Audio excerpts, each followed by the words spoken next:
GG's, the Dadas, Hyena, Scoop Dots, learn from Scuba Steve was criminating, y'all. I rock with the King X. Don't forget the Kennedys doing his minimum march right here on YouTube. The Dada, we conducting ourselves as the most righteous. The Dada, we staying coherent. The Dada, we put God first. If they ask you how you did it, God said they worked. The Dada, God chose you because He knew He could trust you. You God's best kept secret. The Dada, life's what you make it. Can't love it, can't hate it. It's gonna be simply what you make it.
GG, the Dadas, Hyena, Scuba Dots, learn from Scuba Steve was criminated, y'all. Life's what you make it. Can't love it, can't hate it. It's gonna be simple. Make it, stay more righteous than ever. You gotta stay more aware than ever. That's just what it is. GG's MTW was good. The Dada Hyenas. Was criminated. The Dada. I rock Luther King X. Don't forget the Kennedy doing his minimum march right here on YouTube. The Dada. We're building our own permits right here. The Dada. We stay more coherent than ever. We in the elevator. Who's elevator? God's elevator. We on our way up. GG. And that's just what it is. Like, comment, subscribe, hit the notification bell to get acquainted with us on the daily.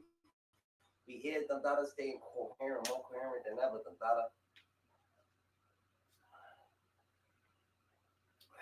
How he does. Ahoo.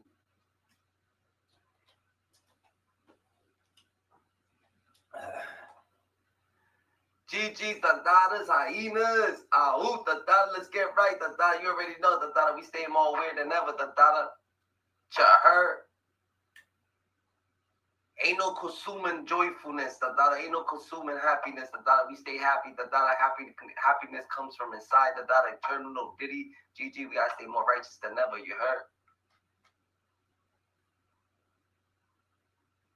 If you put God first, if they ask you how I did it, God said be work. God chose you because He knew He could trust you. God, you God's best kept secret. Hyenas. Ahoo.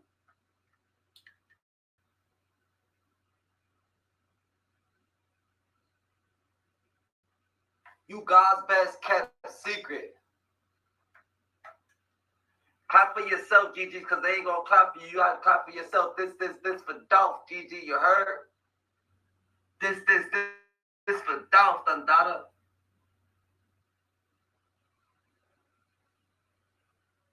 Life got meaning, act like it. Act like it. Life got meaning, you better act like life got meaning, Dada. Life's what you make it. You can't love it, you can't hate it. It's gonna be simply what you make it. It's gonna be simply what you make it, GG's, you heard? Like, comment, subscribe. Yeah, like, comment, subscribe. Stay more aware than ever. You need to blow horn sometimes because they might not hear you. You might have to get, you know what I'm saying, get real close.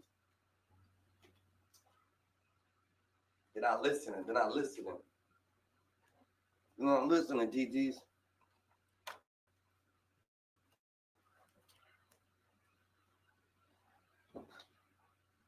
Hyenas. Ah, ooh.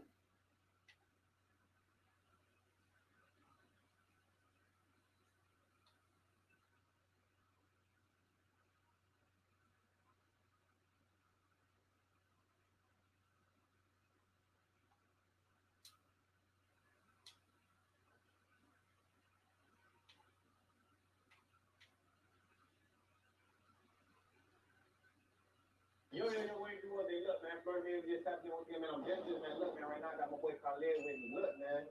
As you can tell, but we got the microphone in Chicago, but we're doing a fart spray prank in Chicago. The fart spray microphone prank. You feel it? So we're spraying the mic. We're spraying the fart spray on the microphone interviewing people. The first question, like, what's your name? My name is Ella. He feels bad, yo.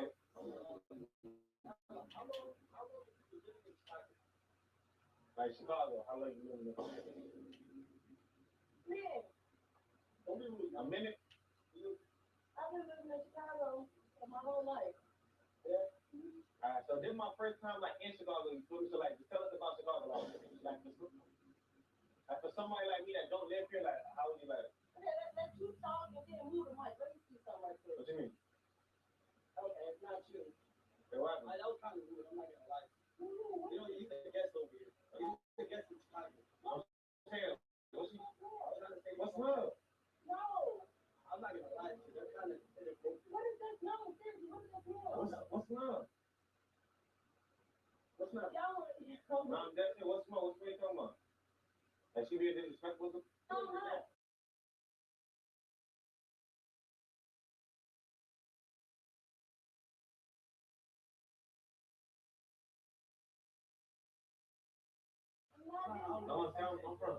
I'm from Florida. You feel me? Like this is my first time I'm just trying to interview people. You talking about smell it, man? What smell like? I know it smell like boo-boo. It smell like boo-boo. Very straight, but I'm just trying to part out. Let's start it. Matter of fact, you interview her with your mic, bro. That was bad disrespect. It's straight. Bro, it's straight, but just interview her, I'm gonna take all this part out. But I'm sorry. I'm not trying to back up. it's straight. Alright, go ahead. Action. Yeah, please. Okay, so what are your thoughts on President Trump debate? Beautiful. Yeah. So, I don't know how to talk about that. Okay. And then the guy behind you right there, do you think he would fit your description? Is that the type of man you look for? For the man? I mean, if you take your shirt off there. Okay. And then, so basically, the first thing you do when you wake up, what is it? Bathroom. You just use the bathroom? Okay. Hey, have you ever been to Miami before? No. No? Never been to Miami. Have you like thought about going over there before or something? No? Why not? Because Say what? I ain't gonna lie, that's bad disrespectful. What are you doing? I just did it, and you didn't do nothing about it. But when you did it, that's kind of disrespectful. I don't know. What you trying to say? My breast bigger thing? I don't get it. Right. It's almost like when you talking to him. No, it's just like, For real. you know, bring it in. I wouldn't go for it. I would do. Know what I'm saying? Like she being disrespectful, you feel me? Personally, I wouldn't go for it. I'm not gonna lie. I'm just trying to do my interview and she talking about what you trying to say my breast bigger something? No, it don't. So it's like why you not doing but the interview is a professional interview, you get it? You're making it unprofessional. I'm sorry, but like, it's too like, Like this going on World Star all practice, like you feel me? like, can we move this? Can we move? Right here? Yeah, we gonna move somewhere else. Not by the garbage can. No. All right. I'm not being rude. Like, All right. it's really stank over there. Like, I'm not even being, Yeah. like, I'm getting pissed off. Probably the cat or something. I don't know what to do. Okay. Okay. Hey. Sorry. Yeah. Wait, why is the helicopter out like right now at this time?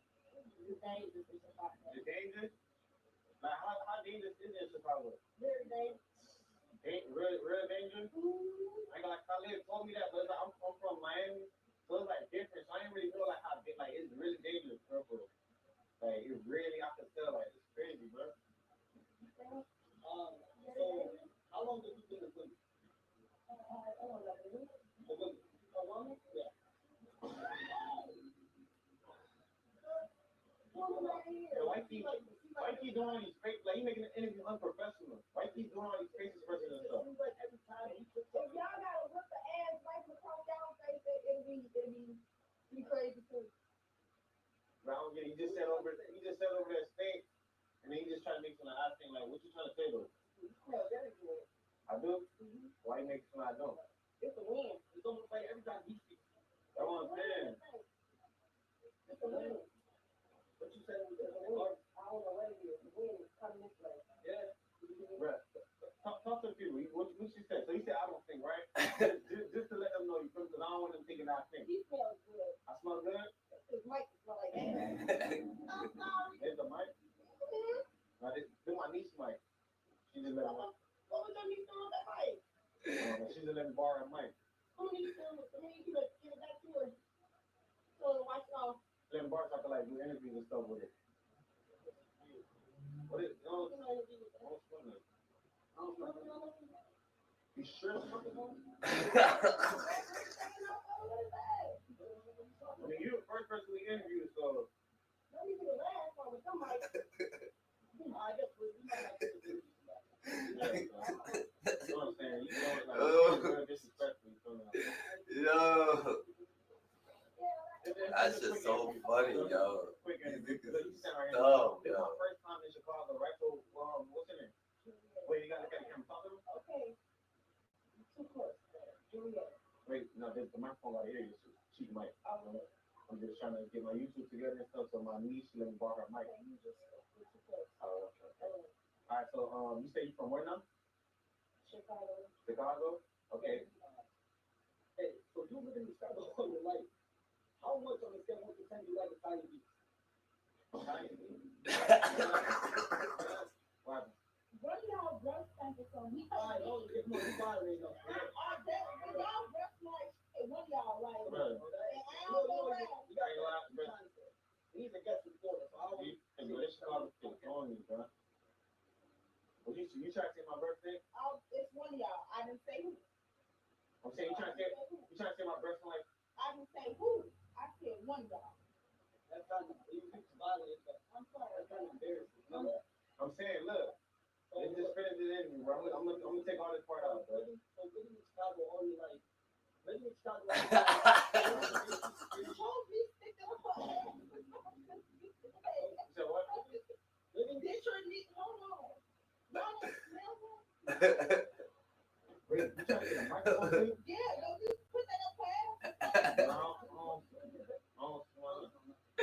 You sure the microphone? You sure? 100% sure? Are you 100% sure? I feel like she's just being disrespectful, bro. One more question. Nah, very straight, but I don't want to do that for the interview, bro. All right, man. So today we're here. Okay. So where you from? Are you a Chicago like resident? Yeah, I'm from the lower end. So all the way. Wait.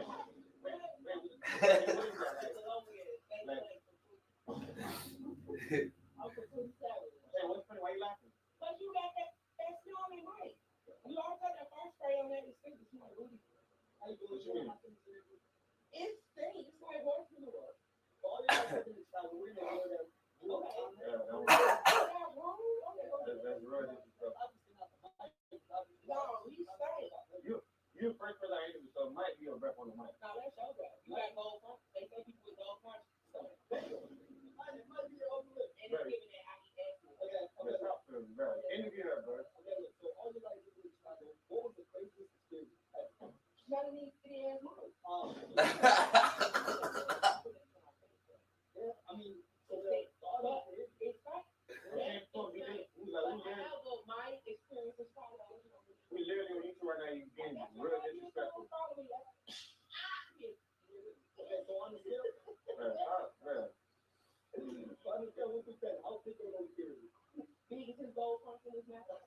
you with? I know Nora. Okay. So where you from? This one. You know what? Why you rapping on that? Hey, what you mean? You the first person I interviewed today. No. Today we here with? Yeah. Alright, so this is my first time in Chicago, right? Like this is my first time in Chicago. Like, what advice would you give me like while I'm out here? What? No. What? Yeah. What you mean? That's thing. What is going on? Smell it again. It smells like you. Yeah, you got your ass. This is my niece mic, bro. You chilling? These things. This is my niece mic. Yeah, let me borrow her mic for the interview. I'm saying, don't talk about my niece like that. Hey, I'm just take all this part out. So look, hey, what advice would you give me like while I'm out here in Chicago though? What you mean? Stop when you talk about that thing. Wait, how many interviews you in? The mic is a cheap mic. So I gotta put it close so they can hear you. You know what I'm saying? Don't talk to strangers, guys. What's your name though? Okay, now go ahead. All your life living in Chicago, what was the craziest experience? Okay, the experience. Yeah, crazy ass experience, bro. I went for a lot of them, but craziest one. Yeah. I had about 14. I had been about 14. Yeah, talk to you, bro. Walked to the McDonald's. Hooked up for our phones, took all the phones. You got to wait. Tell them what happened. You said what? Hey, so look, tell them. You said you were walking to the McDonald's. What happened? Walked to the McDonald's. Wait, you got to talk to them. Niggas ducked out when I was at the McDonald's.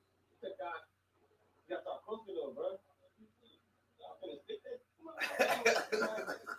What you mean? I was sitting out the bike, so you basically said we should. No, I ain't saying y'all. And at the end of the day, it's like I said what I said. That's how I feel. Wait, what's wrong with the mic? It smell like black light. What does it smell like? Smell like man.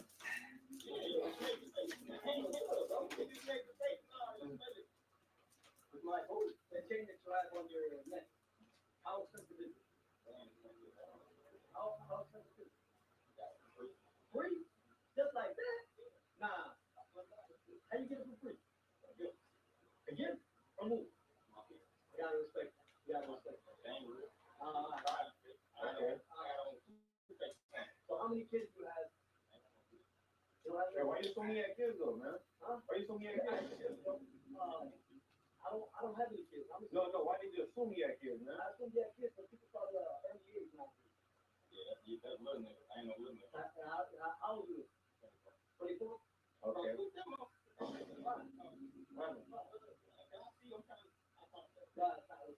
Yeah, but we trying to hear you too at the same time, you feel me?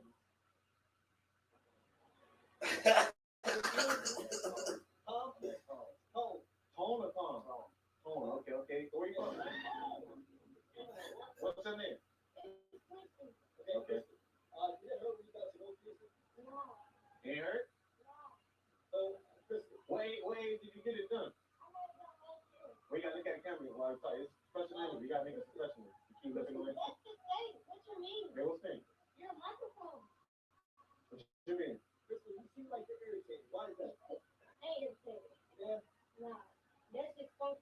What's funky? I work at a medical center. Medical center? Yeah. Hey, what advice you gotta give me, like the me being in Chicago? What advice you gotta give me, like a person that's first time I am? Brush your teeth to get the best. Okay, look, I can't tolerate that. If the guest out here and you like violating them. I'm saying she being disrespectful. I feel like that. Hey, I'm saying you trying to see my breast smell like ass or No, something? that might smell like ass though. But this is my niece mic. The mic I'm don't sorry. smell like nothing, bro. Say what you Bro, the mic. smell that. Like what the fuck? Nothing I at all. don't smell nothing, bro. Nothing at all. So look, instead, we just gonna redo it. I'm just pop this part out. Yeah, So look. that was pretty rude. Okay. Your mic don't stink, but that one stinks. Okay. So where you from? Chicago. Chicago. Gotta keep putting them up. Yeah, it's a cheap mic. You feel me? So like we gotta be able to hear you though. It's a cheap microphone. You get it? Yeah, he can. What happened? Man, call it here. You interview them. Okay, so can I do that? Yeah. Okay, so is that the type of image you want to give him about us Chicago people? Oh, put the mic close. You know the mic too. Come close, man. So talk to me. Repeat the question. So the question is, basically, is that the image that you want to give him about us people that live in Chicago? Because he's from Florida. I'm pretty sure they act the same down there too. Yeah, but at the end of the day, it's like he said what he said. So you telling him they smell bad kind of makes him No, different type of I way. said his mic smell bad. At the end of the day, it's like That mic don't do smell that. bad Please, too. please. Wait, I don't get it. You said that mic They stink. both stink. Oh, no, they both. So Yeah. now both the mic stink. Now, Yeah. so now you're saying people from China and people from Florida. I guess Smell both. bad. This y'all too. Now us two smell bad. So Yeah. us two the mic, and then now us two. Yeah. You know what I think it is? I think it's all for this. Because I was looking at this smell bad at the end of the day. Damn, y'all gotta put that. This interview is done. I'm done. Done? What you mean? What you mean? They stink. Let's just redo it. Let's make it more professional. Make it more professional. What's that? Be more professional. Like we on YouTube right now. You feel that's rude. You feel me? Like we live right now. No, you're not. Yeah, we is. We live right now. Well, And you doing this? You say you gonna do this while 100,000 people watching right now? y'all get paid for this for stream? We got people watching right now. Well, that's the thing. I don't know. I'm saying, could you just like the video and just say it's no good? You know these niggas. That's what I'm saying. Nigga, you feel me? He in our city right now. That's what I'm saying. Okay, it's real good. Y'all Alright, wait. Just tell them where you from. Chicago. You keep on moving, make it professional. Dang, I'm trying to be nice to y'all. Alright. So you said what now? Bye. He already here with? Right. Yeah, nice to meet you. You look like I just want to say, no, I'm real from the bottom of my heart and seem like a friendly person. You can go on. What's that? Easy, bro. So, Ryan, let's say right now there were 100 fifth graders. You think you would take them all on the fight? 100? 100. Ooh, I don't know. Fifth grade is kind of tough, man. Fifth graders are They're a little tough, man. They fight. I don't know. Okay. Next question. So, what? Wait, I asked the question. Go ahead. So look, man. What grade? Well, wait, did you graduate? I did. You did? I did. Wait, what did you graduate with? Like a degree? How many years you got to do for that? 4 years. 4 years? You seem like an educated man. And I mean it from the bottom of my heart. Okay. Next question. What's the secret you would take me to the grade? Secret I would take me to the grade. Yeah, like just spill it out. Ooh, that's a good one. Yeah, take it out your chest. I can't even think of one right now. Yeah, think of one. I mean, like, but I'm pretty much straightforward. I ain't got to take that.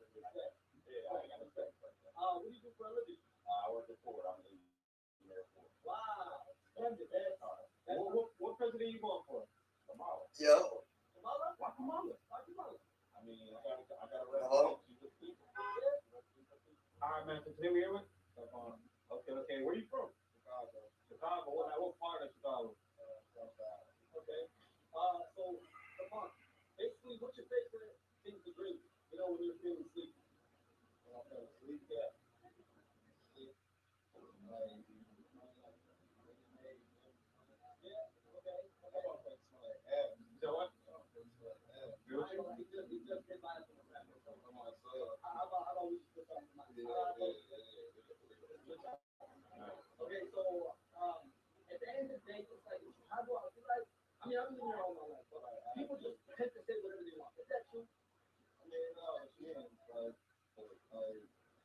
some of they know what to say, some of they don't. Yeah. So what's your thoughts on that? I mean, they ain't got nothing to do with me, so I have to keep it pushing. Look, I'm not gonna lie, I kind of like feel some type of way because you kind of violated him by telling me he smells bad. No, I said that smells. All right, what you mean by that? Smell it. You know, smell it. You sure ain't you? No, it ain't me. My girl right there, she'll tell me if I feel like that. And what advice would you give me, like me being out here in Chicago, like my first time, you feel me? I mean, keep your head on the swivel. You know what I'm saying? All right. Stay out. Okay. And then y'all should be right here. Yeah. You should it? No. So why you say this is a good area? Who told you that? You. Me personally, I think it's pretty nice. He told me that. You told me this is a nice area. My name is Timo. Timo, Timo, how you doing? What you want? What you doing? Damn. You good? Timo, come on.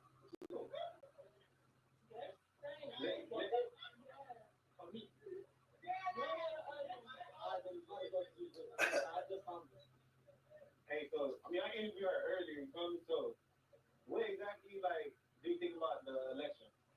I don't know nothing about that. So, who you voting for? I voted for you. Nah, for like. What is that? Money. I told you need to stop digging her ass before she get that to you. You're not supposed to be talking like that. Are you getting disrespectful for my niece? I got this on you. Your niece get disrespectful. She's digging her ass and then that you interviewed. She's only 7 years old. She's letting me borrow. She just let me borrow a mic, bro. Hey, you get this from. I'm just taking this part. So basically, at the end of the day, it's like we're trying to do wrong on a budget. You don't really go all out with the mic. Oh, sure. But it's like you don't have to send out the house. But talk to the wife. I ain't gonna lie, that was kind of expensive. You know? When I didn't know about it, I was just something you might not like it. You know how to defend yourself? You 100%. don't have to. You know how to defend yourself? I do. Yeah. I do. Wait, so you trying to fight us or something? We can play however y'all want to play it. I'm not gonna lie. That's why I'm gonna put both of them in my face out. It's like at the end For of the real, day, when that's like at the bad. end of the day, we're trying to Say that again. no, it's like you're trying to. We can be calm. Happy Easter, GG. My face out. Nah, we're not going out. We staying right, the data. What you mean what we gonna do about it? At the end of the day, like I got the mic, but at the end of the day, like I'm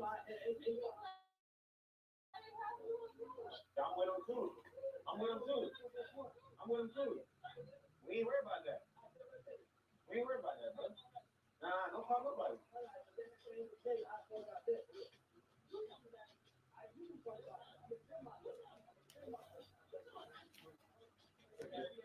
Alright, man, so today we doing? His nose is a mic there. Okay, so what? Like you say you from Chicago, right? Okay. I got a question. What's your thoughts on Boosie? I'm telling you. Let's tell y'all, man. What you mean? I was sending you on people from Chicago. I'm saying this my first time out here, you feel me? Where y'all just come from? Where you come from? I mean, this is my city, but you trash around or somewhere or something? What you mean? He said, where y'all niggas come from? Fuck you mean where we come from?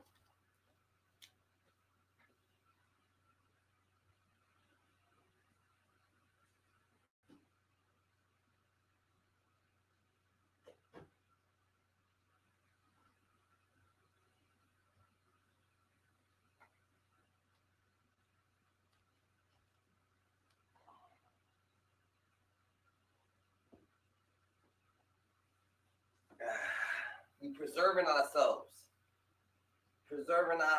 GG's.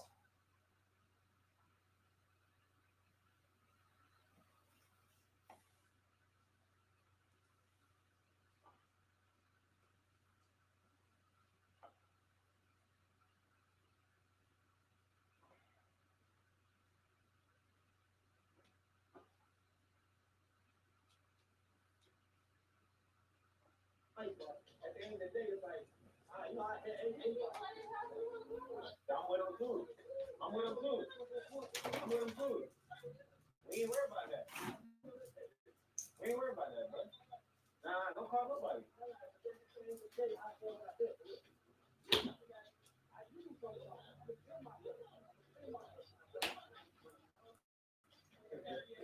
Alright, man, so today we doing? Okay, so what? Like you say you from Chicago, right? yeah, you from Chicago. Okay. I got a question. What's your thoughts on Boosie? I'm telling you. Let's tell y'all, man. What you mean? I was sending you on people from Chicago. I'm saying this my first time out here, you feel me? Where y'all just come from? Where you come from? I mean, this is my city, but you trash around or somewhere or something? Yeah, the garbage like that, but I'm saying Why you playing? I'm playing. I'm telling you, bro. I'm saying this an interview. How would you come over here playing with me like that? I don't get like I'm playing. I ain't playing. Bro, look, we just I don't know which one of y'all all of these. That's what you trying to say, bro. Hey, look, I'm just take this part out and then we're just gonna do the interview. Hey, so today we're here with. All right, so look, man. So like, hey, Why you so hot? I'm saying, bro, why y'all coming over here playing with me, bro? you just broke the mic, bro. You saying what you doing? All right, man. So today we're here with. Okay, so where you from? What the man? What? What you mean? Hey, you have this? Oh, yeah. Where's my niece? Where's my Bro, you wasn't supposed to do that. Take it out. Fucked up. Man, that's a hard one, man. You said what? You said grocery or trees? What?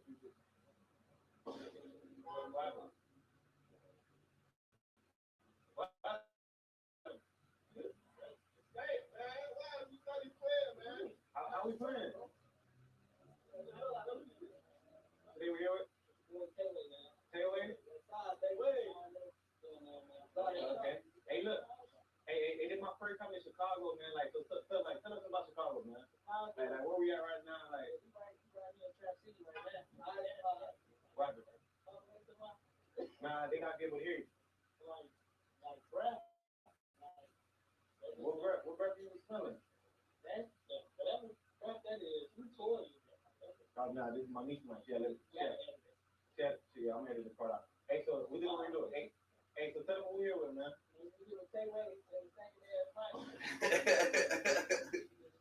saying, why you doing that for the interview, bro? And you ain't supposed to be talking like saying that on my screen. You feel me? Gotta keep it professional. What's more like that? Yeah, but it's cheap though. You feel me? They gotta be able to hear you. Hey, so tell us like tell them like where we at right now. What happened? What happened? Where you going? What happened?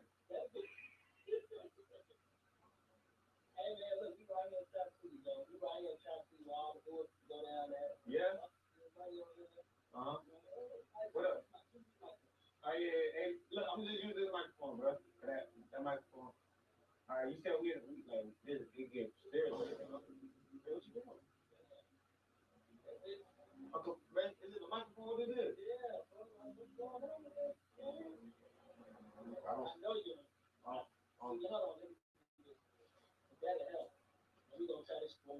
What? Do what?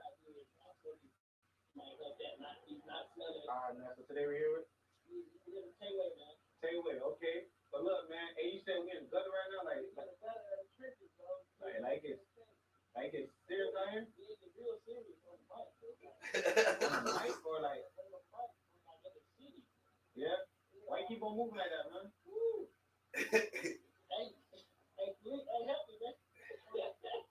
What's going on?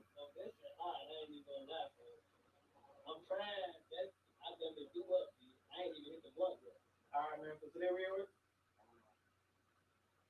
Juan. What's his name? Juan. Okay, so we're doing interview. And the first question is gonna be, how long y'all been dating? Wait, they dating? Wait, what? Okay, all right, man. So today we're here with. Okay. Hey. What? I'm saying, hey, you from Chicago? Hey, you said they call you what? Day. I'll take it. I'm gonna tell 1 to 10. I'll take it. You take it. Super. Yeah. Yeah.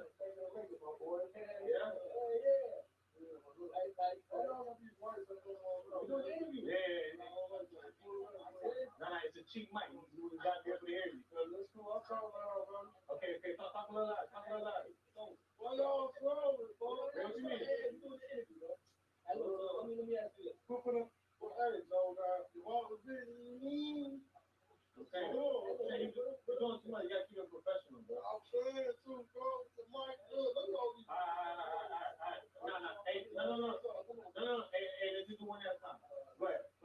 So my question is, right? Literally this. Walking down the street, you see 10 little kids running at you getting ready to whoop. What you do? You ain't no more? What if you walk into the store like this? I'm being their ass. 10 kids. You think you could be 10, bro? 10. You. Wait, what you mean? I'm saying, what you trying to say, the mic stink? It don't. It don't smell like nothing, bro. Wait, you said what? Hey, tell me your name, man. Come on, bro. What you mean? What you mean? What you mean? Ain't no, we just interviewing you, bro. I'm saying we just interviewing you, bro. Hey, where you from? Watch out, boy. Hey, this big, bro. Today's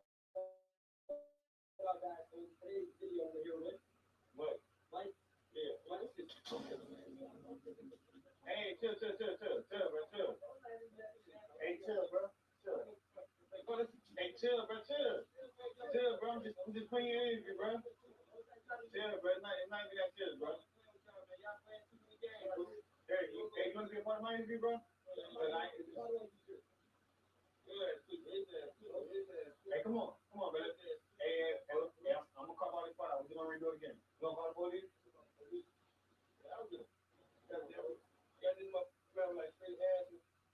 Hey, I don't know though, man. He just be, I don't know. But, hey, we just gonna re-roll it back. Hey, so today we here with? What you mean? And I feel like it's just off the list. At this point, it's just off the list. Because I was going to be too nice to and we don't. No, I'm saying, ain't no way. Right? We don't smell nothing. Right. You must be smelling your breath through the mask, bro. That's what it is. You smell yourself, bro. It's definitely your breath. Say that. No, they must have used it. This man must have remember on the tongue, on the TV. It's your list. On the TV, hey, he got them up on the TV. Can I ask a general question now? Like, why did you push me like that? And then push it through. I did put both y'all. I might as well both y'all there. Damn. What you mean? What the hell he read? It's your list on it. It's definitely your breath. Say that. No, they must have used it. This man must have remember on the tongue, on the TV. It's your list. On the TV, hey, he got them up on the TV. Can I ask a general question now? Like, why did you push me like that? And then push it through. I did put both y'all. I might as well both y'all there. Damn. What you mean?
A rivalry between rappers on the rise and the ones left behind would seemingly end after the Broward Sheriff's Office. That shit was funny as fuck.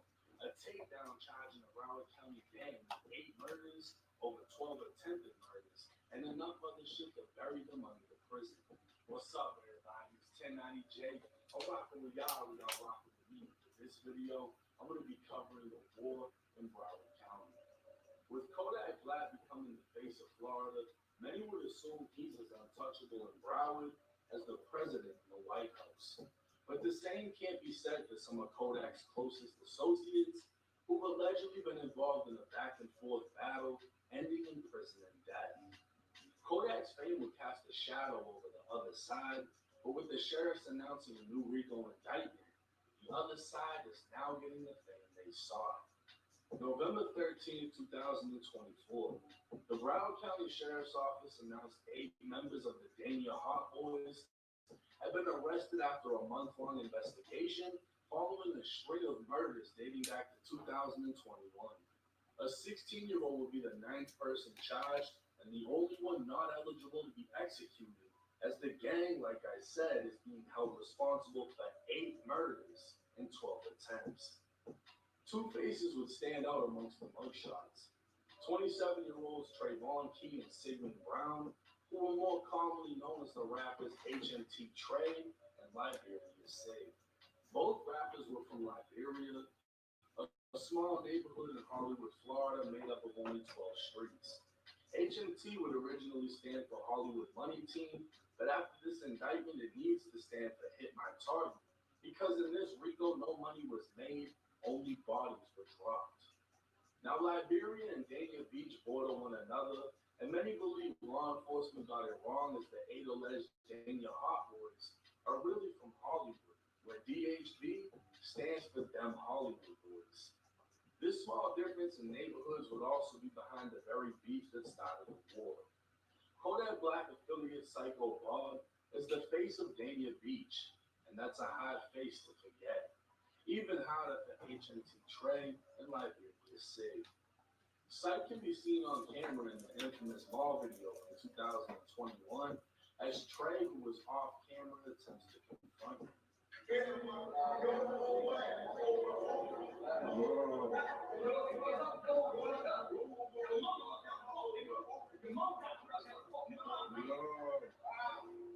Sight would diss Trey's dead mother to his face, words that would later come back to haunt him.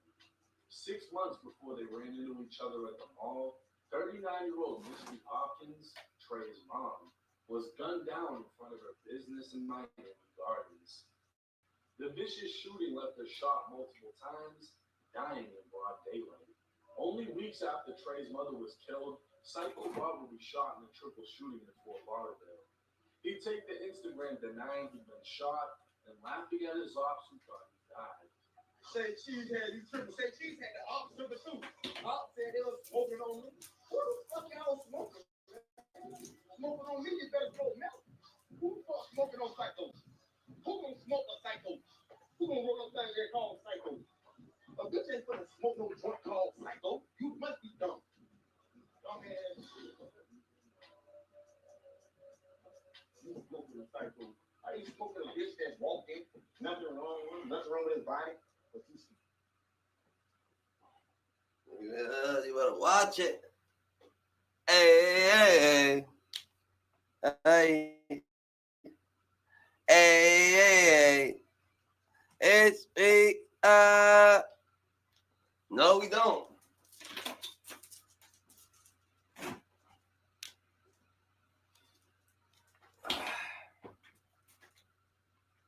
Hey.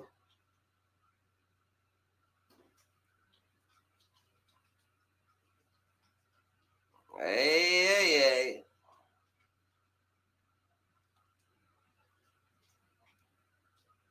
No, we don't. We never leave the crib over here, Dandada. The less you know, the better.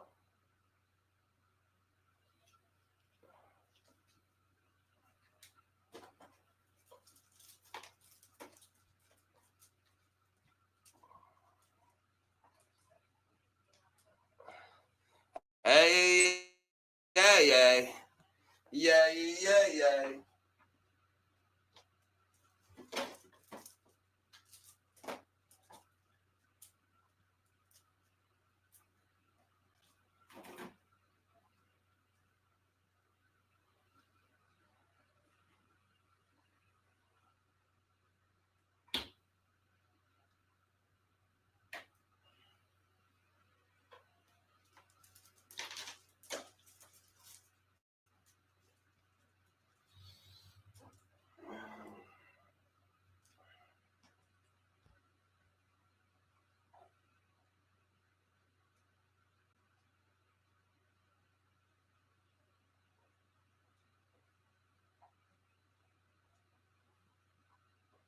Hey, yeah. Hey, yeah.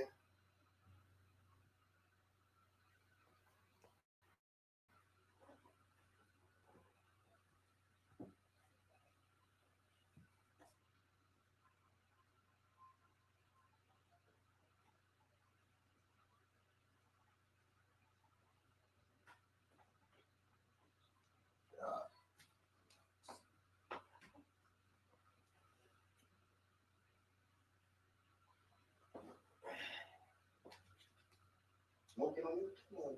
Smoke deep. 2 months later, 53-year-old Jerry McCabe would die. Jerry, who went by the nickname Chink, can be seen in a photo from '96 during his time inside Florida State Prison. Chink was the father of 25-year-old Jerry McCabe, who was more commonly known as Hatch, and one of the 8 men indicted.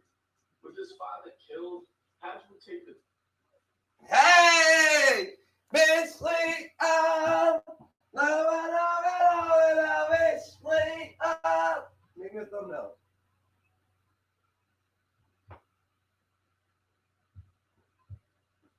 Come on. I'm gonna fuck you up. I'm gonna right into you. I'm gonna sing like that. Bow into that fucking mirror. You just gonna go chop cheese for you.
see what's up with these people over here.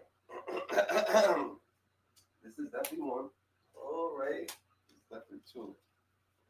I'll be equipped.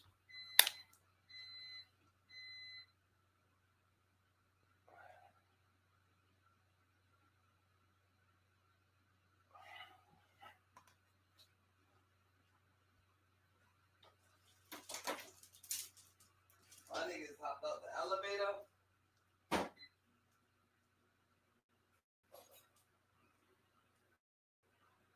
And find out I'm in this elevator all alone. I'm in the elevator all alone, GG.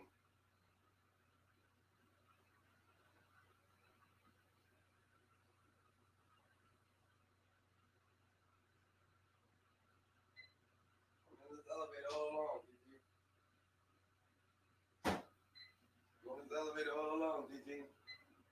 I'm in the elevator all alone. But I need to get up on my way back home.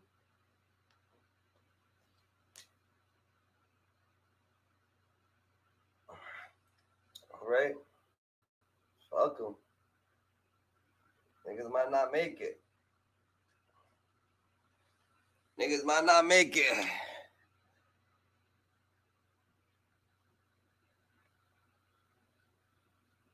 My boy. My boy.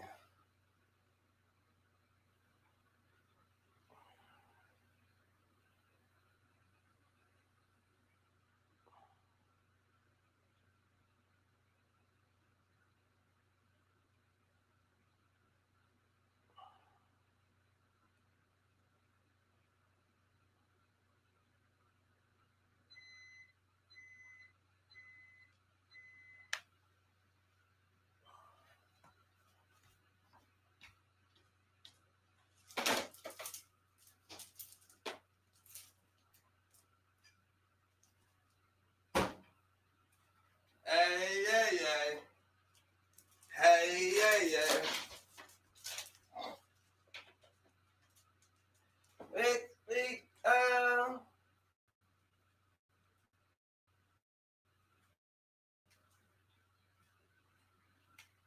how we living? How we moving, done? Twitter saying, I lost my old boy. I never imagined having to bury my daddy at the age of 21 and having to step up and fill his shoes. Damn, I'm sorry, Pops. I promise I'm going to get them back. Again, again, and again. Actual then tattoo baby chink on his forehead in blood red. 3 months later, Florida rapper Wiz the Wizard would be found dead in front of an abandoned home. Hold on. You smoking a cycle. Are you smoking a bitch that's walked in? Nothing wrong with his body, but you smoking on me? Smoke dick. 2 months later, 53-year-old Jerry McCabe would die. Jerry, who went by the nickname Chink, can be seen in a photo from '96 during his time inside Florida State Prison. Chink was the father of 25-year-old Jerry McCabe, who's warmly known as Hatch, and one of the 8 men indicted. With his father killed, Hatch would take to Twitter saying, I lost my old boy. I never imagined having to bury my daddy at the age of 21 and having to step up and fill his shoes. I'm sorry, Pops. I promise I'm going to get them back. Again, again, and again. Hatch would then tattoo baby chink on his forehead in blood red. 3 months later, Florida rapper Wiz the Wizard would be found dead in front of an abandoned home. Wiz, an associate of Kodak, had fell out with Kodak and was going back and forth with Psycho Bob at the time of his death, leading to Reddit rumors as to who was behind his murder. Only days later, Psycho Bob and H&T Trey would face off in the mall. Fast forward to April of 2022, 27-year-old James Hardwick would be arrested and charged with the murder of Misty, H&T Trey's mom. While not much is known about James, he himself is a piece to the puzzle, as he can be seen in Wiz the Wizard's music video, Shooting Guard. Clearly an associate of Wiz, the music video was posted a month before Trey's mom was killed. That same year, Psycho Bob would drop a song titled Stepdaddy. Let's put the good for the head, be a man. That's the awesome. Oh, yeah, he got man. He was on ass. This is stuff that. Psych would claim to have had sex with a woman named Celeste, who just so happened to be Liberia Sig's mom. The song was about Psych being Sig's stepdaddy, which would lead to a back and forth on Instagram that ended when Psych posted to his story. I don't care what a nigga post, you can't talk a nigga fucking your mama, boy. That is real. Now, if a nigga fuck your bitch, you wanna beat your bitch ass, ain't? So go beat your mama ass. You feel me? If your bitch fucking a nigga you don't like, y'all go beat that bitch ass, all you niggas. But if a nigga fuck your mama don't like, and you don't like that nigga, go beat that whole ass, dog. Niggas go fuck a bitch, baby mama, old lady, whatever. You can't talk to nigga fucking your mama. I don't care what you do.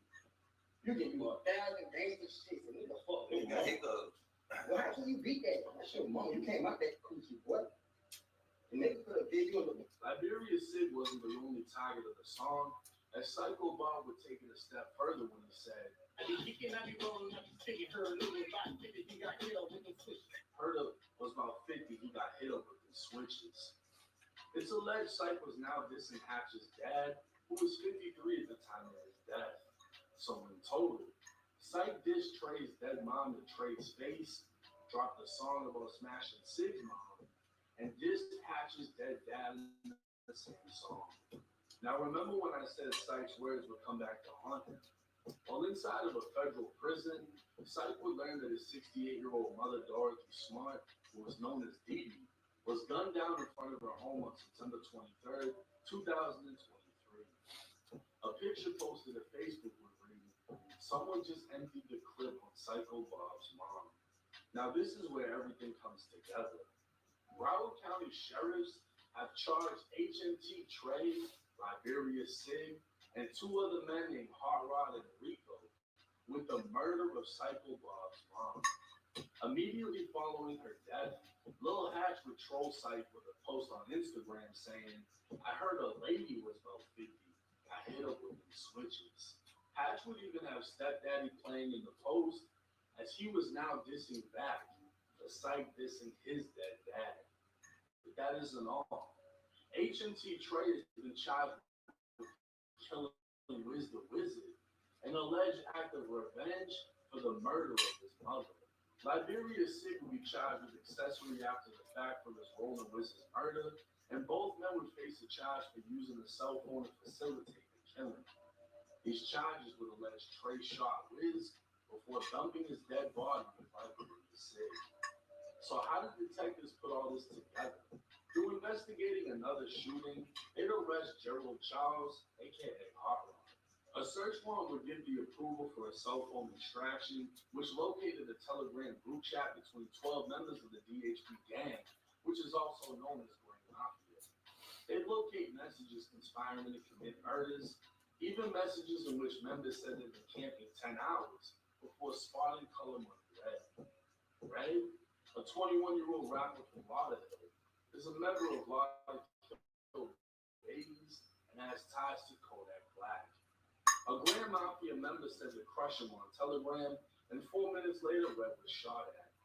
Grand Mafia would attempt to kill Red 3 different times, shooting up a house and 2 cars. Each time, Red survived, but innocent bystanders were shot, including a woman and a 5-year-old girl. Red would survive each attempt until finally himself arrested on an unrelated murder charge. Detectives would identify Liberia Sig as the leader of DHB/Grand Mafia, with HNT Trey as the co-leader. They'd also break down a list of emojis that were direct links to murders used by both men on social media. The snake emoji referred to 26 CJ, whose real name was Javion Ross. The 22-year-old was one of Kodak's artists and allegedly played a role in Wiz the Wizard's death by snaking Wiz. After Wiz was killed, CJ could be seen on live with HNT Trey with a video of CJ and Wiz playing in the corner. CJ would call himself King Cobra, meaning he took pride in being the biggest snake and snaking people out. For that, he was found shot to death in a burning car in 2023. Following his death, those close Epicurus the Wiz would warn him, essentially confirming CJ played a role in his death. The wizard emoji referred to Riz, while the blood drop emoji referred to his own text.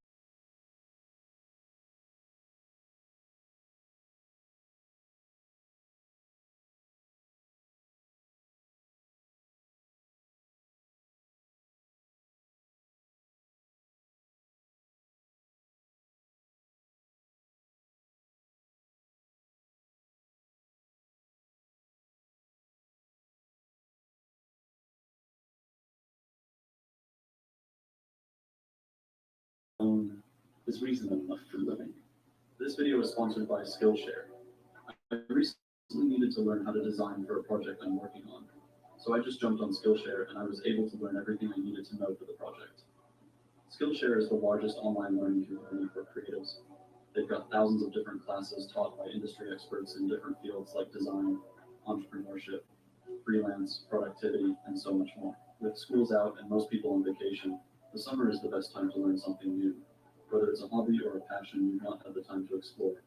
What I really like about Skillshare is something they call learning paths. It's basically a curated and sequential series of classes that take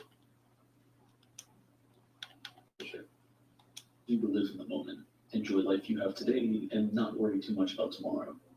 Because at the end of the day, you only live once. While Drake certainly popularized the motto, he wasn't the first to use the phrase. And he certainly wasn't the first to come up with the idea of enjoying the pleasures of today without worrying about tomorrow. This idea has been around since the 4th century BC, as what philosophers call hedonism, a school of thought that was created by Aristippus of Cyrene, a student of Socrates. Hedonism is the idea that the end goal of all of our actions in life is to, 1, pursue pleasure, and 2, avoid pain. Aristippus believed that the only good cause worth pursuing was one that will ultimately bring you pleasure. In today's society, we're taught that the way to succeed is to suffer today so you can enjoy tomorrow, to save for the rainy day.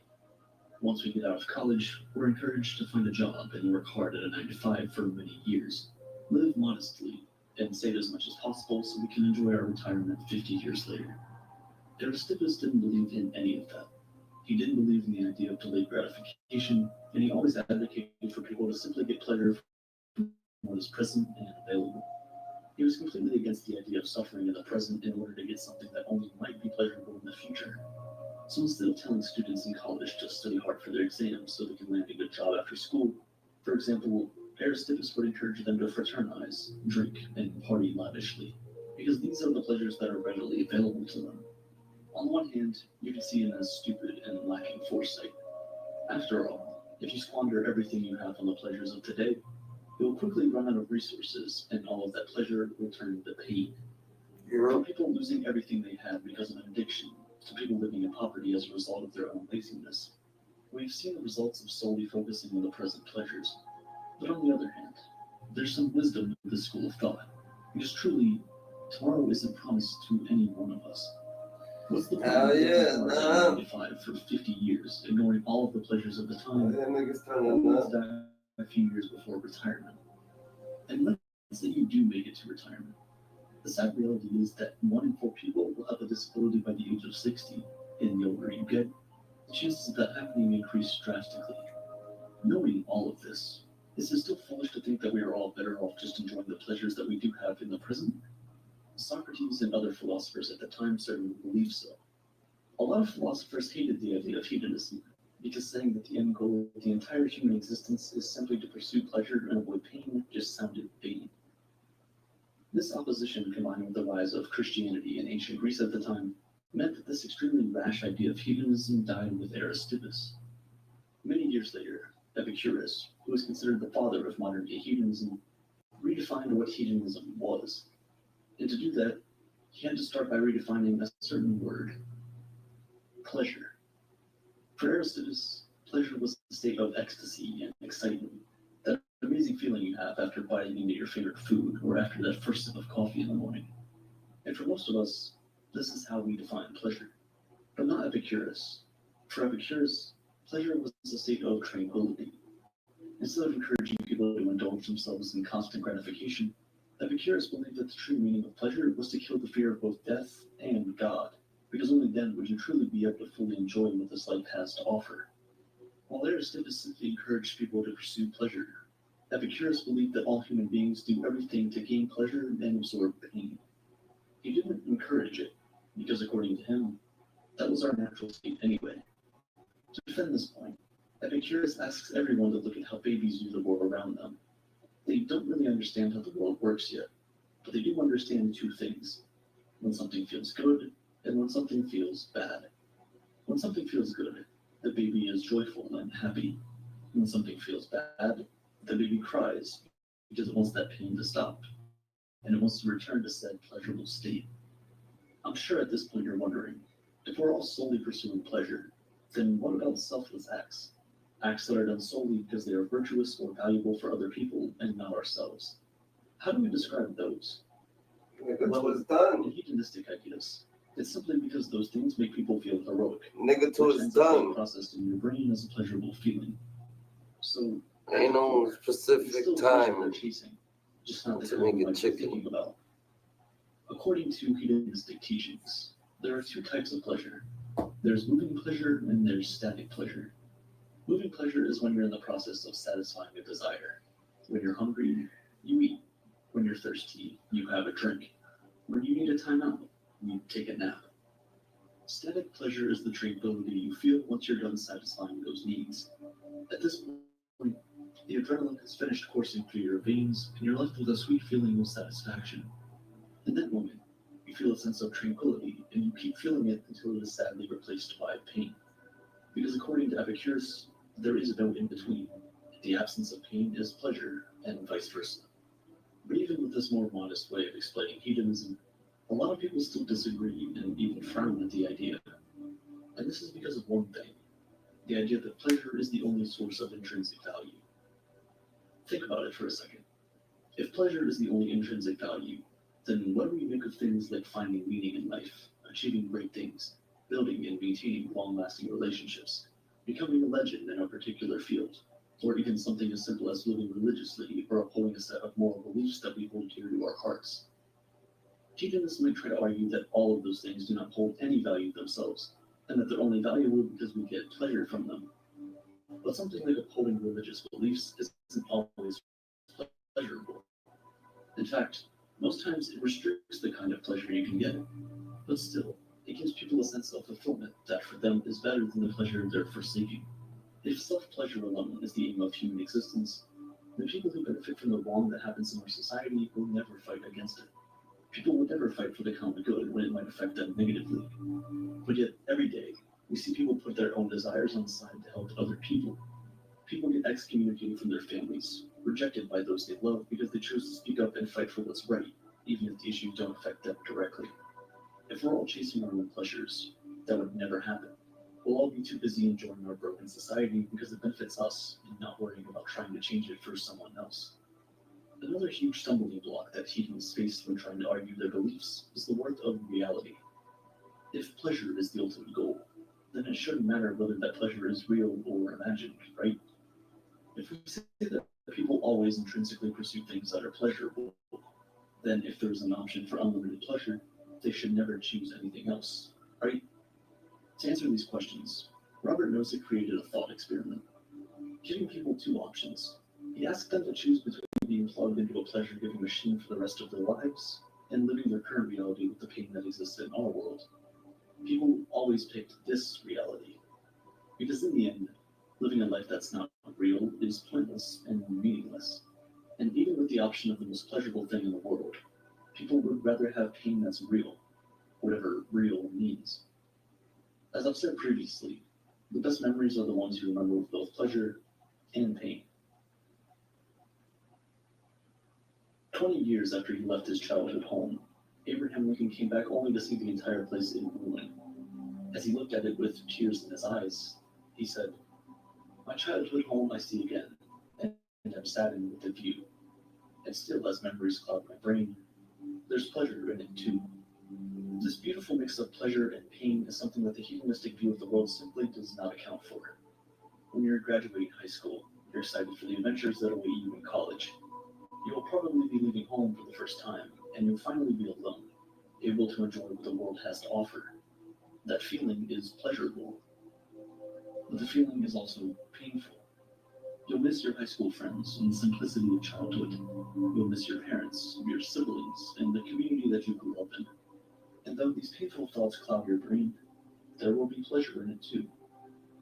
Hedonism is frowned upon in modern day society because it opens the door for a trap that you can easily fall into. Pleasure is an insatiable desire. If you get hungry and fill your belly, it only takes a few hours and you're looking for something else to eat. It's an unending pursuit. So if that becomes the entire reason for your existence, it can quickly become difficult to control. This is how most people become addicted. It starts out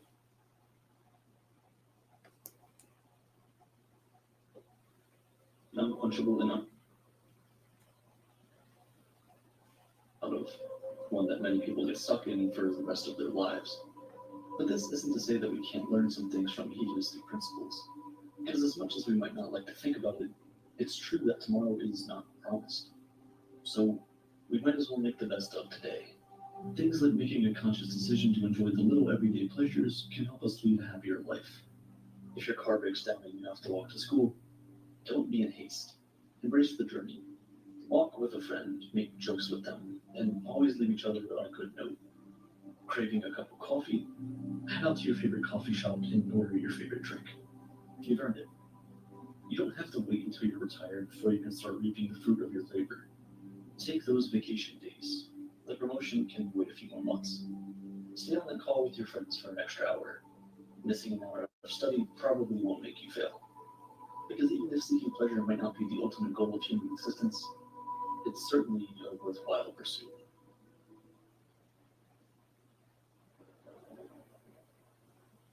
In the city of Cyprus in 300 BC, there lived a very wealthy trader called Zeno. While on a voyage from Phoenicia to Piraeus, his boat sank, along with all of his cargo. Because of that single event, an event that was entirely out of Zeno's or anyone's control, this very wealthy man suddenly became poor in an instant. Imagine you were Zeno. How would you react to your entire life's work getting flushed down the drain by the sheer force of nature? What is the proper reaction? Would you be angry, sad? Would you feel life has cheated you? For most of us, these would all be normal reactions. But not for Zeno, the father of Stoicism. One small change lasts an eternity, and one small reframing of your mindset can cascade into larger and more impactful changes later down the line. The core of Stoicism is the very definition of acceptance and indifference. After reading the works of Socrates and other great philosophers, Zeno created and taught Stoicism. According to Zeno, although we don't have much control over what happens to us, we do have control of how it affects us, and we must use this control to great effect. Rather than crying over spilled milk, or in this case, drowned goods, Zeno focused on maintaining his composure over the situation, remaining calm and neutral, despite his predicament. Today, people inadvertently view Stoics as people who cannot be broken, people who don't often linger to the emotional extremes, going through things like fits of rage or bouts of anxiety. But the original idea behind Stoicism was much more than that. Rather than just a way to describe people who are unemotional, Stoicism was a way to view, describe, and understand the world. It was a way of life, and that way of life has lasted for centuries. Stoic philosophy can be applied to situations today the same way it was applied thousands of years ago, and its benefits are just as impactful. Stoicism allows us to process these negative emotions from negative experiences and turn them into the thoughts that give us a unique perspective of the world.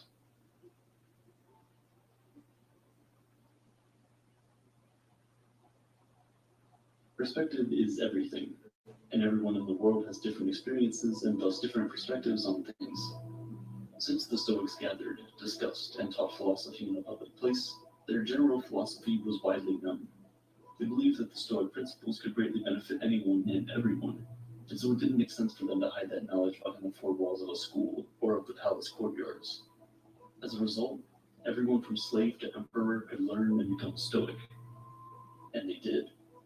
Some of the world's most notable Stoics include Epictetus, which translates to acquired, as he was once owned as a slave, Seneca, who was a well-renowned statesman, and Marcus Aurelius, a Roman emperor and one of the most powerful men to have ever lived. The early Stoics practiced what they preached, avoiding all forms of segregation and leading the fight against inequality. They even invented the word cosmopolitan, which literally means citizen of the world. When people hear that word now, we think of cities like New York, Toronto, Dubai, and London because of how diverse they are. This was the type of unity and togetherness that the Stoics preached. Even at a time when it wasn't popular, women were allowed to freely learn about Stoicism and become Stoics themselves. So why do so many people adopt Stoicism as a way of life? In a world full of unexpected turns of events, our emotions can tend to get in the way of things. In reality, we don't really get sad because bad things happen to us. We get sad because unexpected bad things happen to us. Rain is a good thing. It helps to water our plants, provides water for livestock, and keeps the temperature cool and humid. But the truth is, when that dark cloud catches you outside without an umbrella, it's never a good experience. So why don't we start crying once it starts to rain? It's because although the situation is bad, we've learned to expect rain. It's something that is unavoidable. We can't control the weather. Although it sucks, the rain passes and the light returns. Stoicism teaches us that, in the same way, we should expect that everything bad that can happen will happen. Picture the worst outcome, and be content knowing it could happen. One of the Stoic exercises is known as voluntary discomfort, an exercise aimed at increasing feelings of gratitude. Sleep on the floor of your kitchen, taking cold showers when you normally take hot ones, eat nothing but potatoes for a few days, things like this. This exercise helps you understand that no matter how hard it gets, you'll still survive and potentially thrive if your mindset is right. By being able to withstand these uncomfortable situations, we indirectly prepare our mental for future misfortunes. With the current state of the world where advertisements are constantly being shoved down our throats, we're made to believe that if we don't have the next best thing, look a certain way, or make a certain amount of money, that we will never be happy. This message is more important now than ever. We enter the world not knowing much of anything. We grow up being taught things at home, in school, and by observing the world for ourselves. The thing is, a lot of times, all three of these sources of knowledge teach us in different ways.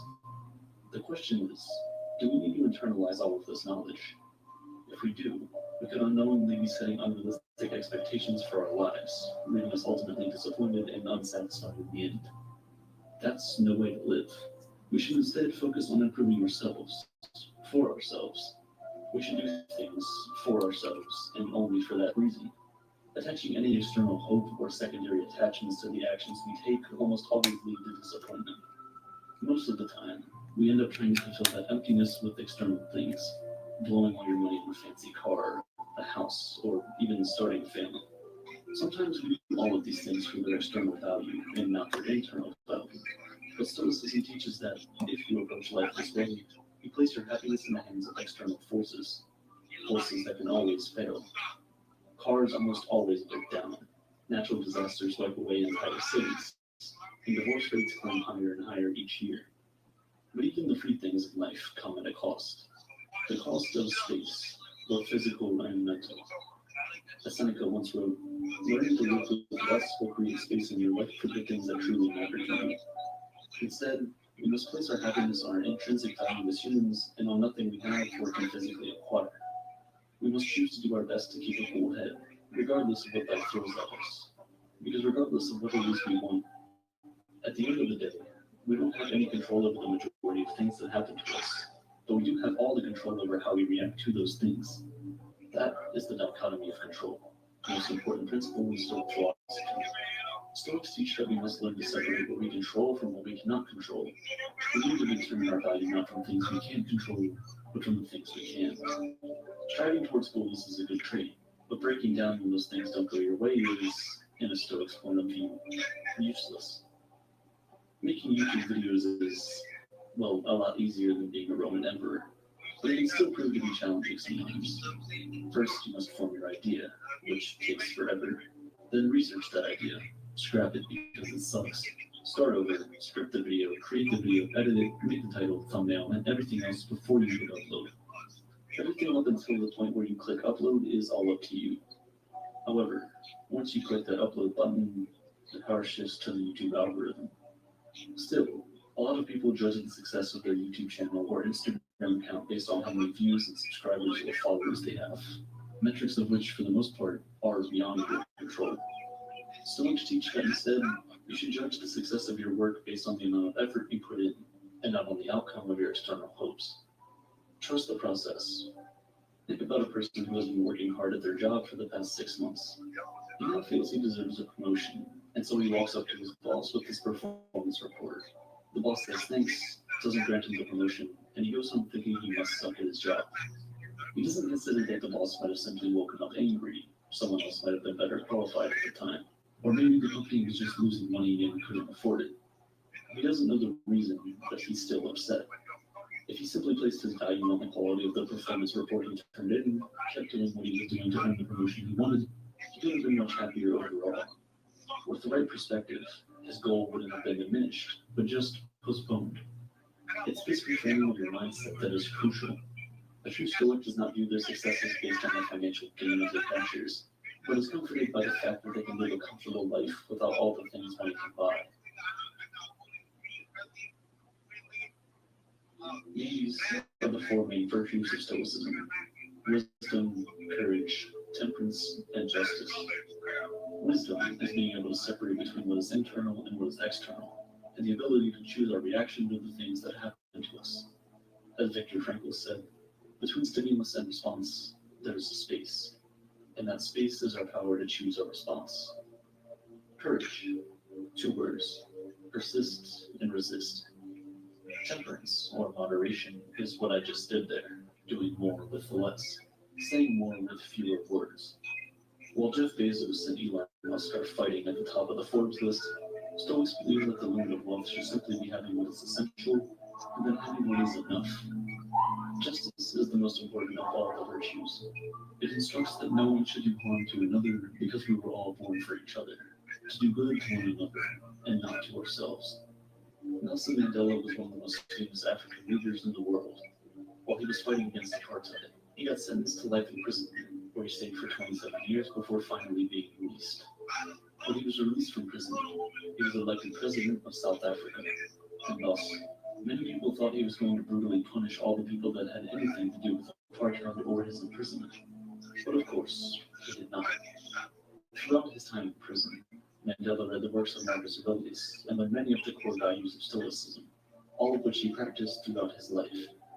Instead of calling for the heads of the wrongdoers, Nelson Mandela urged his people to instead seek the opposite, to relax and rebuild. He stressed that the past was now beyond their control, and that the only thing they could do was find a way to move forward and build a better nation. This is the way of the Stoic. In modern-day medicine, Stoicism is at the core of procedures like rational emotive behavioral therapy and logotherapy. REBT helps patients to identify negative thought patterns that might be causing emotional and behavioral issues. It allows you to challenge the reasoning behind all these negative thoughts with logic, and when you realize that many of them are unfounded, you can then replace them with more productive and healthier beliefs. Logotherapy, on the other hand, is based on the Stoic principle that humans are driven by purpose. Even in the darkest of situations, we can fill our lives with meaning and happiness by simply finding out what that purpose is. As many of us know, though, this is easier said than done. It's a process, much like everything else. We have to rewire the way we think, out with the old, in with the new. To fix our problems with happiness, we must practice self-worth. By redirecting our definition of value to the things that we can control, we can stop getting fixated on the things we cannot control, and overall, we can live a much happier and more fulfilling life. Stoicism helps us steer through past and present storms into calmer and more peaceful waters. And if our ship sinks and we all drown, we can take peace in the fact that we lived a good life, albeit not as long as we had hoped. Because remember, everything has an end.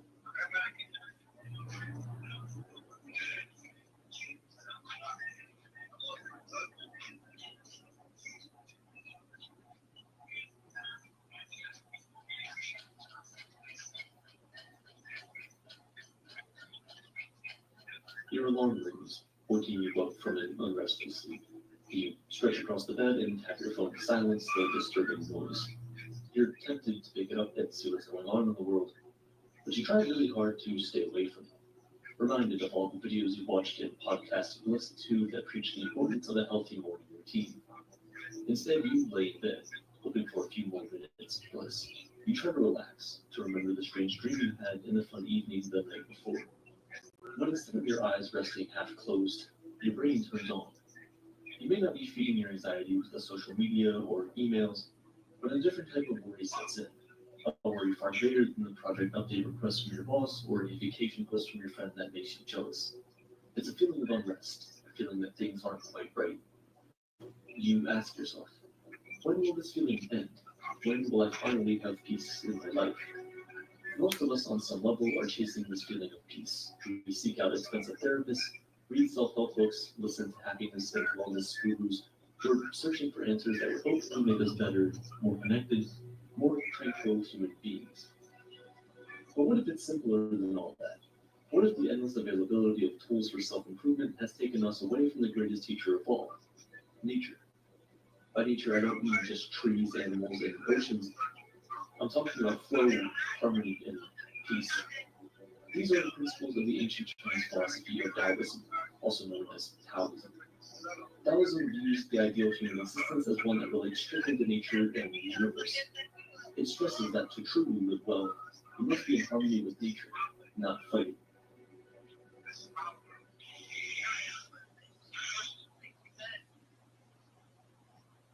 Taoists strive to find the simplest form of all things, the natural clay that gathers on the cliffside rather than the sculpture it can be molded into, or the bark of a tree rather than the block of wood that it becomes. The origins of Taoism date back to 6th century BCE and begin with a figure named Lao.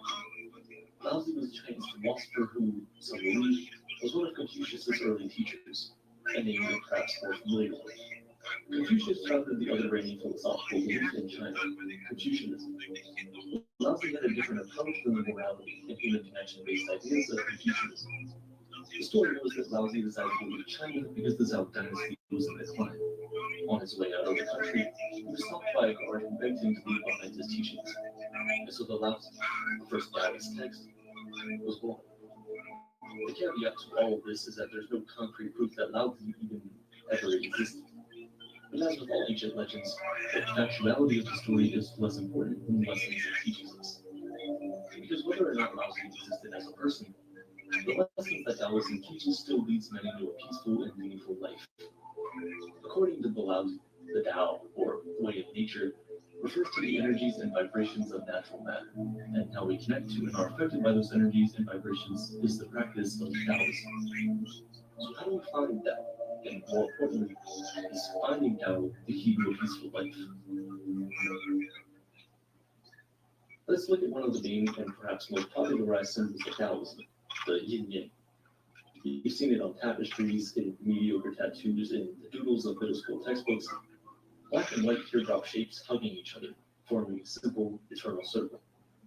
The white teardrop represents the yang.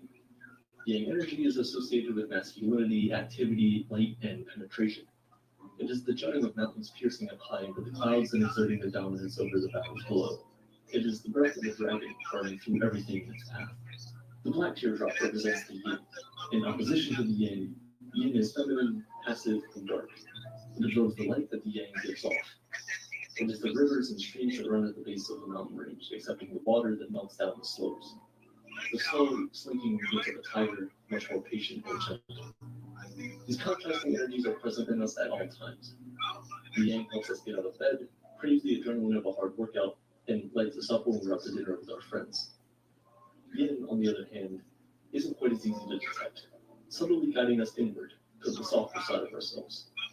It's the relief of closing our eyes when we're tired, or the calm passivity of listening to our friend tell a story. Look at this symbol closely, and you realize that yin and yang are not wholly separate from one another. Each side is dotted with the opposite color, reminding us that everything contains the seed of its opposite.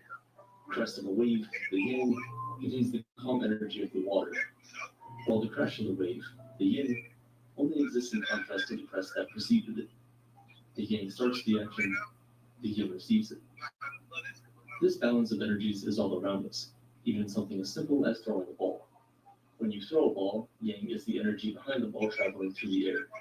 On the other hand, literally, the person receiving the ball expresses yin energy. The yang finds its completion in the yin energy. So, when we ask, how can I find peace in my life? According to Taoism, peace comes from accepting the harmony between the yin and the yang, feeling your eternal wave press, and then your crash, experiencing life as a ball thrown and allowing yourself to be caught. In Taoism, the higher power is not an all-knowing, benevolent figure, but rather the yin and yang of nature that we should all strive to align with. In paying attention to the natural rhythms of our life, of the world around us, and of the universe, we can learn to adhere to those rhythms. At least that's how Lao Tzu wanted us to live. To be in harmony with the natural way of things in order to find the peace and meaning we're all so desperately seeking. To believe in the balancing forces of yin and yang and not fight against it. In Taoism, fighting nature has consequences. Complications in life are a direct result of us not letting Tao guide us. If we attempt to contrive what nature is putting before us, we knock our rhythms off course. Our yin and yang lose their harmony, and without that harmony, there's no outcome other than violence, aggression, or struggle. And none of us want that, do we? Maybe, but maybe not. Because while living a life according to Taoism might create the traditional sense of peace and tranquility, we can't deny the fact that sometimes there are benefits to knocking the natural way of things off course, to breaking the status quo. Taoism thinks of the yin-yang as an inherent balance that can't be interrupted. And if it is, all hell breaks loose. But is that always the case? Let's go back to our ball. It's thrown, filled with yang energy. But this time it's intercepted and its yin energy diverted. Or perhaps it's not caught at all and continues to ricochet off the bleachers and the rafters of the stadium. At that moment, fans start yelling, the faces of kids light up, announcers go wild. As the natural harmony of the ball is interrupted, excitement ensues, something new, something different. Yes, it might be dangerous and maybe even scary, but it is also what often leads to innovation and change. The struggle that comes from us projecting the natural way of things, from stepping outside the boundaries of what nature has to offer, is what motivates giant leaps forward. If humanity stayed content with the hands nature dealt us, we would never have planted a seed in the ground, and society as we know it wouldn't exist. The truth is that the desire for more has given us gifts that Lao Tzu and his peers never could dream of. We've gone to space, cured diseases, created art, and built financial systems and governments out of nothing. While Taoism might advise us to steer clear of these advancements, very few of us could ever flat out reject them. Can you imagine what our lives would look like if we did? If we truly lived by the yin yang, respecting the inherent balance of nature and not seeking anything beyond it, we might enjoy that harmonious existence that Taoists strive for. We might slow down and feel a sense of relief that is seemingly impossible in our fast-paced world. But will we truly be happy? Will we thrive as a species?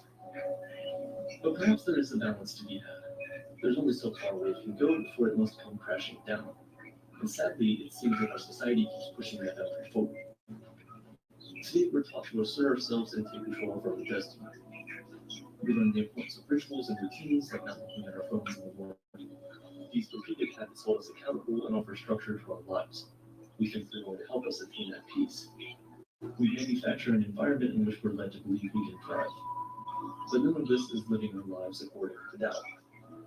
All of these actions, ritual, structure, assertiveness, are the yang energy without much balance. They define a life filled with action and agency. A wave that keeps cresting, growing larger and larger, like the infamous 100-foot waves. But have you ever wondered why those waves are called rogue, freak, or killer waves? It's because they're dangerous, and only a handful of people on the planet can ride them without seriously harming themselves. When our waves start to become larger than we control, perhaps it's time to calm down, to find the yin, to respect Tao. Maybe then we might finally be able to find peace. But what even is peace? For someone like Lao Tzu, peace meant accepting and conforming to the yin yang, the interdependence of nature. But for others, to lose that sense of agency feels like the least peaceful way to live. To give yourself wholly to the whims of nature can be terrifying. The reality is that we all experience harmony in different ways, in which case we can all find our own definition of Tao. If constantly adhering to nature feels like overkill, what can we take away from Taoism that we can adapt to live a more peaceful life? In 1959, Taoism and other religions were banned in China during the communist takeover. But the philosophy has since seen a resurgence over the past 2 decades, with many people taking aspects of it and incorporating it into their own worldview. Even native Chinese Taoists have since moved away from the texts in favor of more local traditions that express the philosophy. Like so many religions that have been repurposed over centuries, and in this case millennia, There's no singular way to express its ideas. So many of us live our lives with a feeling of inadequacy about our accomplishments. We're constantly chasing and climbing the ladder of success that we never really take time to breathe and appreciate where we are now. In times like this, it's important to remember that we look to Taoism to remind us that there's a natural flow to our lives, that pushing too hard or forcing something that doesn't feel right isn't always the answer. Sometimes we struggle to feel peace because the world around us is filled with negativity, crisis, and hardship, and so we wake up with a feeling of dread. Taoism helps us see that there's a beauty in even the smallest things around us, that there's an inherent balance that we can all be a part of, even if it doesn't seem obvious at the moment. Inevitably, we'll reach for our phones, answer emails, hit the like button on that vacation photograph we're jealous of. We'll stand up and go back to our busy lives filled with short attention spans and the need for instant gratification. We'll forget about the balance. We might gorge ourselves with unhealthy food because we have no time for lunch, or snap at our coworker over the wording of an email. We work ourselves up because that's what life demands of us. It's what keeps us afloat.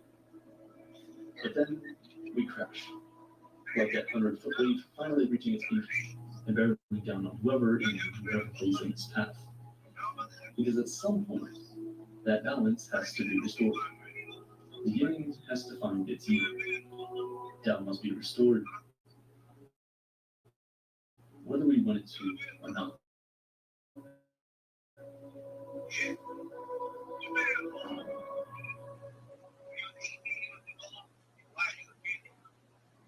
Birth is suffering, aging is suffering, sickness is suffering, death is suffering, sorrow and lament, pain, grief, and despair are suffering.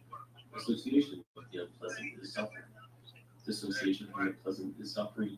Not to get what one wants is suffering. In brief, the 5 aggregates of attachment are suffering. If you've ever felt your life isn't in this way of suffering, you're not alone. Everything we hear has things going from bad to worse.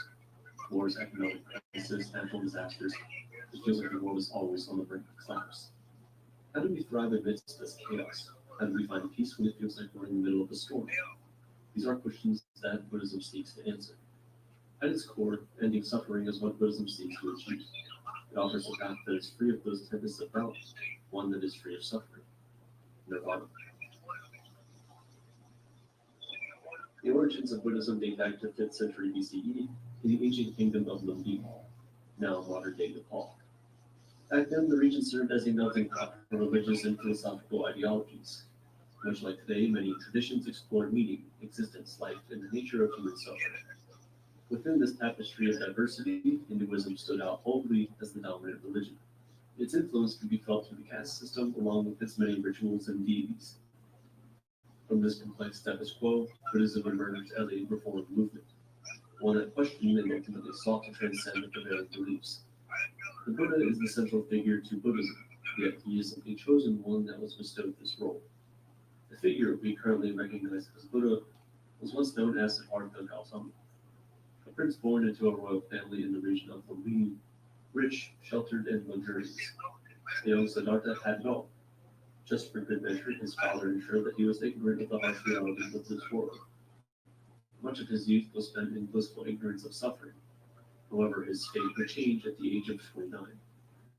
Venturing outside the palace walls for the first time, he encountered the 4 sights: an old man, a dead man, a sick man, and a monk. These encounters influenced the young Siddhartha to question the nature of human existence and the perpetuity of suffering. With the truth of life revealed to him, Siddhartha could not stay on the path he was born into, a life that was essentially a lie. He realized that he needed to break away. Renouncing the royal life, he ventured out on a spiritual quest, one that aimed to find a solution to suffering.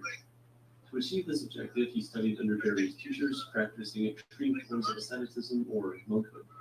This practice led to some extreme forms of self-mortification, the type his masters claimed would lead to enlightenment. However, 6 years of dedicated practice led to no insights. Now 35, Siddhartha was none the wiser compared to when he began. Acknowledging his disappointment, he realized that both indulgence and severe asceticism were not bringing him closer to the levels of understanding he passionately sought after. Instead of following a path on either side of hedonism and self-restraint, Siddhartha sought to find answers down the middle path, one that would avoid the extremes of self-indulgence and self-denial. With a new goal in mind, he meditated under a holy tree. His path had taken him far from home. Now in Bodh India, Siddhartha took a vow to remain in meditation until he had finally attained enlightenment.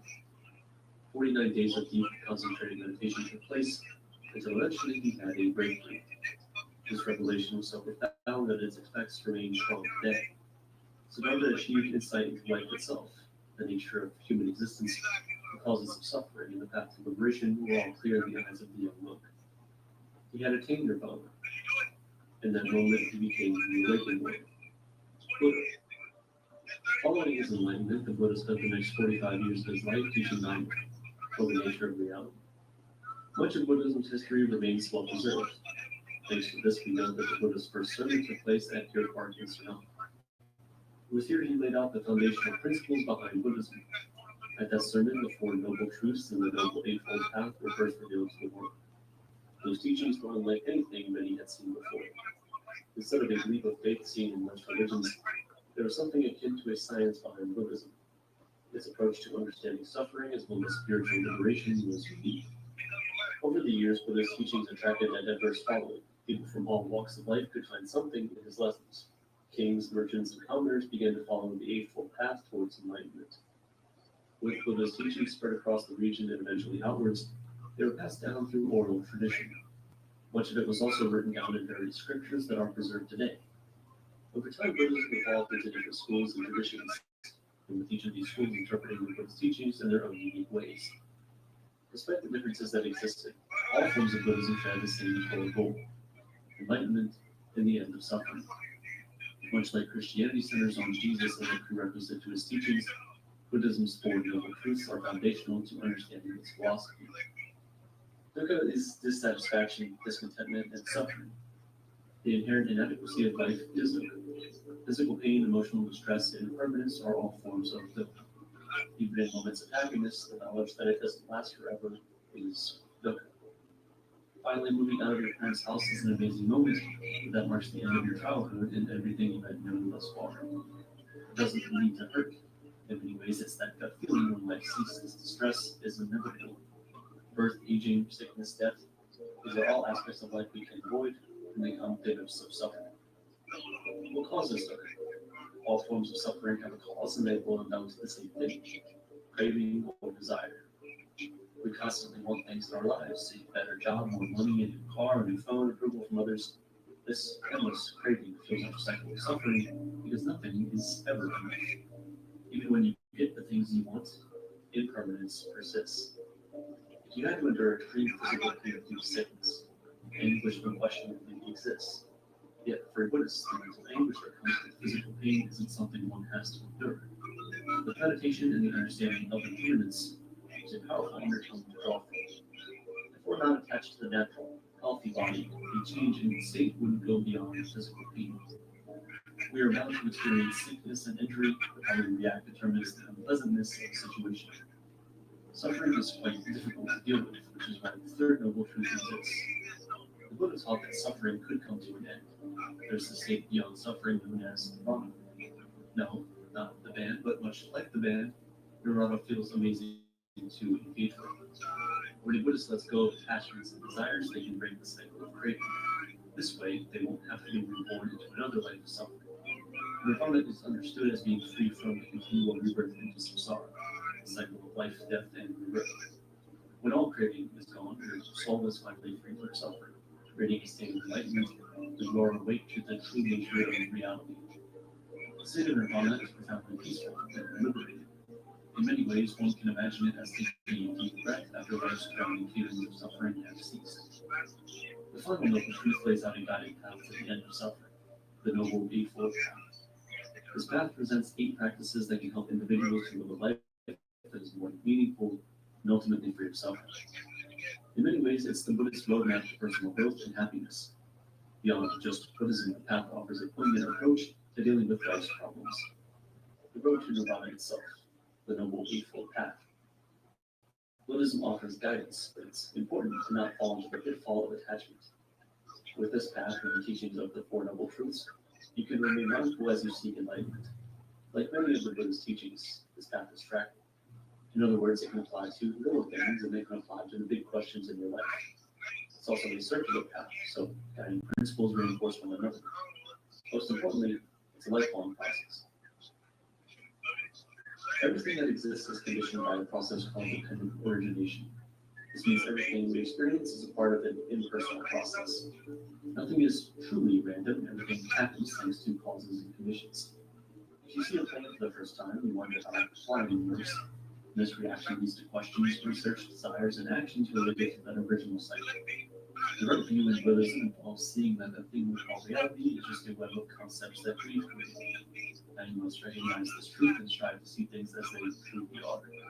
This means we need to accept the Four Noble Truths and let go of the idea of a fixed permanent self. Ego. The idea of me is actually a collection of ever-changing feelings, thoughts, and experiences.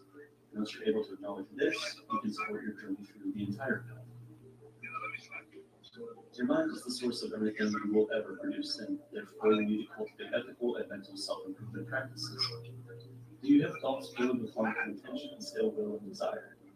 Or from your change of that? Instead, you need to foster good will, pronounce desires, and cast out any desire to harm. The right intention might sound like a no-brainer, but the actual practice is important to cultivate. If your mindset becomes peaceful, you will find the harmonious state you to live within, allowing you to fully align with your spiritual goals. Now, this part might be especially tough if you enjoy a fair bit of gossip. How you speak needs to be aligned with the right intentions. Speak with purpose. If you're fond of yapping, this might be a hard pill to swallow. And more importantly, you should speak truthfully and kindly. The right speech is connected to your inner monologue as well. You need to learn how to be kind and honest with yourself. Words have to come from a place of truth, so your communication must build up mental clarity and peace for yourself and others. Words are one thing, but actions have always been the real test of intention. On the path, you must learn how to engage in actions that are harmful and ethical. Don't steal, kill, and engage in sexual misconduct. And while this might seem like common sense, it gets even deeper. Right action applies to your mental approach to meditation. Allow thoughts to fade away gently without force and maintain a peaceful state of mind. If you have a pink elephant in your thoughts, acknowledge its presence, understand its nature, learn to coexist with it, and let it fade away. This mindful acceptance helps you cultivate a harmonious and ethical way of living. The path to nirvana is best forged by living an honest and ethical lifestyle. However, you'll still need to make a living on the path. In doing that, you should choose a profession that doesn't cause harm to others. Traditional Buddhist teachings tend to advise against occupations that involve deceit, poisons, or weapons. For modern jobs, you want to get into fields that contribute positively to society. Working in healthcare, teaching, farming, social works, engaging in nonprofits. These are all means of living that aim to reduce suffering. Some jobs that might not be considered in alignment with the path also exist. Dealing drugs, working as an arms dealer, being in the gambling industry, and being a shady salesperson generally aren't seen as ethical. Beyond your literal source of living, this step highlights your mindfulness and meditation in every aspect of your life. Your friends, parents, kids, and job. Your outer life should nourish your meditation. The path to nirvana is best followed with a persistent amount of effort. Your behavior is one that should cultivate wholesome states and abandon any unwholesome ones. Point your mind towards the goal, but don't introduce tension to it. Meditation isn't a one-day affair, so it will take some practice. Eventually, your mind might lean out of the present moment. Maintain your focus without being forceful, and while you'll find it difficult at times, right effort is about making a diligent, conscious effort to improving your behaviors and your thoughts. When you're fully aware of your thoughts, emotions, and actions in the present moment, you can use mindfulness effectively.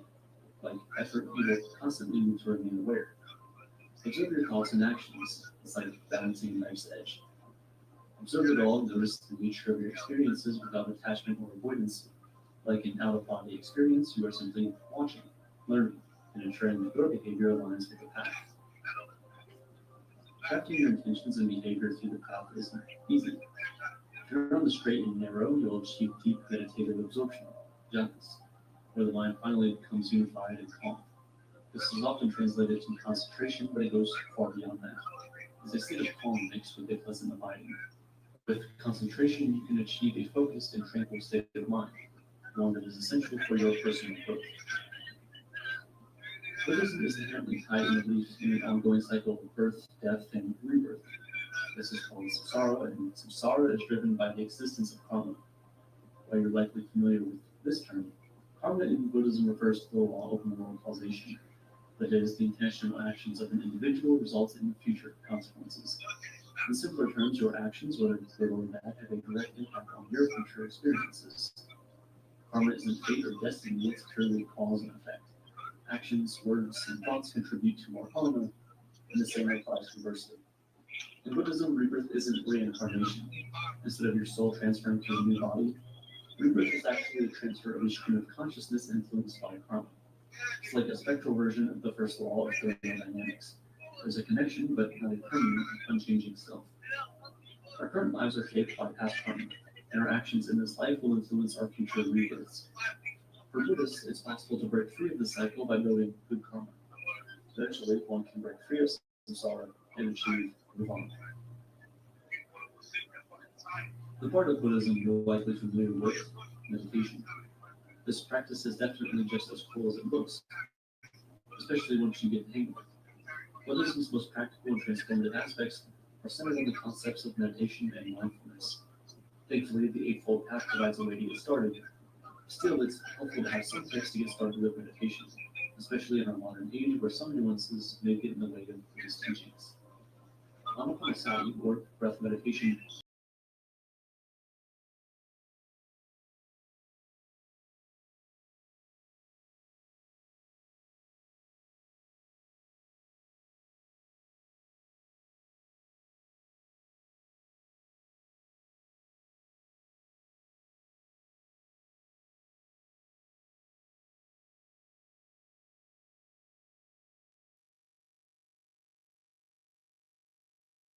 was shot and killed while standing outside of a parked car. Hatch and Liberia Sig are both charged with killing him. The green emoji refers to Dorothy Smart, Psycho Bob's mom, and the runner emoji refers to Red, who was able to survive every time they tried to kill him. So not only was Grand Mafia killing, they were trolling and leaving a trail of evidence for detectives to find. But it was one specific murder that broke open this whole case. Back in January of 2024, a quadruple shooting outside of a Best Buy left 17-year-old Terrence Farrington dead. Known as TJ, he was a star football athlete who was also known as a member of Money Gang and could be seen on Instagram Live living a life different from what was portrayed on the news. Let me know why you flag. You listen to the guy and shit. Tell me why you flagging. You know why you seen that before you listen to shit. Just you flagging. You're showing guns and shit. You don't. That's not even yours. It's not even yours. It's alleged TJ was spotted by Sig with someone who Sig mistook as color money red. So Sig opened fire, striking a total of 4 people and killing TJ. Detectives believe Sig uses a Stopper Draco pistol that had been used in multiple murders and shootings. Detectives also recovered telegram messages from Tavares saying Sig had the Draco in a double attempted murder. Sig, Tavares, and Hot Rod would all be charged with killing TJ. Sig's fingerprint would be lifted off a vehicle connected to TJ's shooting, and the investigation brought light to every other shooting they've been involved in. So essentially, the case began and ended. Who the fuck posts on Telegram? The first shooting in the case That's just dates stupid. back to People just October dumb. 2001, People that I see, when Liberia Sig allegedly I don't get shot it. at Psycho Bob's mom. She obviously survived, only to be killed at a later time, but this would be the first what? would all be charged with killing TJ. Sig's fingerprint would be lifted off a vehicle connected to TJ's shooting, and the investigation brought light to every other shooting they've been involved in. So essentially, the case began and ended with Sig, as the first shooting in the case dates back to October of 2020, when Liberia Sig allegedly shot at Psycho Bob's mom.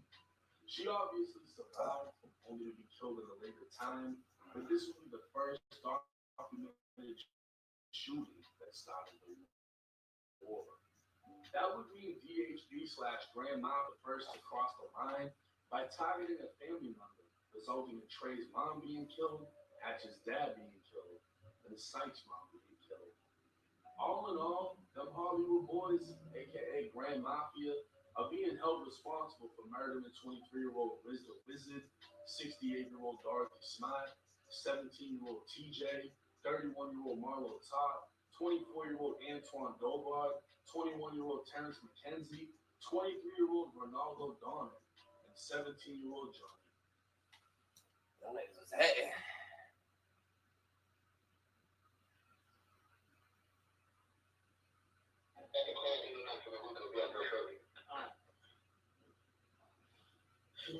Well, you like leaking your phone game? No. Yeah. I don't even be paying attention to mine. Wow. Well, you go like this, brother. Somebody trying to do it, so y'all can do it. Yeah, bro. I don't know how you live this life like this, bro. What like? So like you just like, I wasn't even thinking about it. look, I'm on Twitter. I'm just on they on you, gang. That's Getting that.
It's yellow.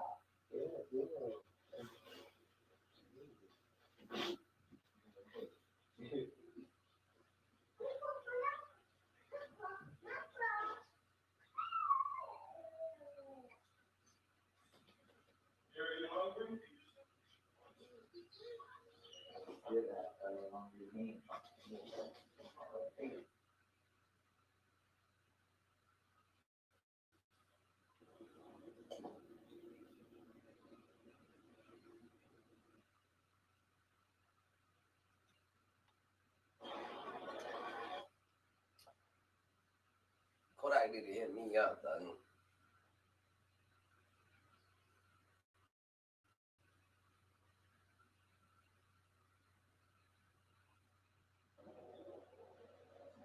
Состояние намечается, ничего похожего, человек стоит, собираются с силами, он народ смотрит, все приготовили камеру. Что же такое интересно будет?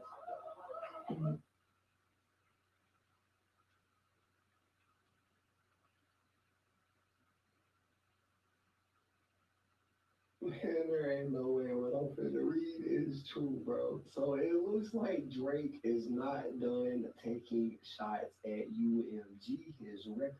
There's a rap for you, Want to Drake. support me? Go to Nene Marie 37 on Instagram and purchase you a signed copy of my book. You want to support me? Go to TikTok. Follow me at Trenches News 3837. Best audio book out on Spotify, man. Make sure y'all go check out Video Nocturnal. Yo,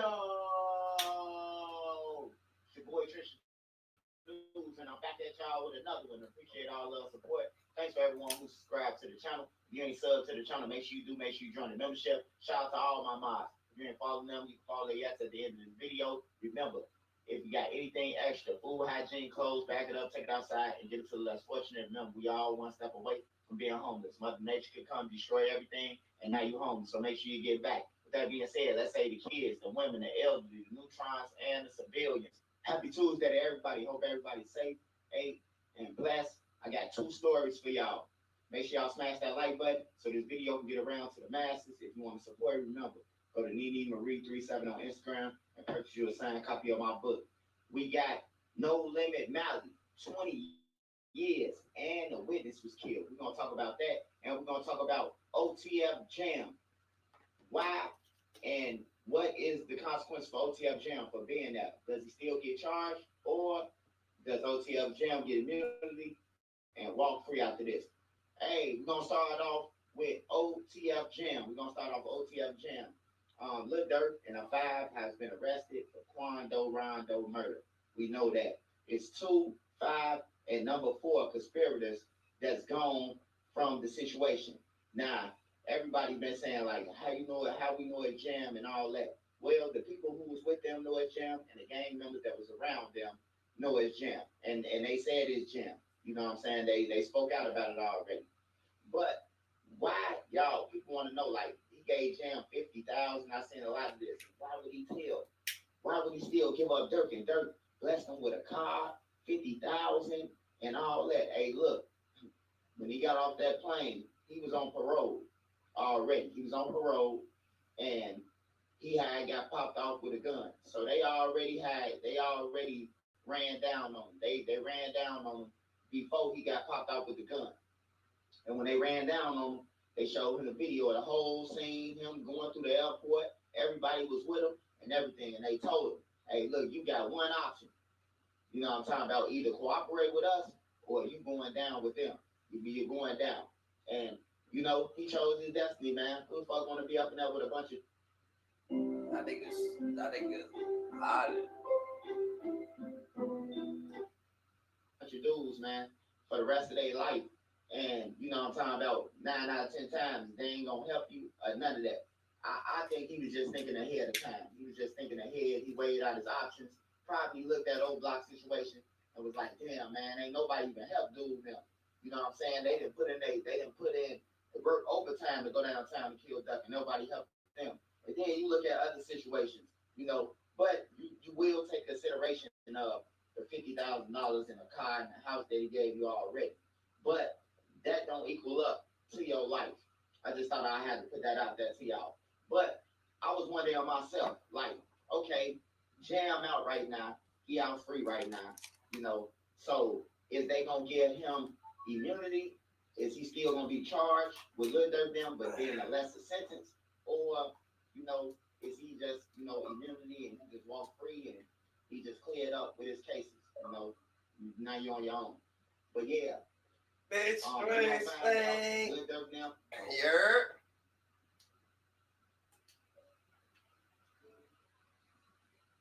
Yo, yo. Yerp.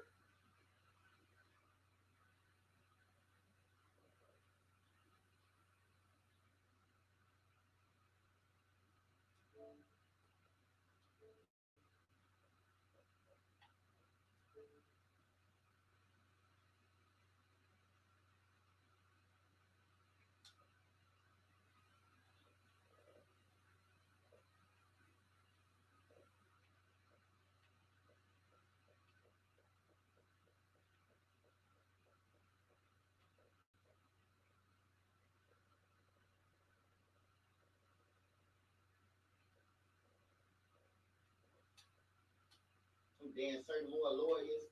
I see Boogie trying to get his lawyer inserted. Asa Houston, Flocka, he got Keith Jones. He got his lawyer inserted, and of course Lil Durk.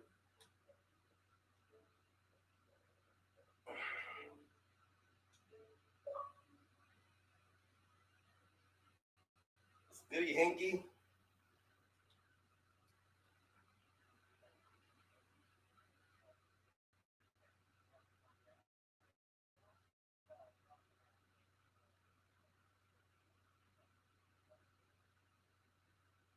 Someone join him?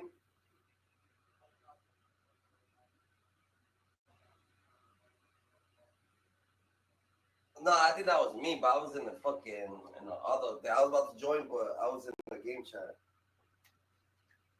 People was talking to me, so I just don't want to be rude and shit. Yeah, well, I'll jump on.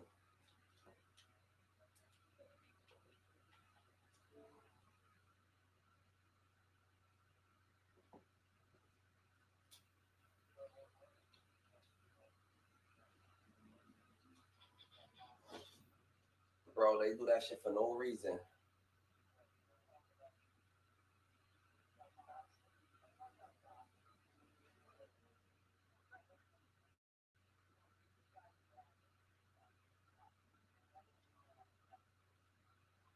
Oh, so they be trying to fucking ban niggas for. Yeah, that's crazy. I caught a 3-day. I didn't know why. You gotta watch it. That's crazy.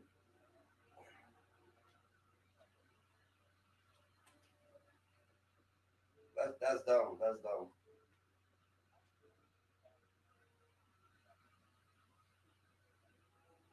Facts. At least people in the game chat, whatever the case may be, in your party. Bro, I'm a YouTuber, so niggas will actually report me for not playing with them. So imagine that. Yeah.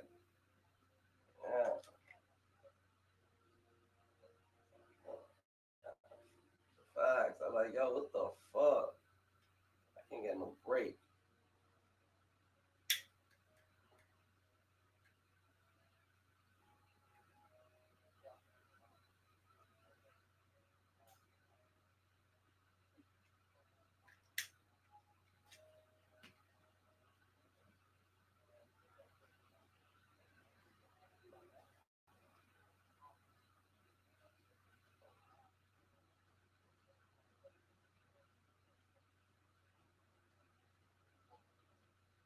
Nah.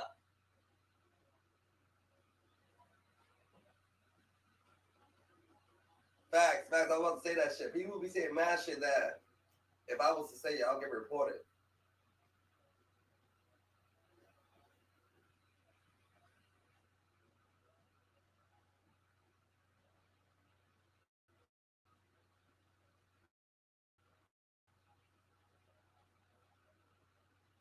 Yeah, that's different. You can't speak on the truth though. That's just reality.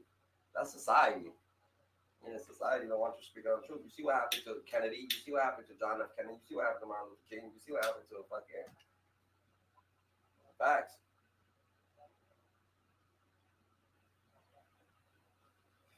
Oh yeah, Biden did that shit. Not Biden. The people who runs Biden, the puppets, whoever is the leaders. You know what I'm saying? I don't know who it is because Biden is definitely not Biden. Whoever did that, Biden was in the room and they said, "Yo, this the only we gonna let you be president, but we gonna kill him." He didn't have no say so. You know what I'm saying? So he's just like, so when they missed, he was just like, "Yo, y'all fucking missed. Now I gotta go look at this nigga, and I know y'all was gonna kill him. I ain't looking at him. I quit being president. I quit." He quit. That's why Kamala Harris went there because he was running until they tried to assassinate Trump. Nah, I think he didn't have the balls to look at Trump after they tried to assassinate him. He didn't have the balls to just be like, yo. But he was with it all. Not that he was with it, but he knew about it. You know what I'm saying? Yeah. What can he do? You think he voted for Trump? Yeah, deep down inside, he was voting for him. Deep down inside, he definitely was.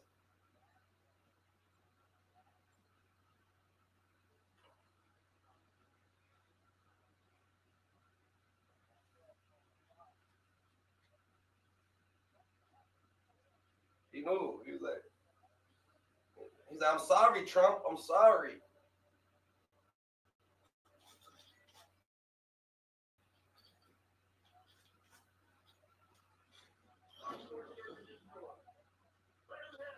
Oh. Yeah, I prestige. I need to fix my guns after this match. I put siege. I didn't fix my guns after this match. I said I put siege. I didn't. Yeah, after.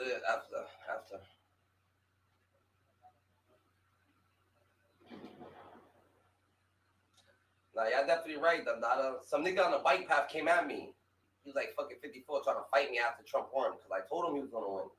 He's a body supporter. I'm like, bro, this nigga actually like, fuck you, don't fucking talk to me, no fucking. I'm like, yo, fuck you, nigga, you think I'm fucking scared of you? Yeah, he thought I was scared of him or some shit. I said, yo, I'm not fucking scared of you, done. Like, you got me fucked up. And he was like, he put his hands up to my face. And I was like, you know what? Next time you see me, don't fucking talk to me, bitch. Suck my dick. And he was like, huh? La, la, la. Next time I see him, he gave me a hug. He was with his wife. Yeah, I think so. Maybe he was. Funny thing is, he worked for the school department. Yeah, he worked for the school, but he said he was like a librarian in a college or some shit like that. I'm like, yo, done, like you fucking slouch.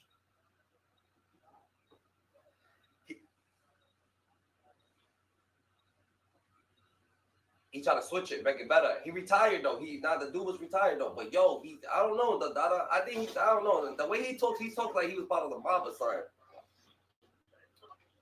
But I said, nigga, I'll slap the fuck out of you. You got me fucked up. He put his hand to my face, like, man, you know how someone talking to you and they just pointing in your face? I was like, bro, get your hand out my face. I'm a grown ass fucking man. Yeah, bro. I want you to smack me.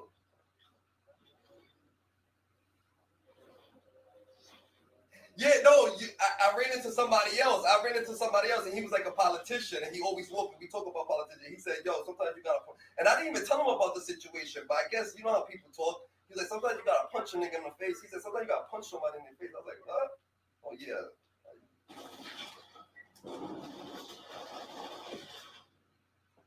Yeah.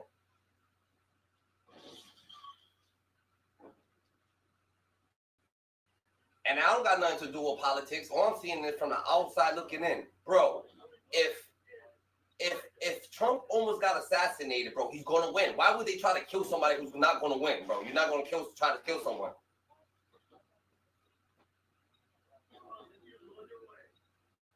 Shit, I will die.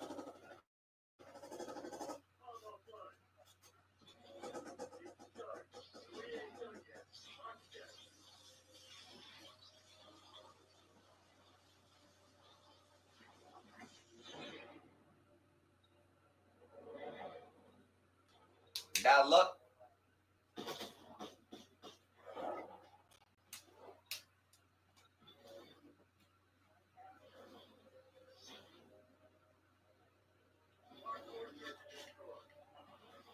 Yeah. I think B-Boy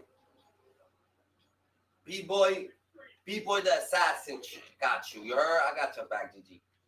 B-Boy the assassin. Oh, the fuck? Oh, no. We got a bomb.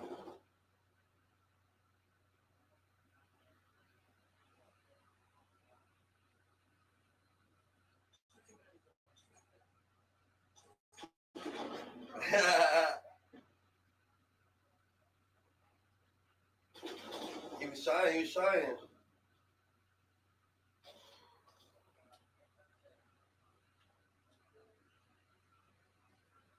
No, that helps. He thought he was moving like Flash. Nah, you was moving too slow, then.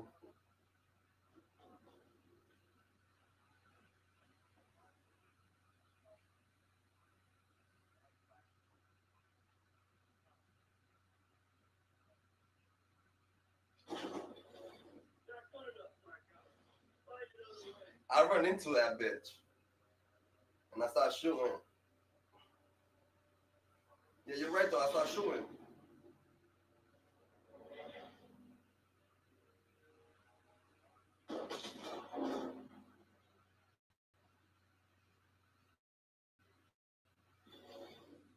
Now, I get what you're saying, though. If someone wants to throw smoke, you could actually, yeah. If I see them, I'll shoot.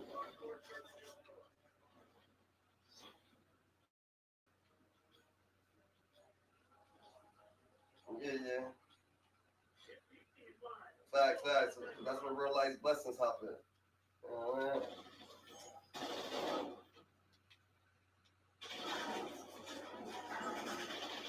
Oh! This one for sure. Dumbass, bro.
Hamas Tumsey. Hamas Tumsey.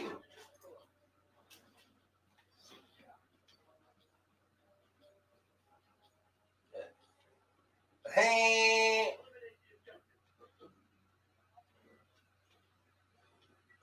Man, you talk about order now. Oh, what the fuck?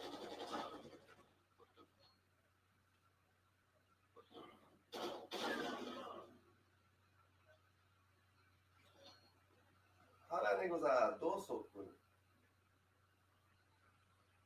Man, I gotta roll up. I gotta get out my frequency.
That's it.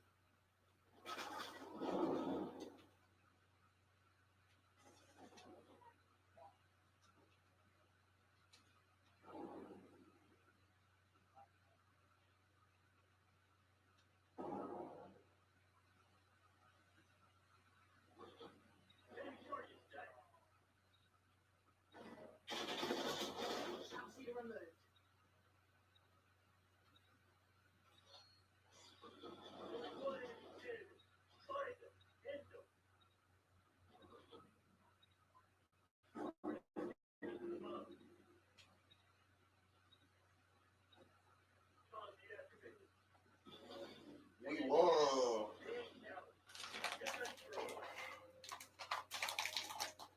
Can't be so eager in this game. That's why I was like, yo, hold on, let me play a war. Let me do what they doing.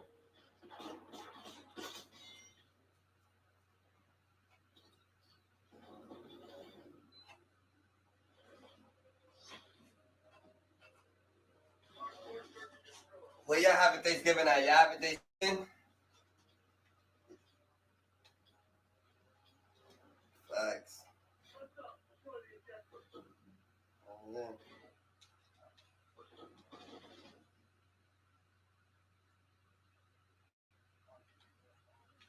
I'm going to my same position.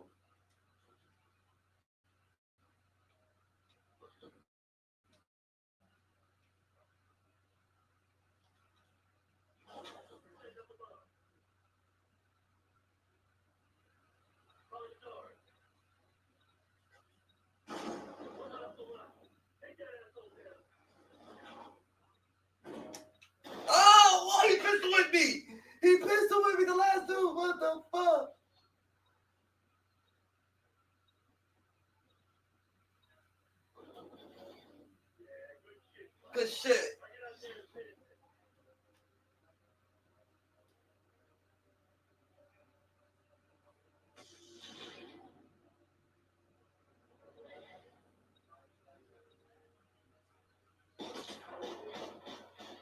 Switch ain't no aiming.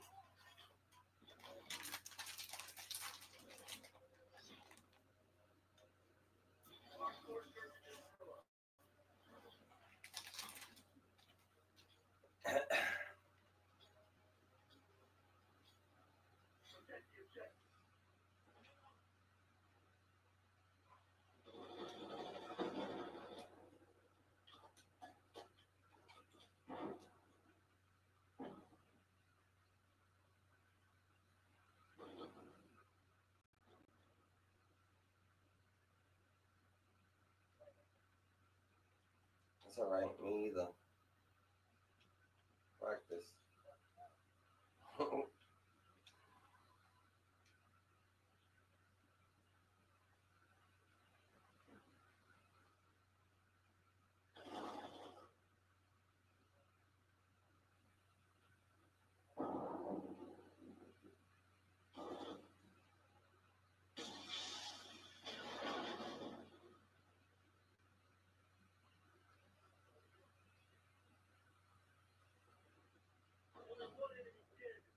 Gotta have them family ties. That quality. Oh, that's my boy. Gotta have that quality.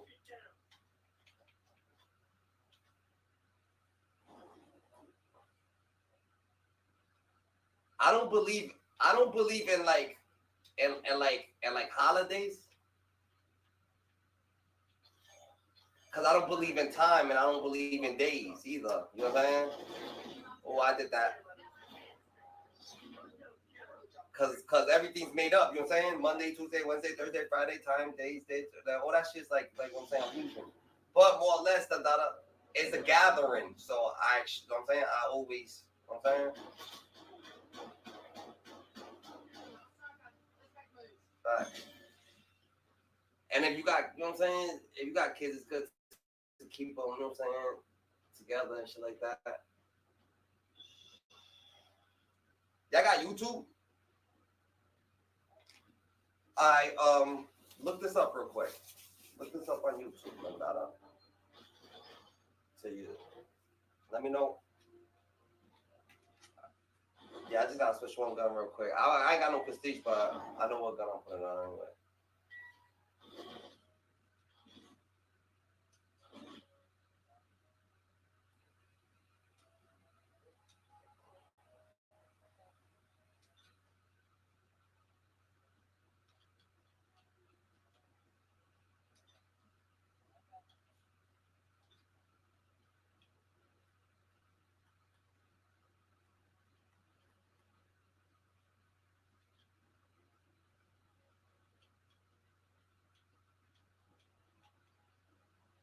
I'll be good.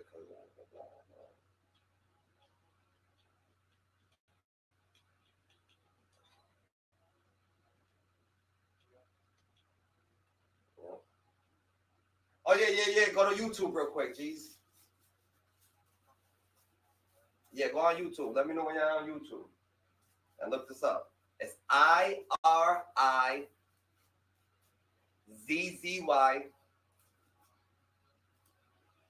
space IROC. Y'all got it? Tune in the YouTube, the data. IRIZZY space IROC.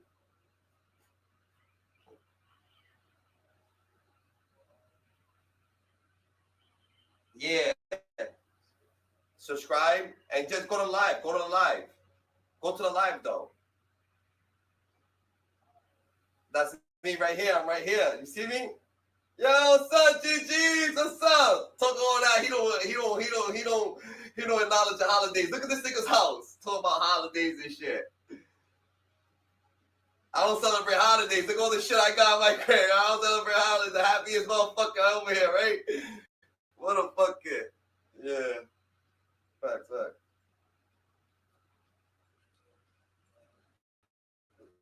Had to, Dada. Santa the daughter. I want to know what's up with Santa the daughter.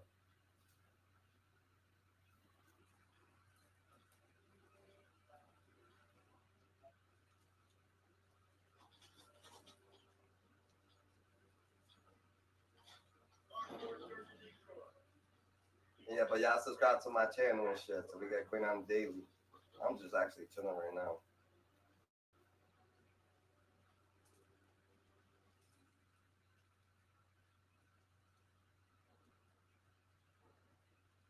I have to roll my blunt real quick. I have to roll my blunt. Let's get it. Let's get it. Okay, okay. Okay.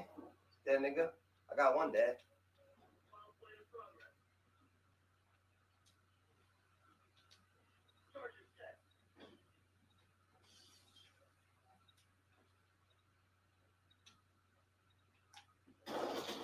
I got two dad.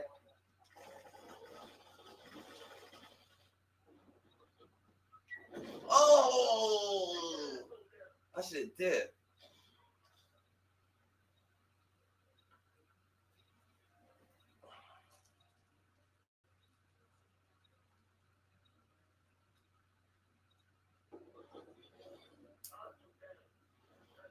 Should have hired.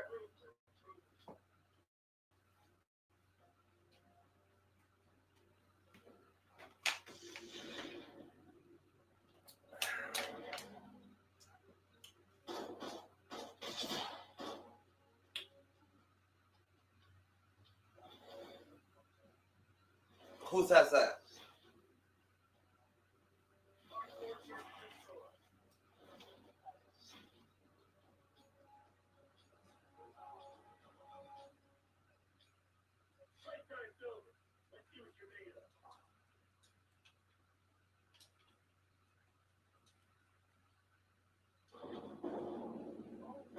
Oh my god, I fell down the elevator shaft.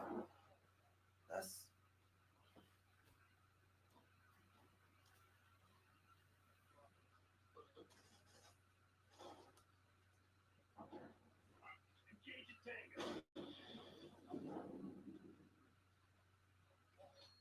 oh.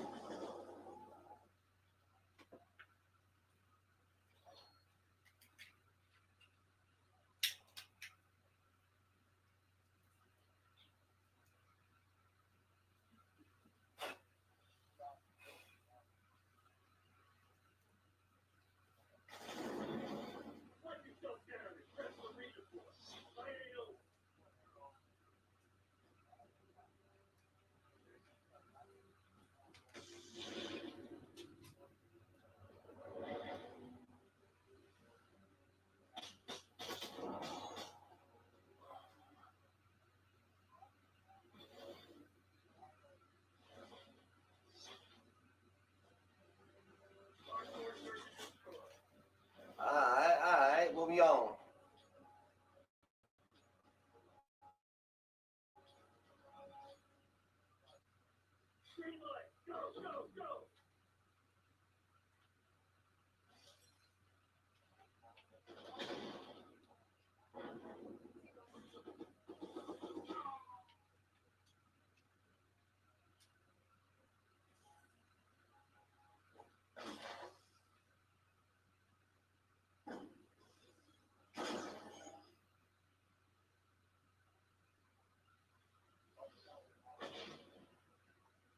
Where's the bomb at?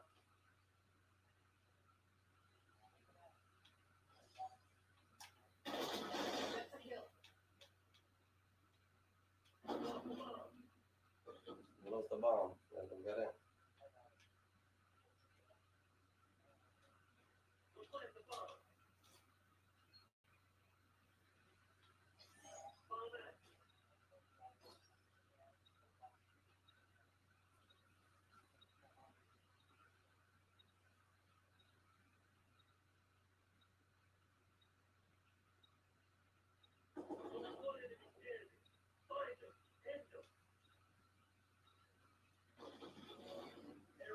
To her, I'm getting the hang of this shit.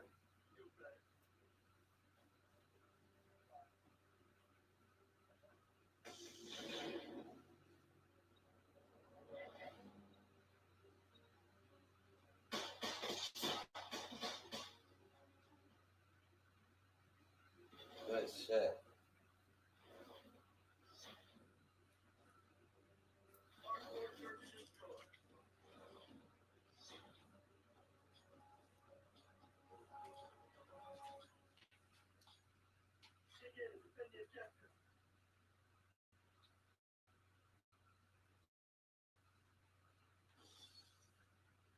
You gotta defend now. Say that.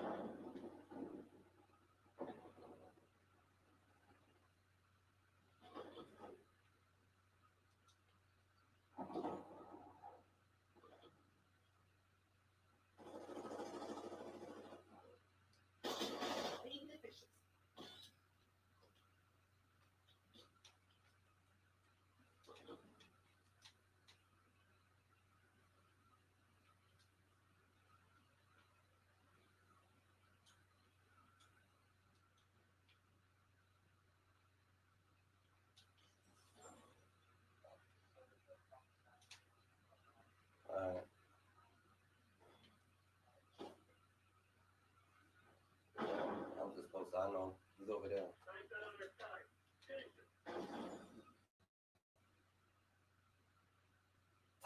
I thought outside. So where is he?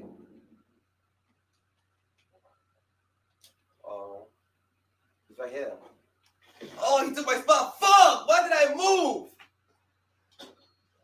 Oh, damn.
Facts.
Oh, fuck! I was waiting for the other two to come. Fuck. That's it.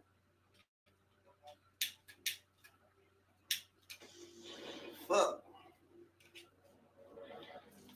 What happened with that white stuff? What white stuff? Got a deal with Diddy? They got a deal with Diddy?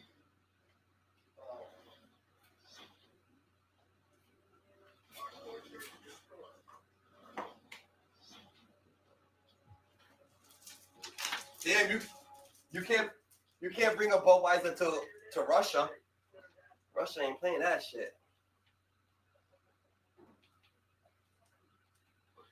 Yeah.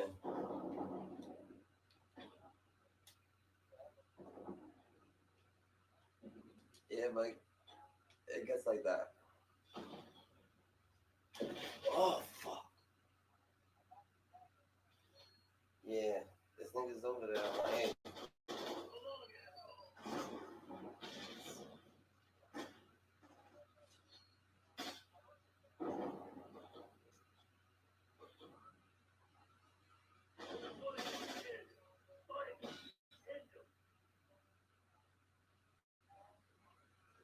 Yeah, like I don't got nothing against gay people, but I just don't understand what's the point of being gay. And second of all, like, what's it,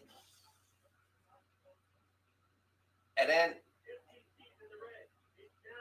yeah, not even that though. Like, yeah, exactly. And you don't see no gay. Like, you never see a gay lion or a gay fucking bear or a gay. So it's like that's weird, bro. Like, you know what I'm saying? Like, life's supposed to be, I guess, with a boy and a girl. You know what I'm saying? Point big career. A gay goat.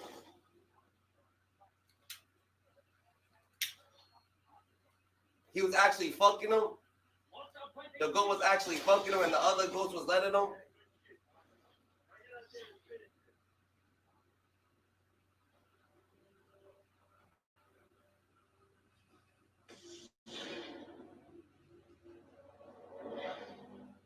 Yeah, I get it.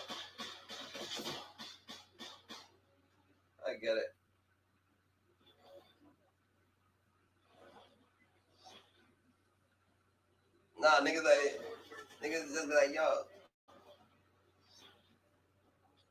Niggas be like, I'm not gay, go in the shower and start looking around. Nigga, what the fuck you doing, nigga? What you looking around for?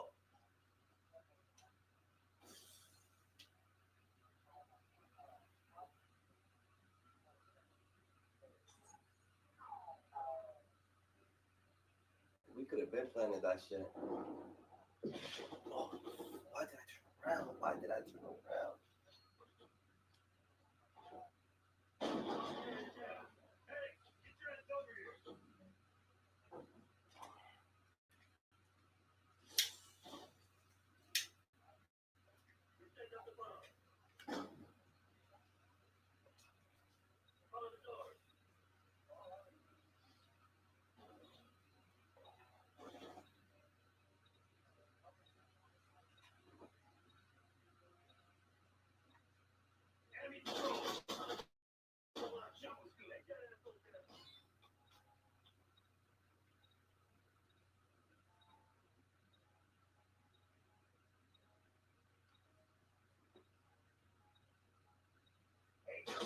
Yeah, hash facts. Bing bong.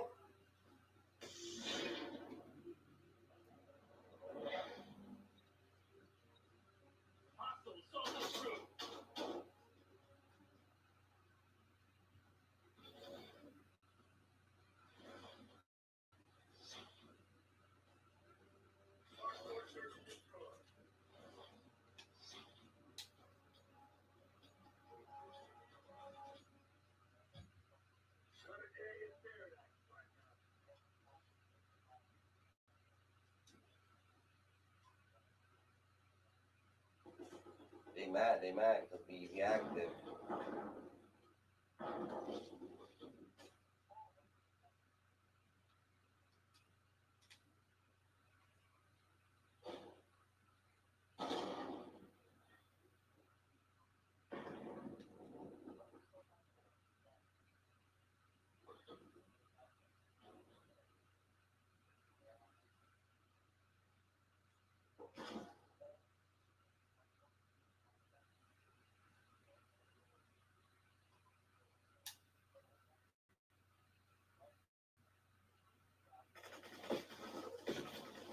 Fuck, he was behind me. Shooting that shit. Nothing.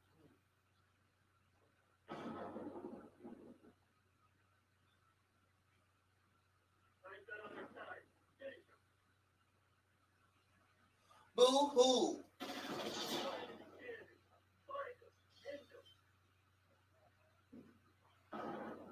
WA.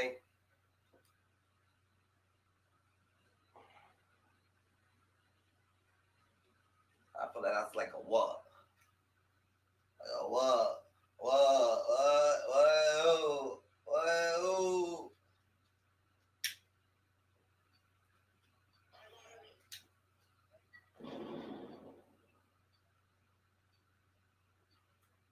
I call her one by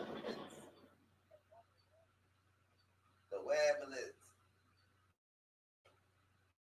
Sound like fucking Bugs Bunny.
Oh, he's coming from behind you.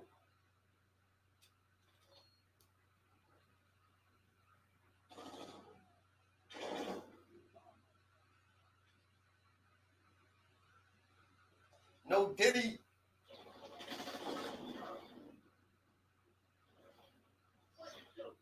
Oh, nah, we ain't letting them come back. We slacking. We just needed a little competition. Now it's time to go crazy.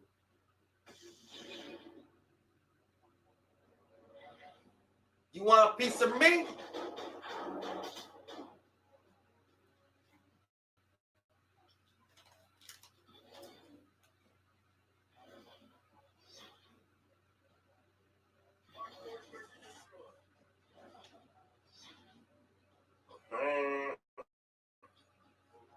I'm going back to A. Fuck what they say. We back at A. That's that. Fuck you thought we was.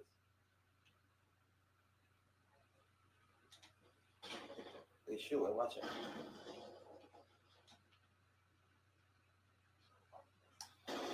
Oh, yeah.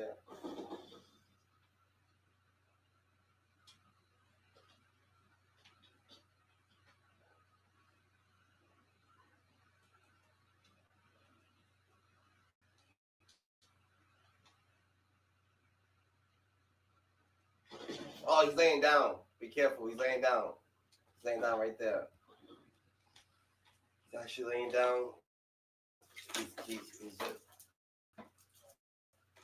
Yeah, just fucking. He's out there, bro. Over there, laying down. Just be careful. Now he's more all the way towards the. More, he's a little bit more down. You see, he knows that you're there, but he's laying down. Oh, he dead.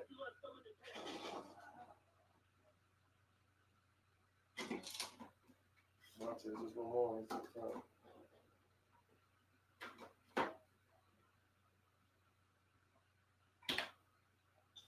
I think he's over there. Good shit.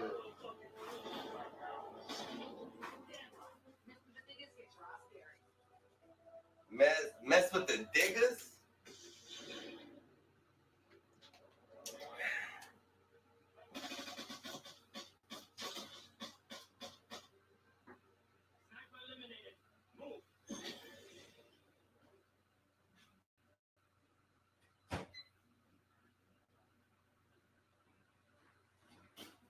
Mess with the diggers, get your ass buried.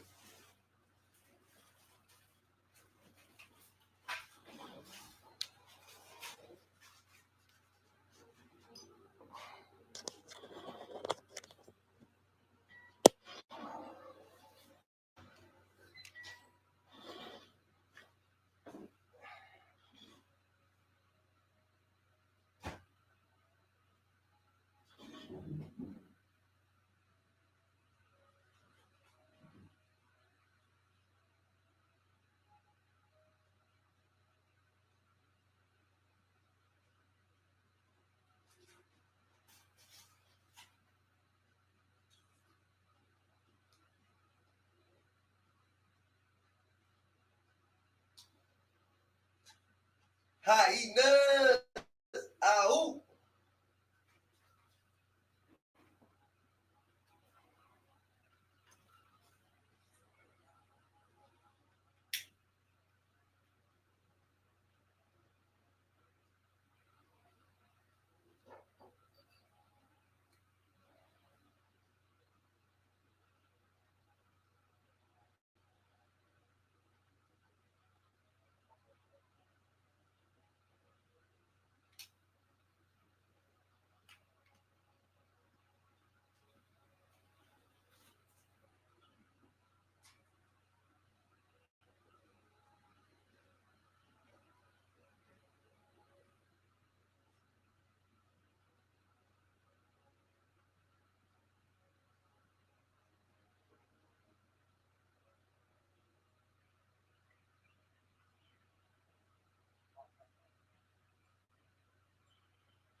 Yeah, I never played this one.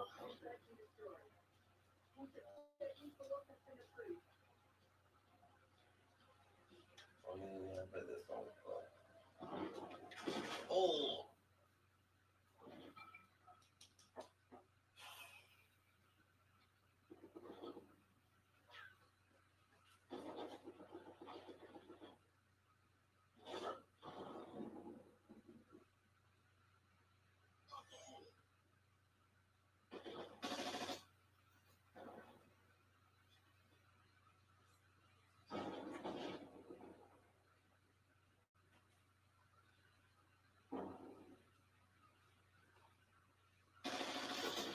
Good shit.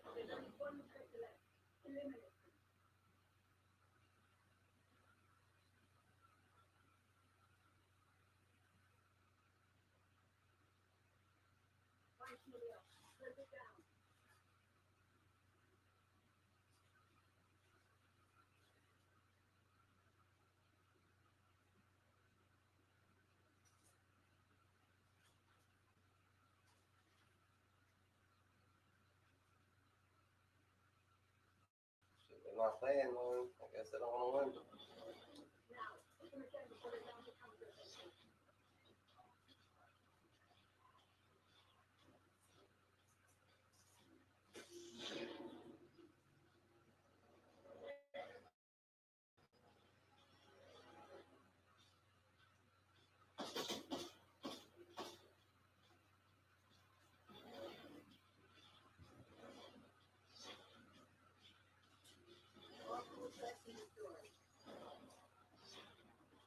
I'm finding a good spot.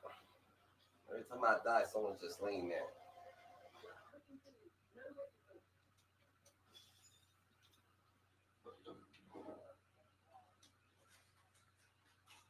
I don't see that.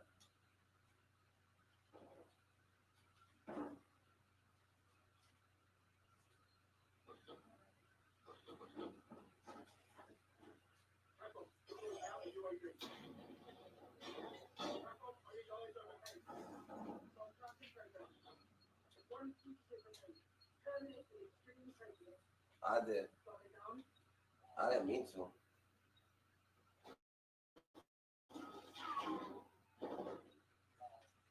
Oh, you dead. Yeah.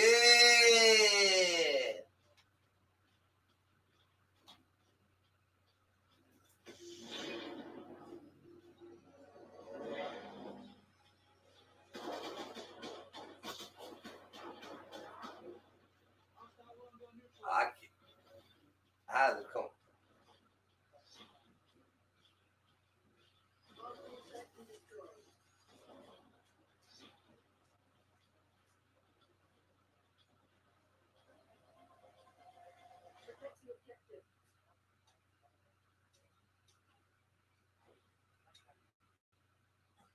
What the fuck? What the fuck? Someone hit us with a grenade?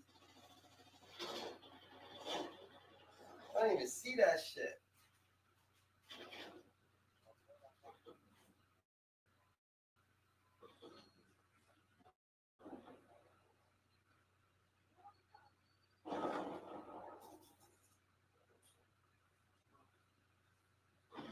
We got time.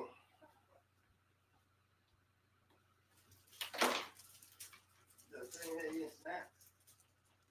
If we got school in the morning, what we gonna pretend we do?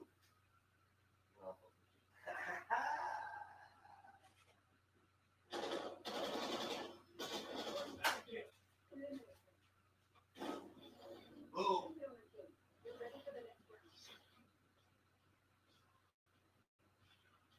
Oh, next round.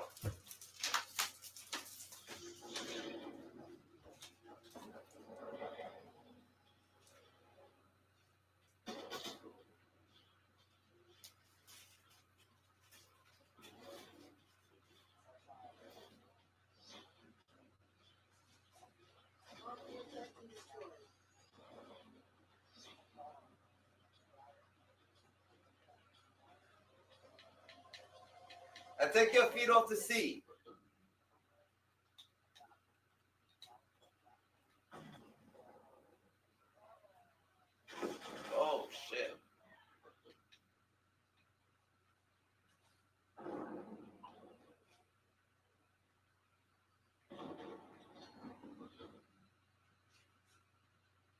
One fugitive remains. Terminate with extreme greatness. The closing of all. The bomb has been planted.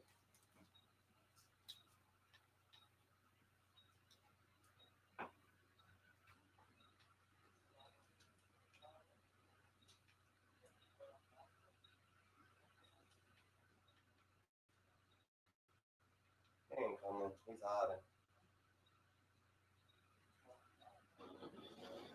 You don't want to. I don't want to. I don't want to die. I don't want to die. I don't want to die.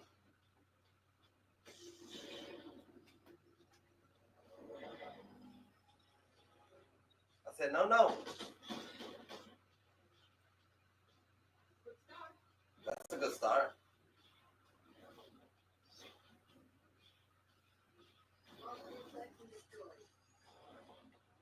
That's a good start.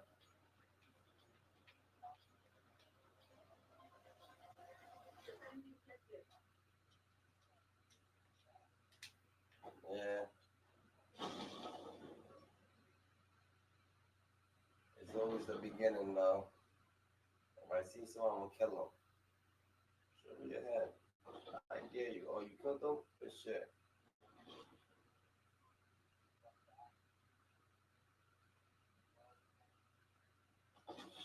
I'm in the spawn, so. I think I killed someone. Not this one. Yeah.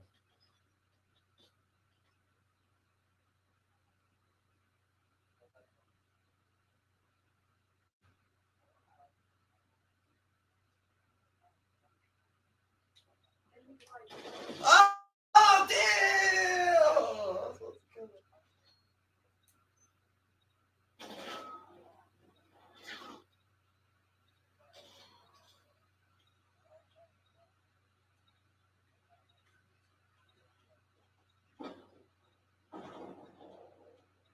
Using arcane.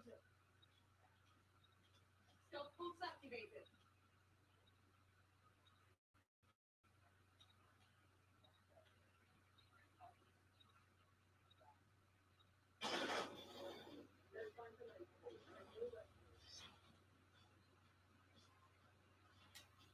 Oh, damn, I was supposed to.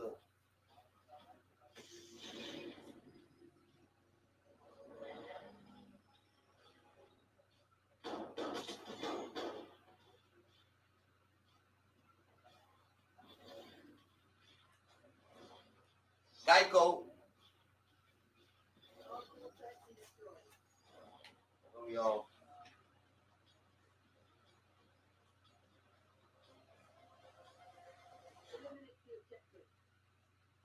Mister, I'm on planet. I ain't say that. I'll plan it this time. What the fuck?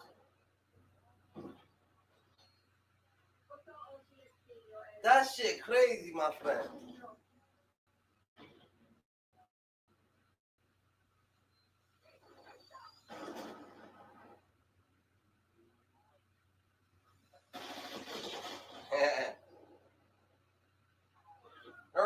around you around these parts.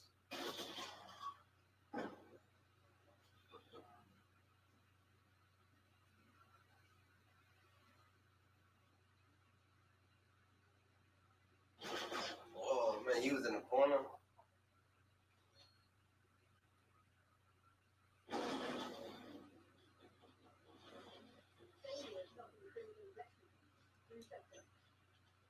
I gotta do better.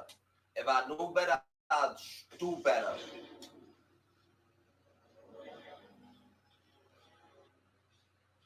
It's alright. Nigga, they throwing bombs at the fucking spawn. Yeah, random. Facts. Random. I'm gonna say I'm gonna fucking go stay alive.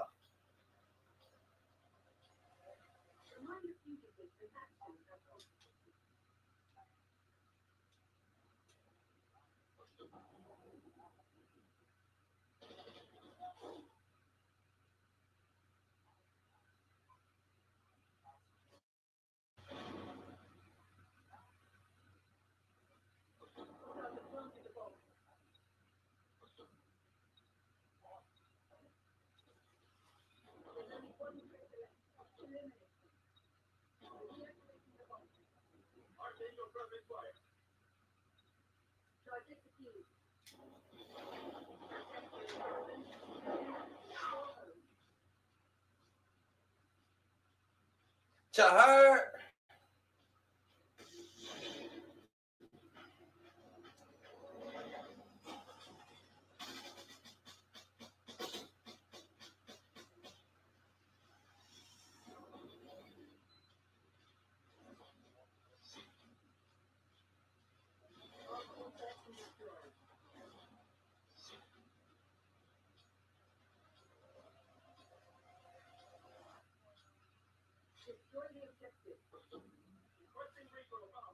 Shit, you going to A? I'm going to A.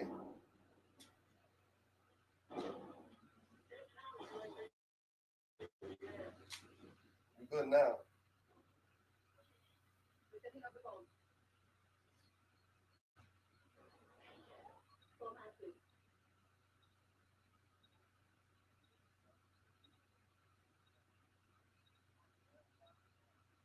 Yeah.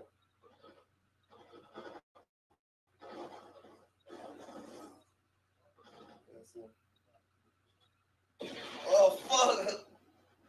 Oh, I killed myself. I'm stupid as fuck. I should just stood. Yeah, next time I'm just gonna stay put.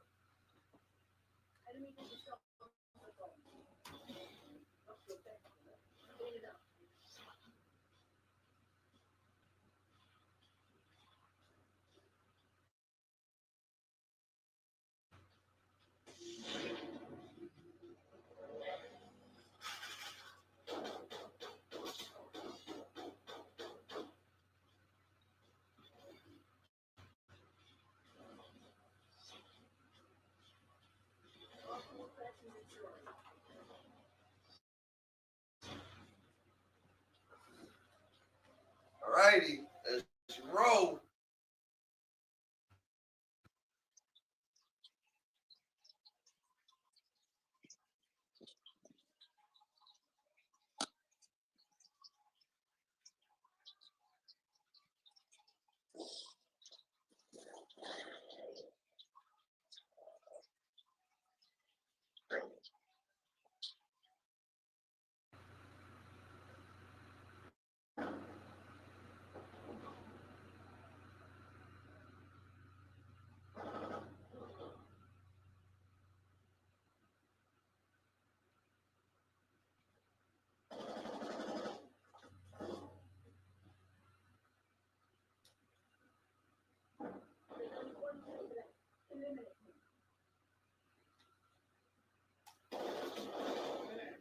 Kill her.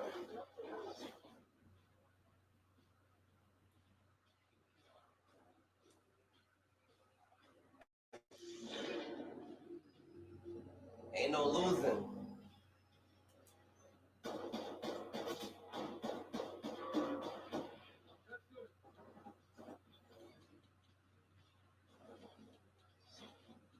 Nah, y'all definitely doing alright. Y'all doing good.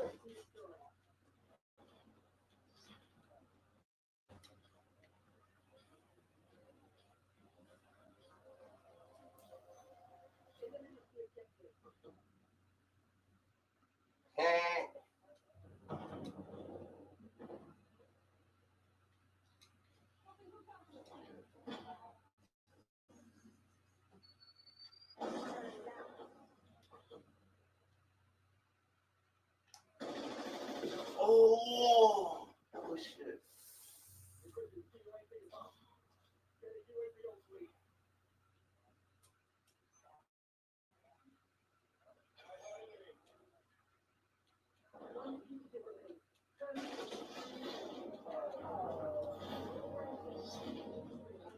Victory, victory, Hercules, Hercules.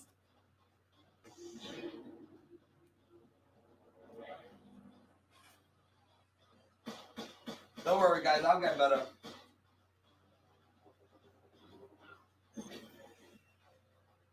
Yeah. I'm a motivator. I'm just a motivator. We gotta stay righteous, all right? You put God first, and actually how you did it, God slip your work, all right? God chose you because he knew he could trust you. God's best kept secret. Hyenas, ooh.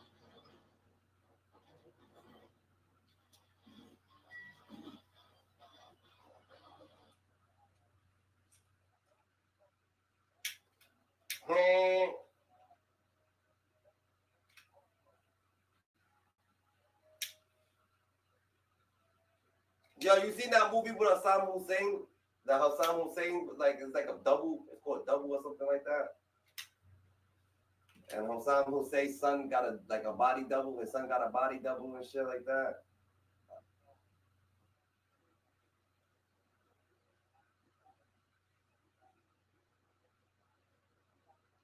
They made but they made a movie. They made a movie on it. On that same documentary, they made like a movie. It's called Body Double or some shit. Yeah. Hassan Hussein got like a body double, and then his son. It's about his son, and his son's mad crazy and shit. His son fucked his boy's girl on their wedding day. Yeah, and then she committed suicide. She jumped out. She committed suicide after it was done. She jumped out the window.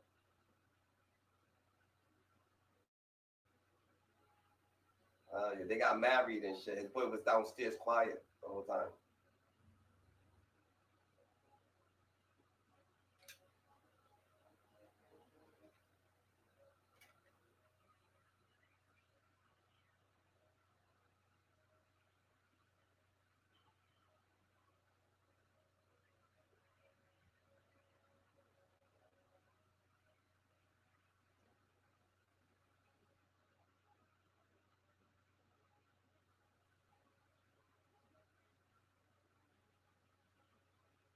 Yeah, them terrorist people is fucking crazy. Them niggas crazy though, Donna.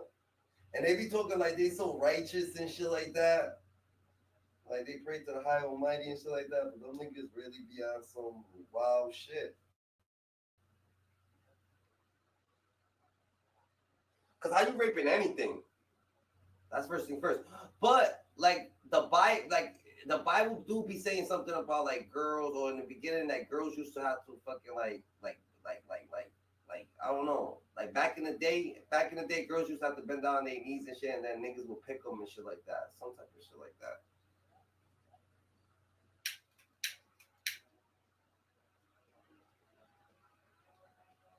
Ha! Oh, the Quran, the Quran. Yeah. So, but I'm saying though, that's how back in the day, that's how living used to be though. Yeah, no.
Yo, they was tripping.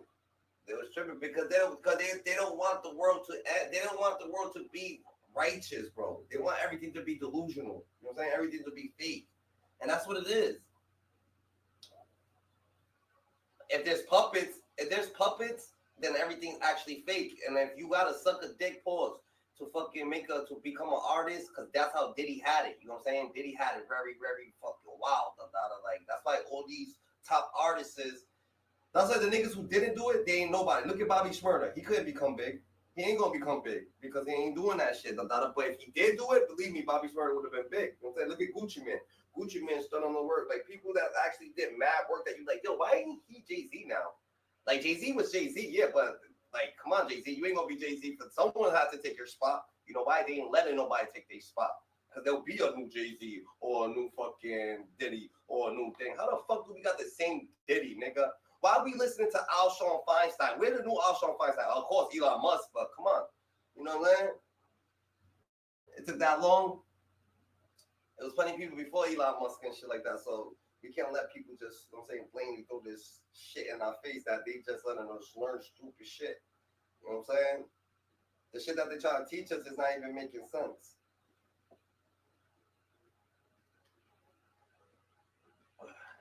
So more or less, you might as well just live your life how you're supposed to live it. Dandada, every day, breath by breath. Dandada, happy, be joyful. Dandada, just live your life. Because society will fucking... Society's evil, Dandada. Society's meant to be evil, Dandada. It's the hospitals, all that shit, Dandada. You gotta watch everything, bro. And you can't blame the people in the hospital. It's just a system. They just work for it. They don't know what the fuck is going on. They just as fucking ignorant as anybody else. Yeah. And the people at the top don't even give a fuck about a fucking person, nigga. They'll buy you, nigga. They'll say it. I'll buy you, Dandada. I'll buy you right now. You know what that means? I don't know what that means, because I don't know what that means. But they'll buy you. That means they'll throw you away. They'll buy you, put you on the shelf. Like, I don't know what that means, Dandada. But you ain't buying me. I don't take any money. Yeah. They'll throw you away.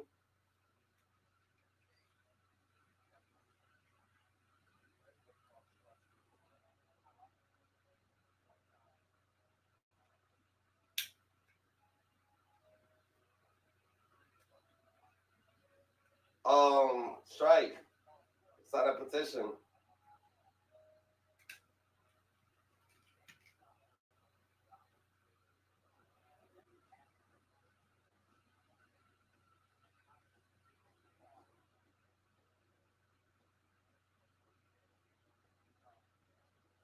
Bro, right, I had a job.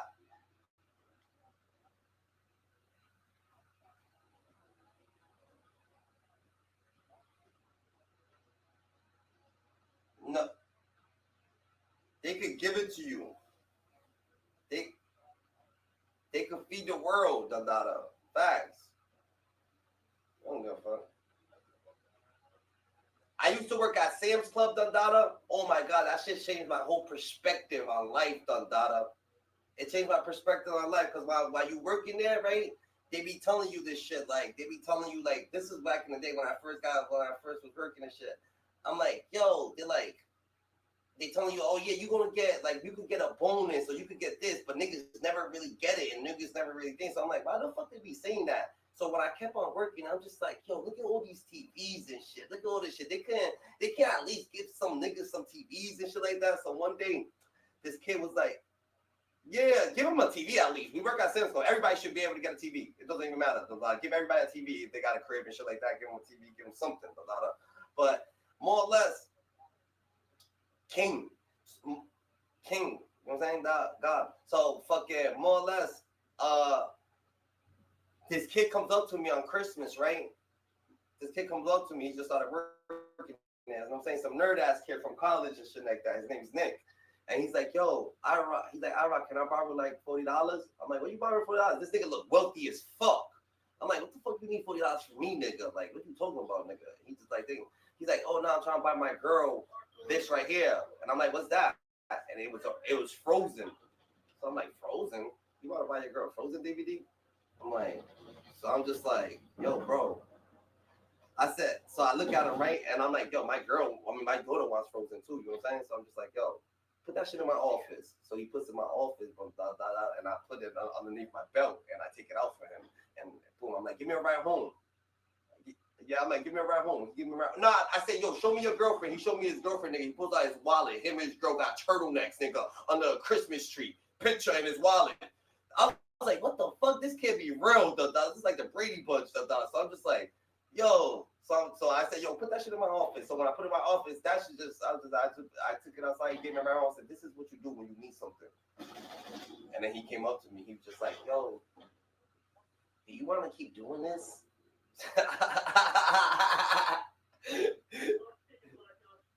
Yo, that nigga started fucking like, yo, look at these drones. There's no drones.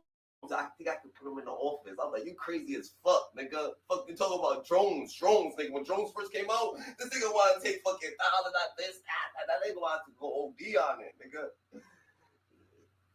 I ain't gonna say it didn't get done. I ain't gonna say it did get done. I was like, all I'm gonna say, nigga, they closed that damn stuff down, nigga. Bro, they lost a lot of money.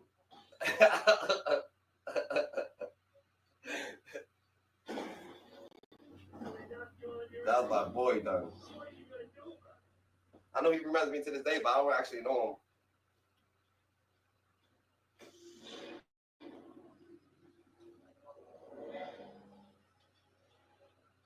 But when you do shit for good morals like that, nigga, I seen that picture. That's what got me, done, Dada. I don't think you understand. When I seen the picture of him and his girl both wearing turtlenecks, nigga, it was a wrap, nigga. Some bright ass turtlenecks. I was like, yo, and it's in his wallet, bro. Now I was like, this is not traditional. Like, he actually got a wallet with him and his girl picture in it. That's just crazy. He didn't show me on the phone or nothing. It was a real picture in the wallet. That shit hit my heart.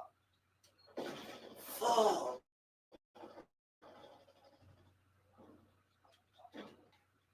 Well, that's good. Yeah, that's not particular. That's what's up. Me too. I had keychains and all. The turtleneck was crazy.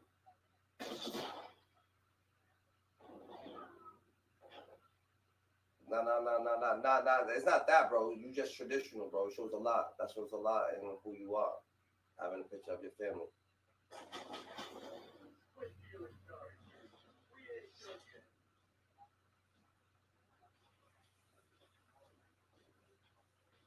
You was busy though. You know what I'm saying? You was busy. You're not working on yourself 100%. Now that you're working on yourself 100%, now you got certain shit that you had to upgrade. You want the picture in your wallet. You know what I'm saying? Before you working for the fucking army, nigga, they got you. You know what I'm saying? You're not working on yourself. You gotta work on yourself.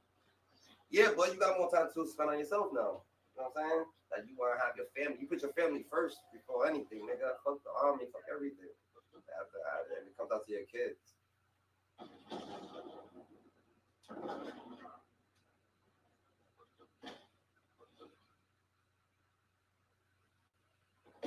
Oh man. Yo, these niggas actually torturing us on this board. I don't know if I should tell y'all. I don't know, I just be following niggas. Somebody does. We all hey.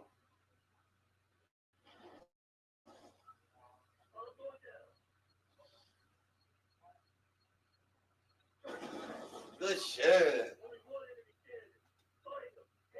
They're taking it out. Good shit. You see?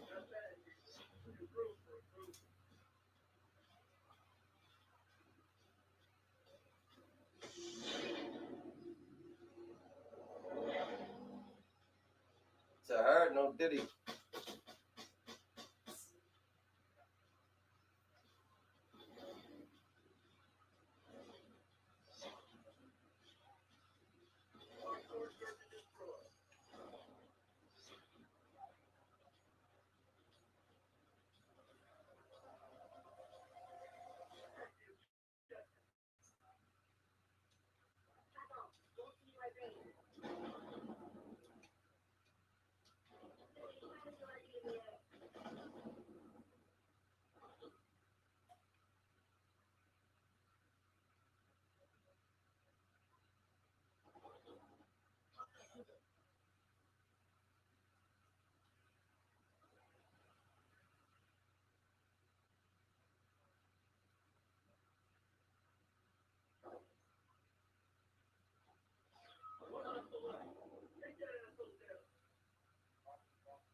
Yo, where you from?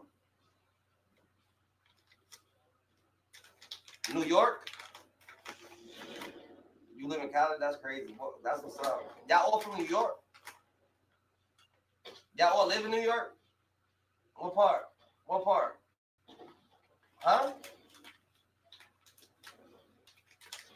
Upstate? That's what's up. All right. Albany, Buffalo, what that?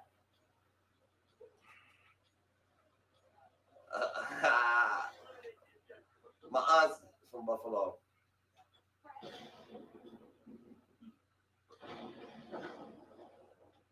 You're stationed in Cali, so you live on a base? That's what's up. Oh, Cali's beautiful, huh? No.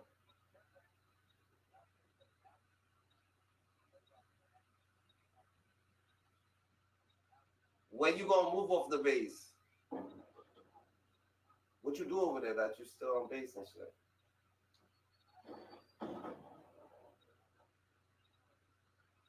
Yeah.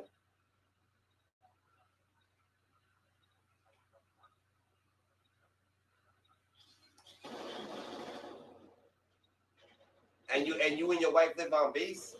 Yeah, they're coming through the train. That's what's up. My cousin was in the army and shit like that, but he didn't even last. They fucked him up. He actually got he happened he the day he's what the dude like the head kid in charge and shit like that. I guess he had it out for him. They was bullying him. They jumped him a couple times or whatever. He gets like $3,000 a month. He got schizo. He's schizo now.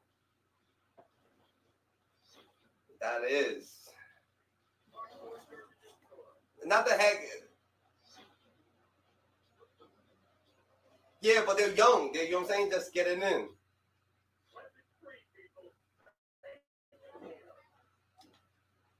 Yeah, nah, I don't either though. I don't. That's how it was in the hood. And the hood is different. You know what I'm saying? Niggas always trying to get tough, so I gotta stay away. You gotta stay aware for you know what I'm saying, for your friends and shit. I'll fight a nigga in school for a nigga, knowing that he's not about to. Yeah, I don't know.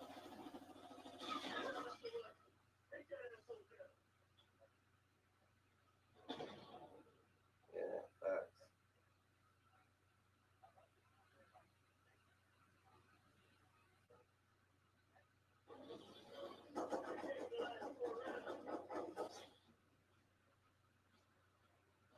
And everybody don't.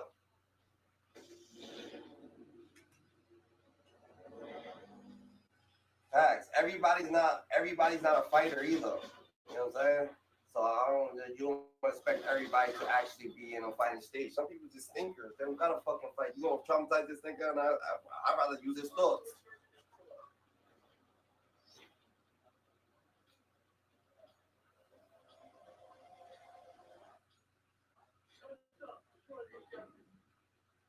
Yeah. Nah. Facts. You're dumb as hell.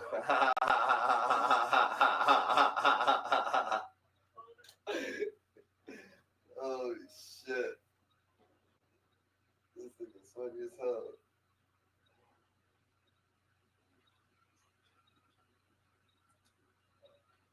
Now people do be having ideas, but they just don't know where they're going with it. So it wouldn't even matter. Like you know what I'm saying? Everybody's not too educated.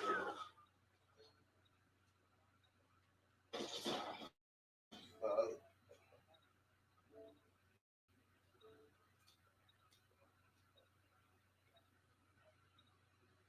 I had to use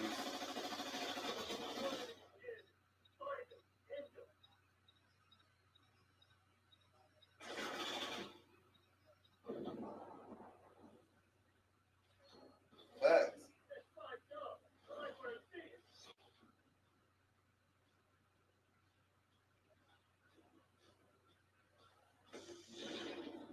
I take everything into consideration. You know what I'm saying? So that's just what it is.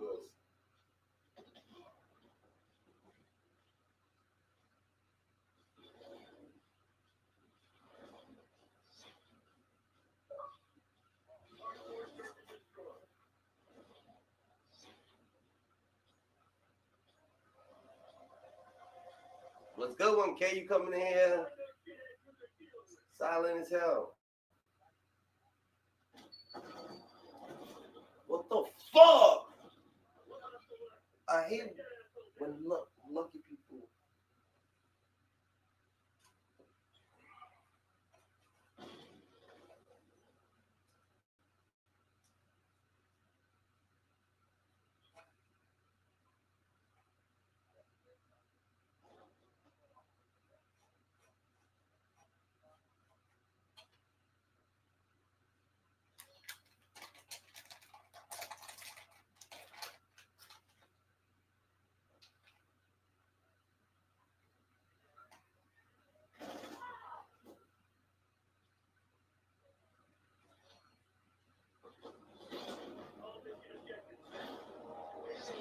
Hey.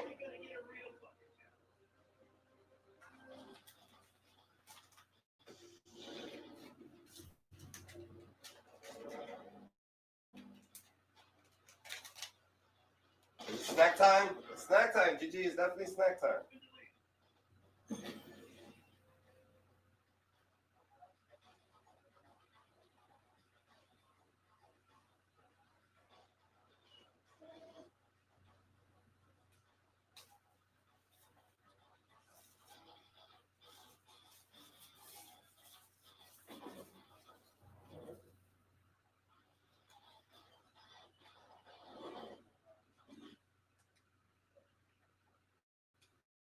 Yo, 1K Ray, what you on, Dada?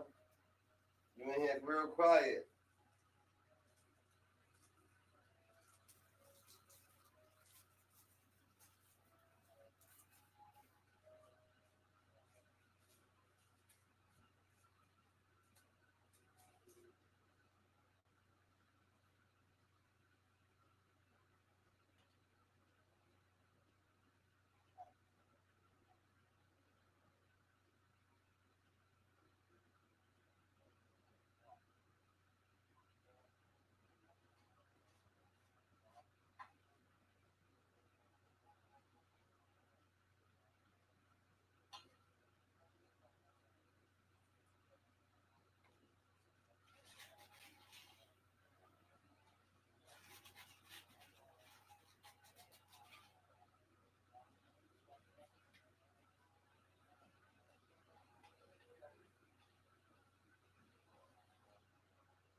You prestige 10 times?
I think that's the one.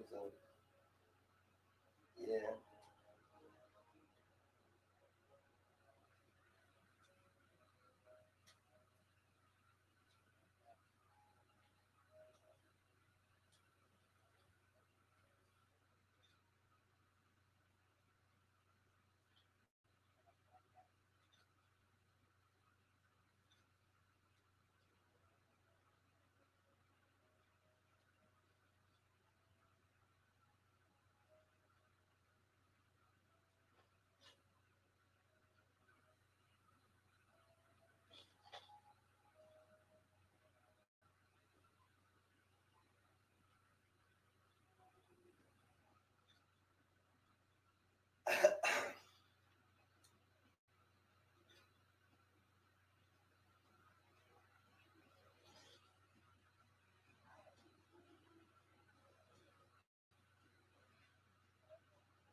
my gun chain.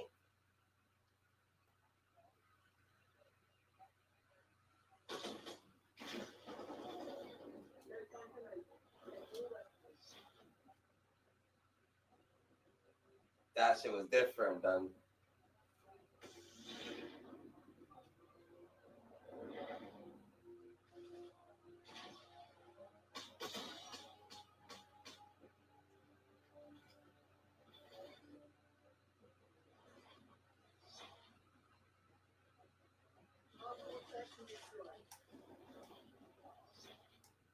That's how my gun shoot.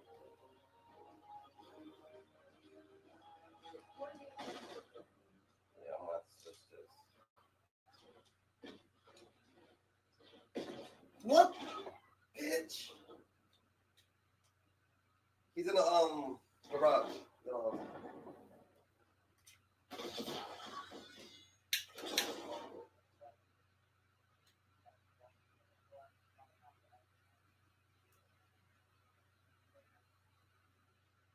This is crazy.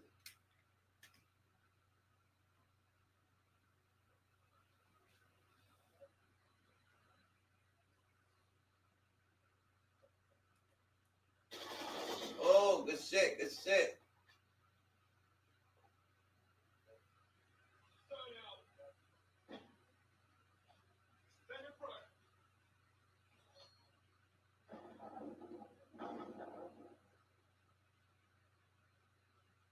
No much time left. Put it to bed.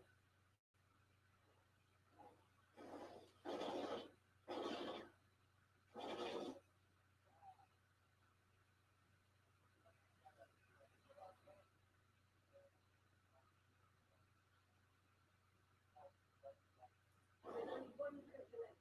Eliminate them.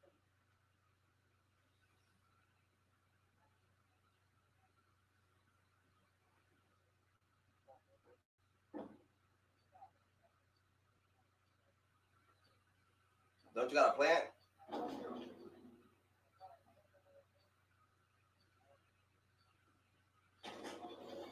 Take your own account. Ready for the next round.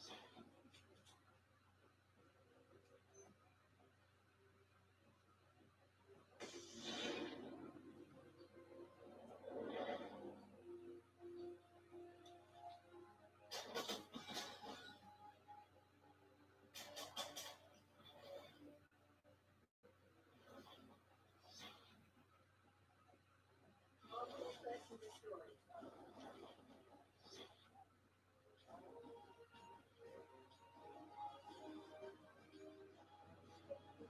Go, go, go.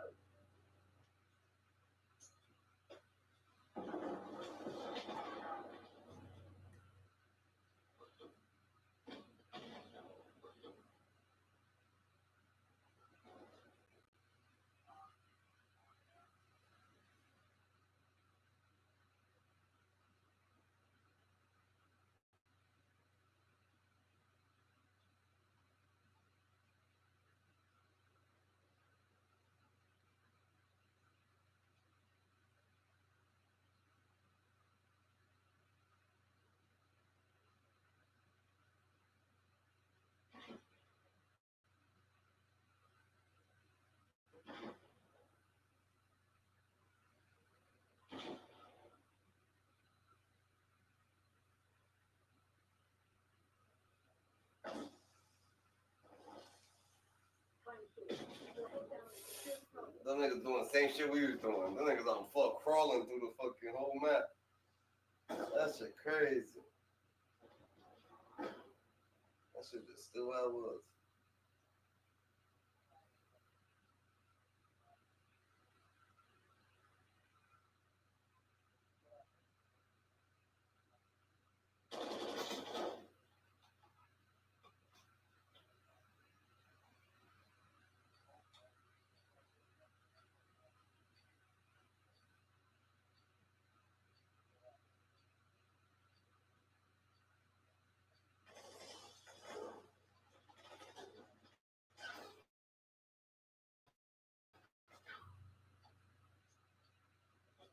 Enemy target set.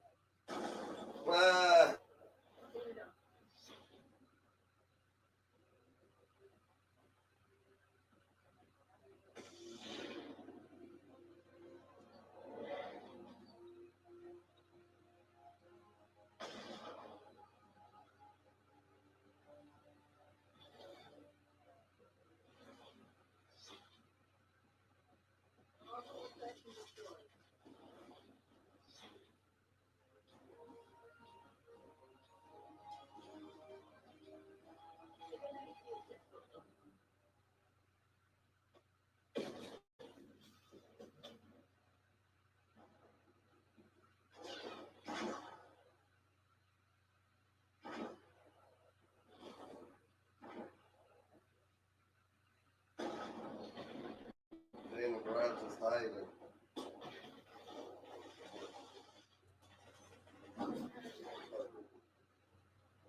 Good shit.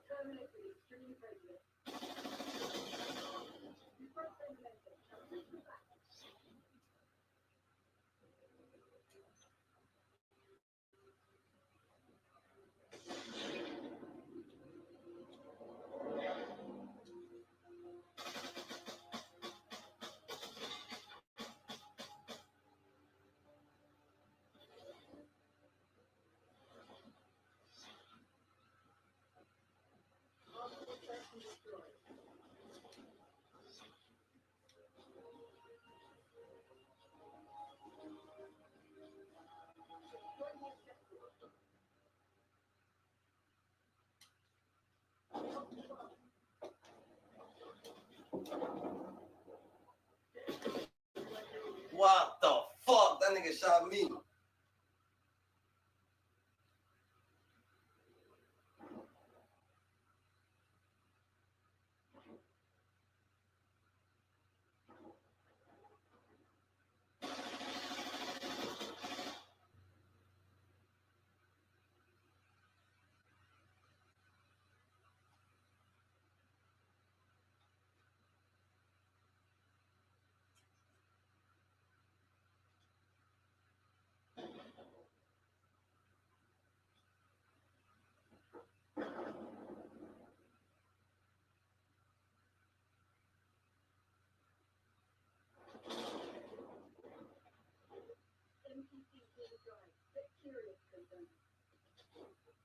That's crazy.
This shit's nuts.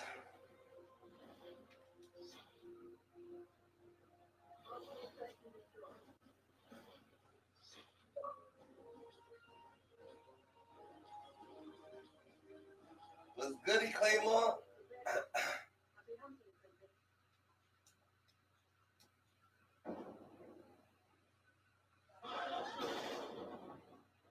What it do, Gigi?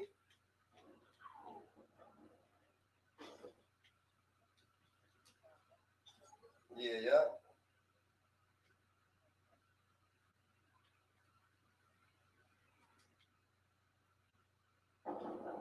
You heard? My boy Hank. He's about to, but we can join up though. Right after this game. Gotcha. What you been on, Dada? You good?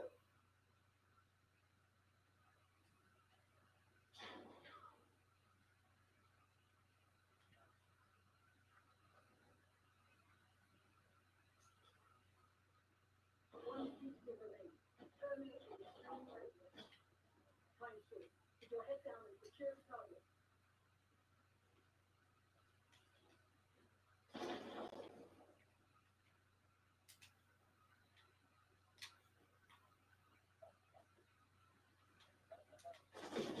He's in the back.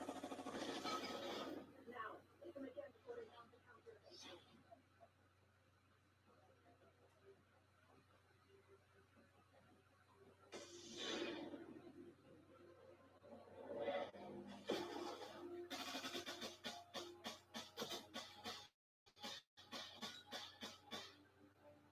That gun's ill, son.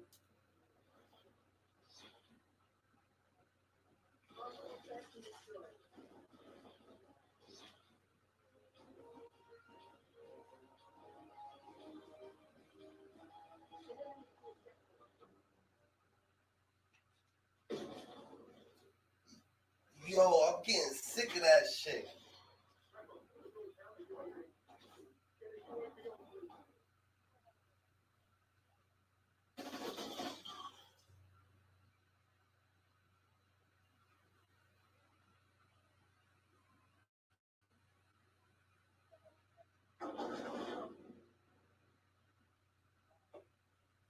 Oh, that nigga slid.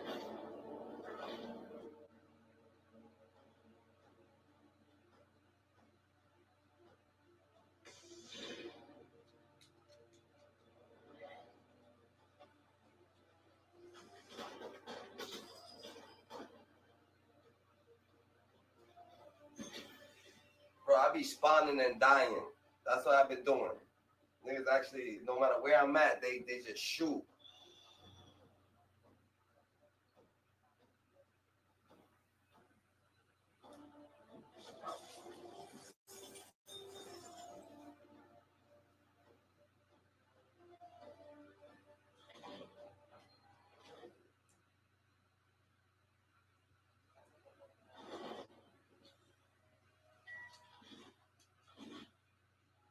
Yeah, I gotta fix my weapon real quick. My shit happened to change real quick. I don't know.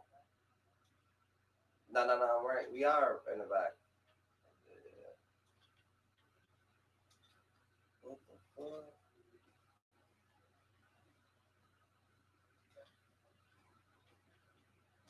For what, nigga?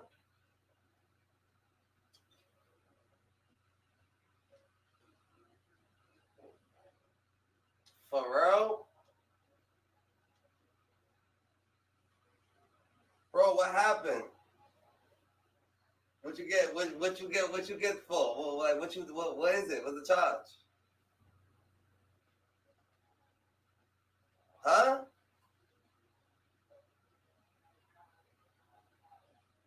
Nigga, you got caught with some shit?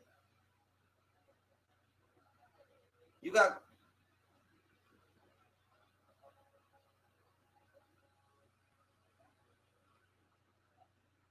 What? Dude, you got to get caught with something, nigga. That's weird.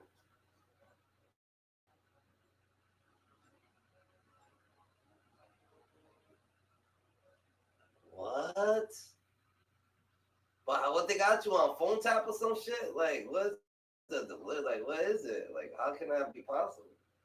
Texas?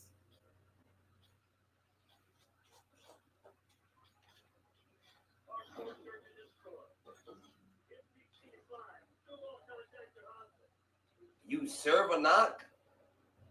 Oh, you must have served a knock.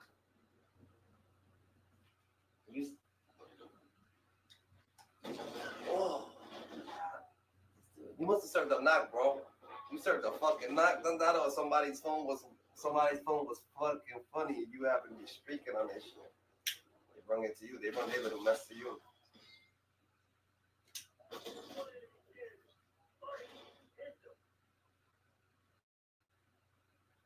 Yeah, ain't gonna be crazy. But it's still something. Something that shit is like, it's not your, like, it's still something though. It's not your floor, someone else's whole floor. Someone else was hot.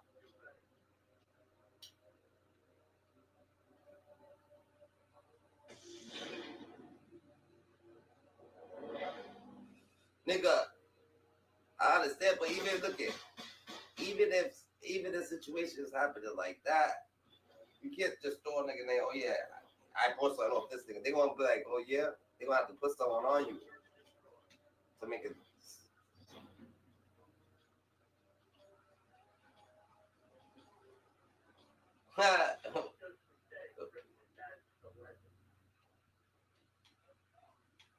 This nigga. Nah. Yeah, nah.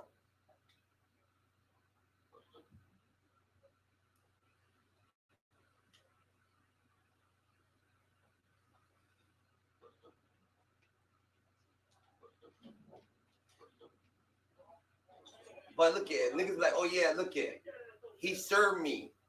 No one cares about that shit. Like, what the fuck does that mean, nigga? Even if someone's like, yo, this string served me all this, nigga. Like, what you mean? You gonna have to come grab me with something, nigga? That shit don't stick, bro. So either.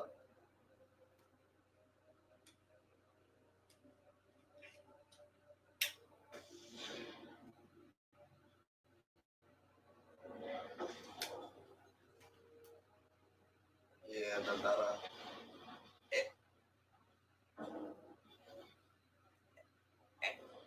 on your day off. That's it. But because it happened in August, that's why I'm thinking that someone else was mad hot. That someone else was hot. That was actually hot. And then they happened to finish out their little thing with the situation with them, but you just happen to be wrapped up in it.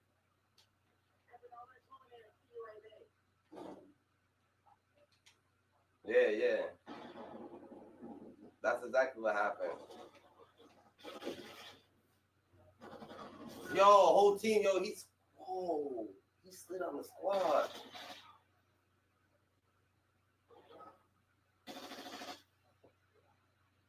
Yeah, niggas did you dirty.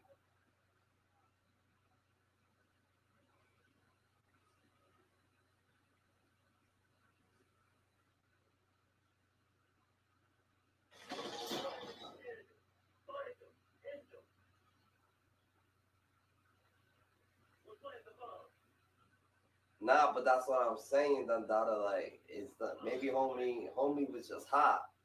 He just got you involved.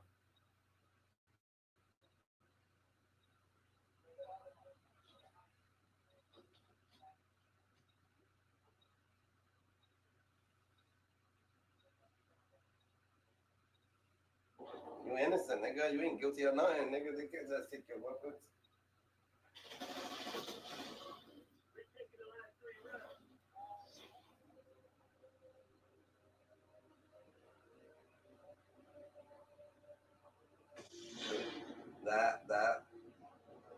That's something different. The only man can take your gun for that, even if you ain't doing nothing.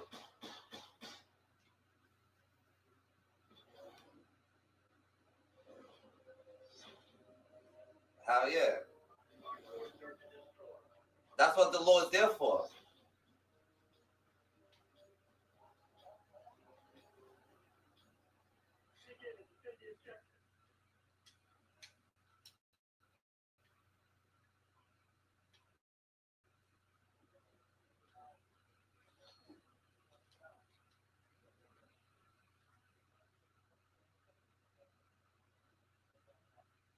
He said they did.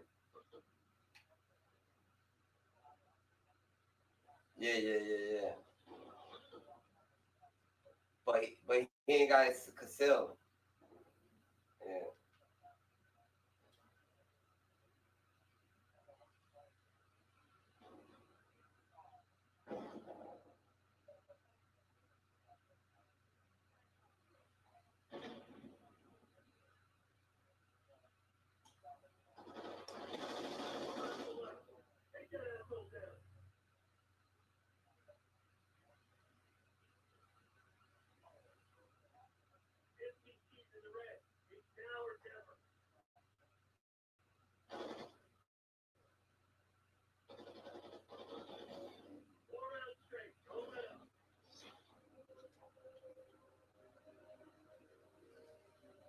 Cause that shit you can't have a fucking a drug charge, nigga, and they don't got no drugs, bro. That one makes no sense.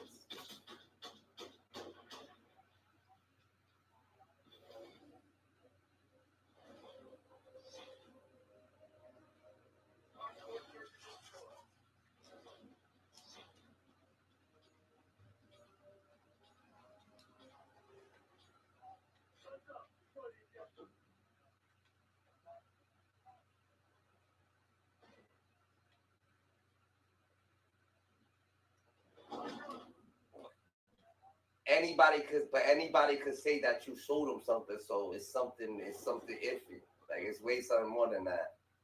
They're not just gonna knock the just.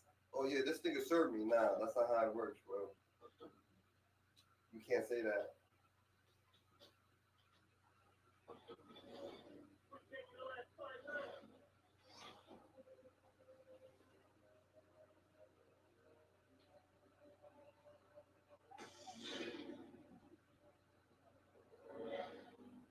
They actually gotta have a text message, phone call, some type of weird shit going on. That maybe homie was high, some shit. He said he was seeing you, some shit. You gotta have more than that. They gotta have something. They can't just, oh yeah, he served me. Oh, this is not how.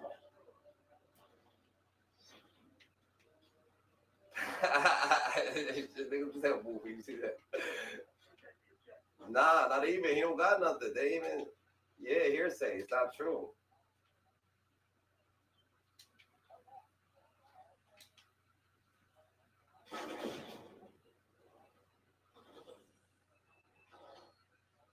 Yeah, you can't. Yeah, that's what I'm saying. They can't do that. So it's a little something.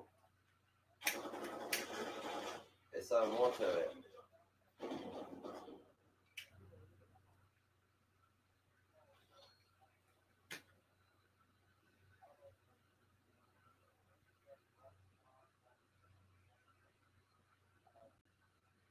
He's saying maybe they're out to get him if he got a lawsuit for the state.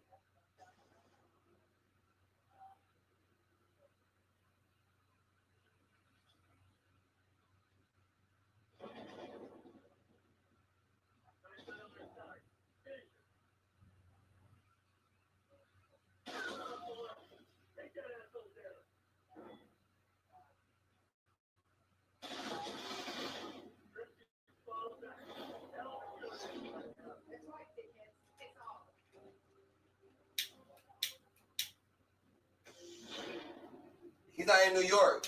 He's not in New York.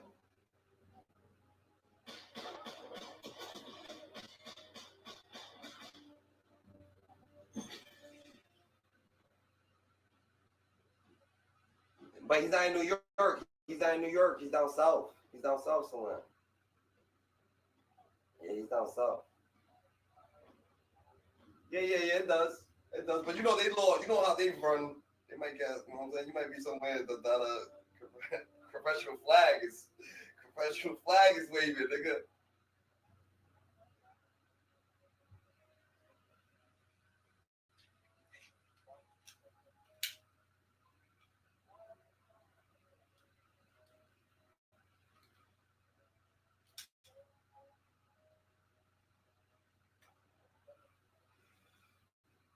Whatever they got on you is light, bro. That's what I'm saying. Whatever they got on you is light, yo. You know what I'm saying? It's not light. That's just stupid. What?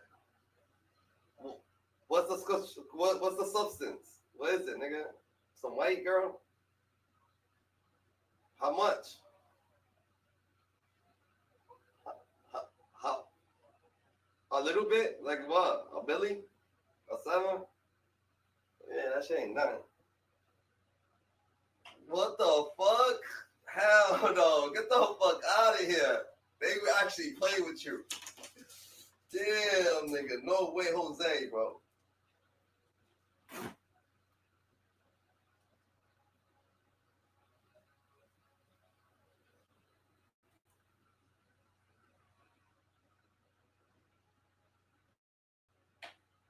That means that you served the fucking CI.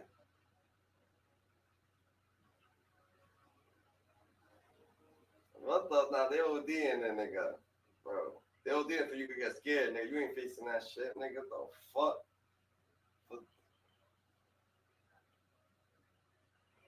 2 grams.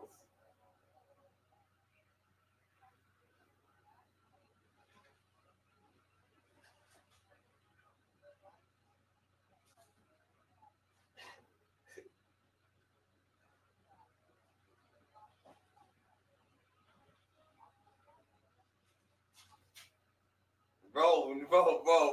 He ain't worried about money, nigga. He ain't worried about money, nigga. Yeah, he worried about and you ain't gonna do all that for 2 grams, nigga. They trying to kill a lynch a nigga for 2 grams. You're right. You know what I'm saying?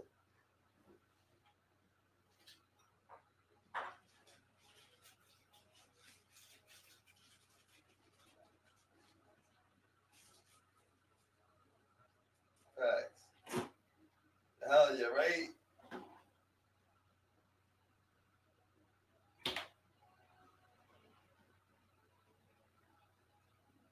Damn, so they got you on 2 delivery charges? Or they got you for a 10. A 10. A 10 is different.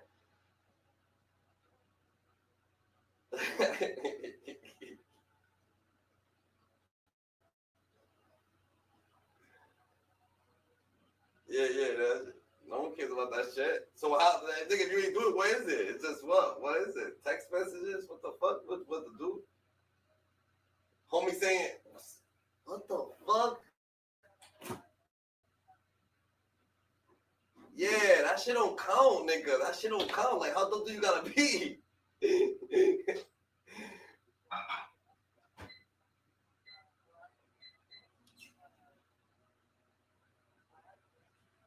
Bro, look at even if it was a fucking, even if it was a murder case, bro. Even if it was a murder case, though, if someone didn't see something, you can't just say, "Oh yeah, I heard that he did this," or nigga, that don't make no sense. You can't, nigga, hell no, you can't say that shit.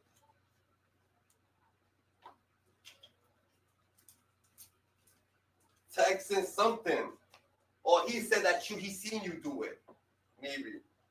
Probably. Facts.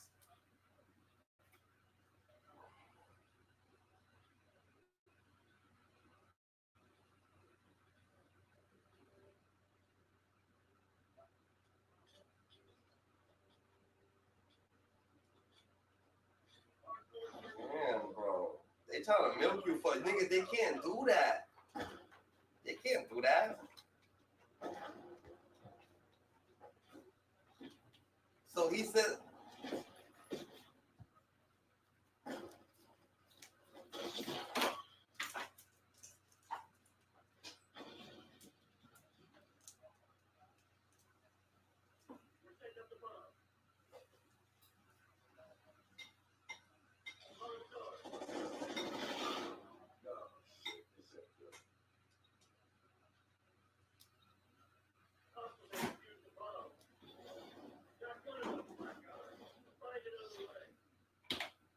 Two point.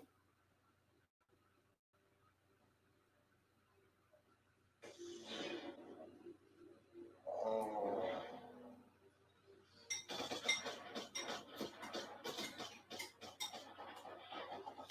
It gotta be that.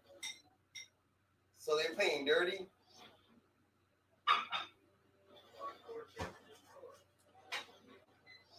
No, that's true. No, it's the truth.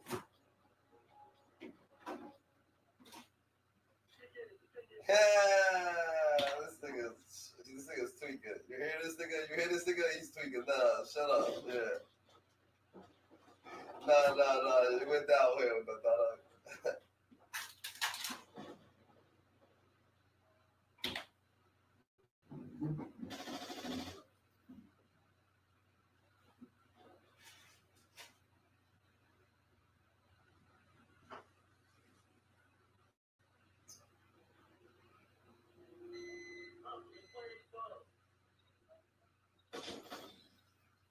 Gigi, so you saying that them niggas is out to get you right now? Them niggas on your heels, nigga, trying to just milk you for some lies.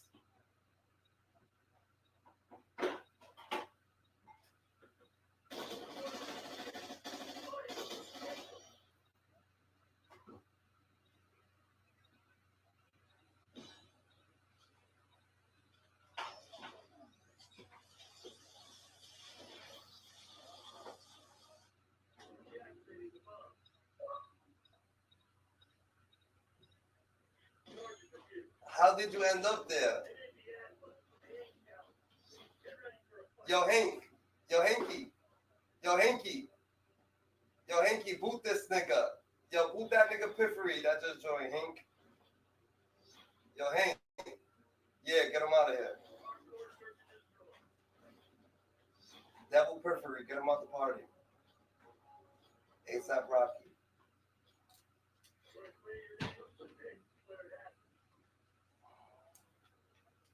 That's some fucking weirdo. He keeps following me.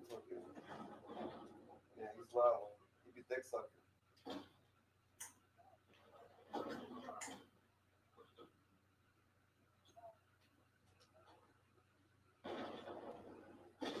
Oh, I should still up there. That's fucked up, bro. Stay righteous, though. You know you're gonna win. Stay righteous, bro.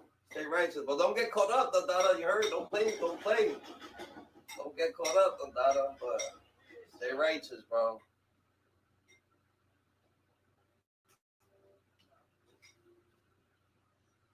Nah, prayers to the Most Highest, Dada. Prayers to the Most Highest, bro. Why you keep joining, bro? Get up out of here, Dada. We don't want no fans. Yeah, fuck's wrong with him?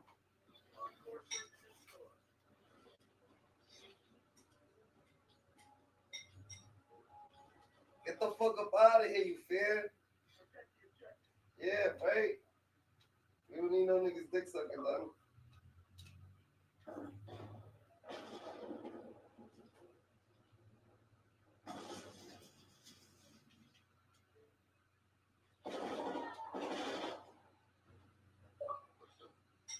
Oh, God.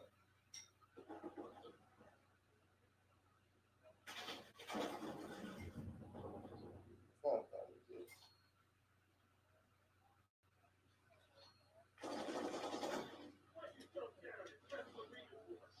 this nigga be fucking dick sucking, done. Get up out of here, done. You making us lose. Yeah.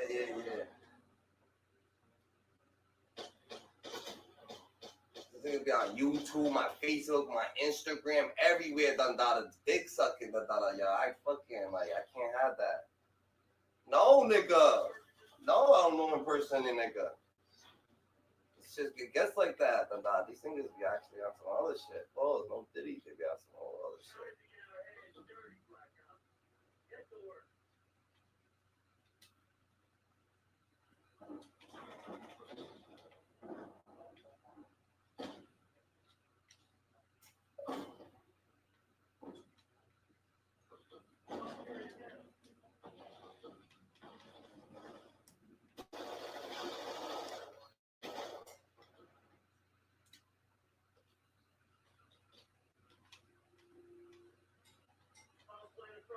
Oh my God, there's one underneath the satellite. Satellite, he's underneath. Jeez.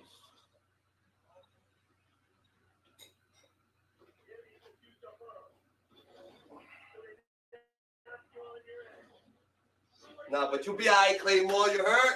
You be alright, let's get right. The dollar, GG, the dollars, hyenas, let's get right. You be gonna spark it.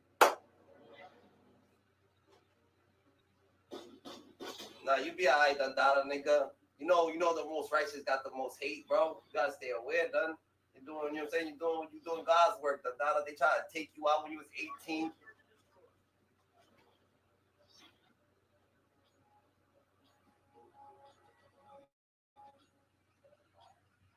Nigga, losing your job and everything, I understand, bro, but I ain't the end of the world, nigga. Fuck all that shit, nigga.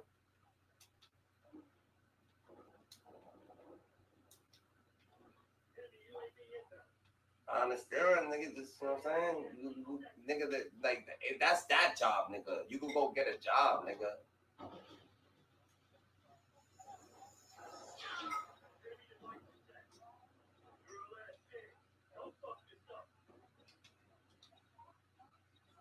You know what I'm saying? It's just you was working for the federal government, yo, fuck all that shit, you know what I'm saying? Just you gonna get a job that you like to do. You like to just work, nigga. It's nothing, nigga.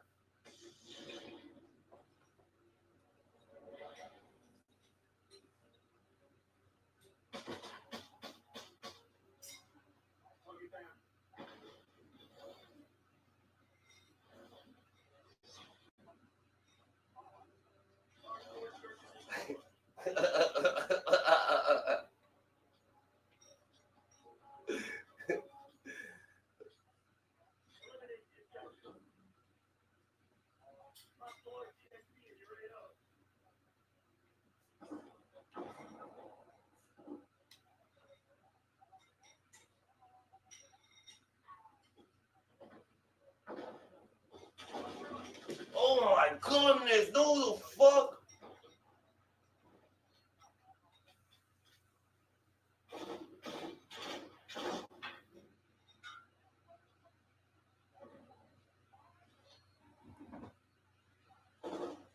Nah, I'm playing. I honestly been playing Mad Whack. I gotta hit a blunt.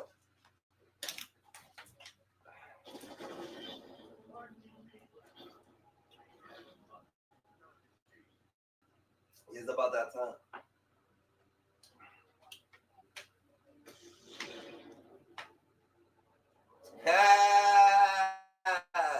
You Bud Light supporter. Yo, you know Bud's Light?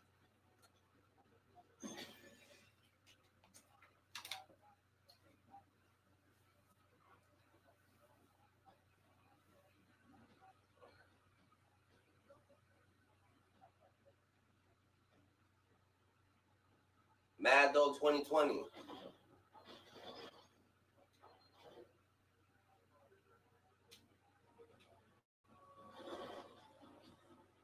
Bro, I grew up drinking fucking E&J, bro. Like, I'm like E&J, Mad Dog 2020, 40, still reserved. 30, oh my God. Fucking.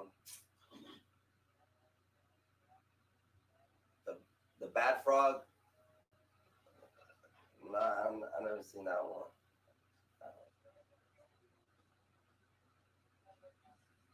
Yeah, Cisco. Oh my God, though. That used to have me throwing up, bro. But all this I'm talking to you about, nigga, I was 13 years old, though. I was literally 13. I was 13 and 14. By the time I was 16, I was drinking, like, Hennessy and shit. You know what I'm saying? Like, Hennessy, Remy, Grey Goose. Fucking think about, yeah. When I was 13 and 14, you know what I'm saying? $5, go grab a bottle of E&J real quick. That's a fifth. I'm out of 40s. $2 for 40 ounces.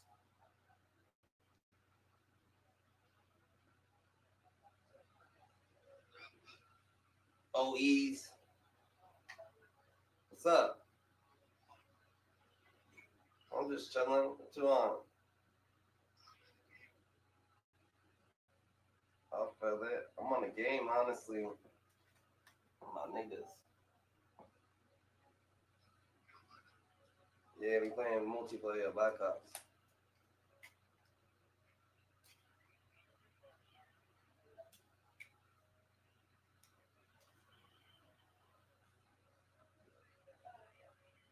If you honestly being honest, bro, nigga, you ain't got nothing to worry about, nigga. They actually doing some illegal shit to you, bro.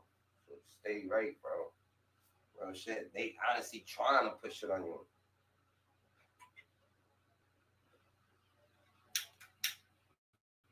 Because of that.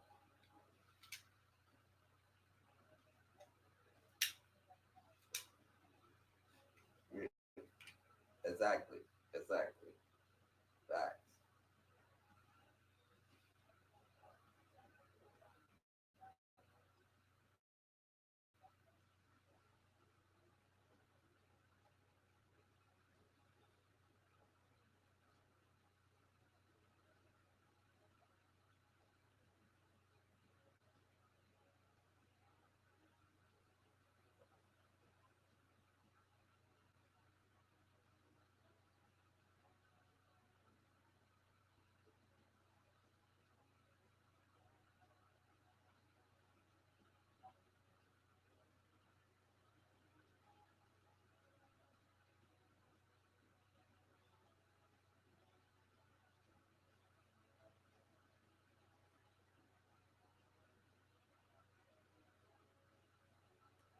Nigga, they did that to me, nigga.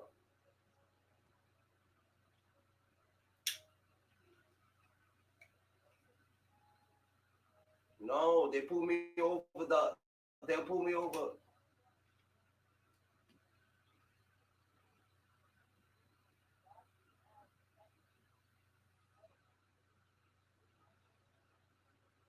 Nah, but you wasn't really drinking?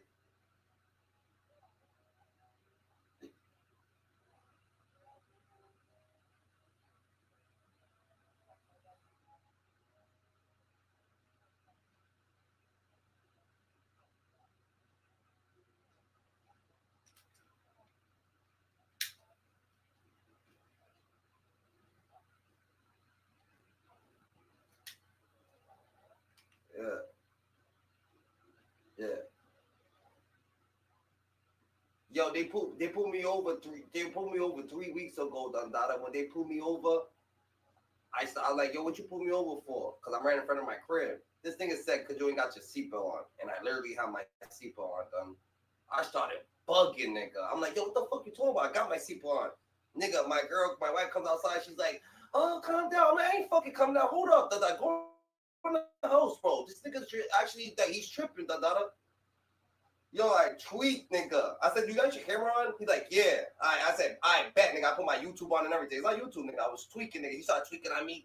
Shut up. That's why you get these stickers. I was going to give you a warning. How you giving me a fucking warning when I'm wearing my seatbelt? Like, you tweaking, get up out of here. Guess what I said? I said, but you know what's going to happen to you? He's like, what? What's going to happen to you? I said, God's going to happen. God's going to work. He thought I was going to fucking, God got at you, nigga. He turned his face turned around crazy, nigga. Yeah, I got you right now, nigga. You thought I was gonna say some wild shit. Nigga, God got you, Dada. He started looking into himself. But you look at, you know I control your car, right? Nigga, shut the fuck up. You put me over for no reason. You can't do shit.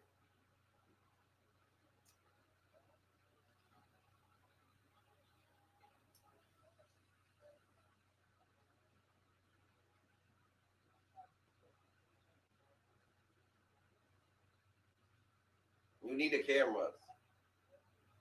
Yeah.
You want to know what it is with cops? You want to know what it is with cops though? Cops is just they ignorant. So they kids coming into the police academy and they just turn to things. So they just doing dumb shit and they don't even understand that they just call them malice towards them, lying, giving niggas false tickets, doing all this shit. And that shit all turns around and gives them calm. Cops don't live a good life, bro. You gotta understand they lock people up. People go to jail for no reason, for stupid shit. And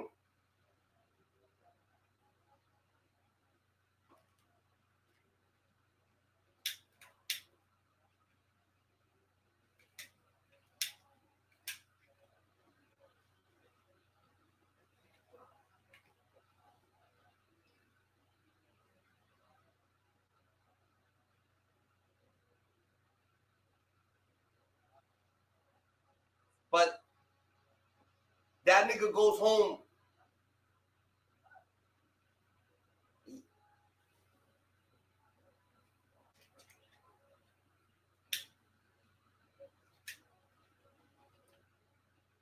Yeah, that's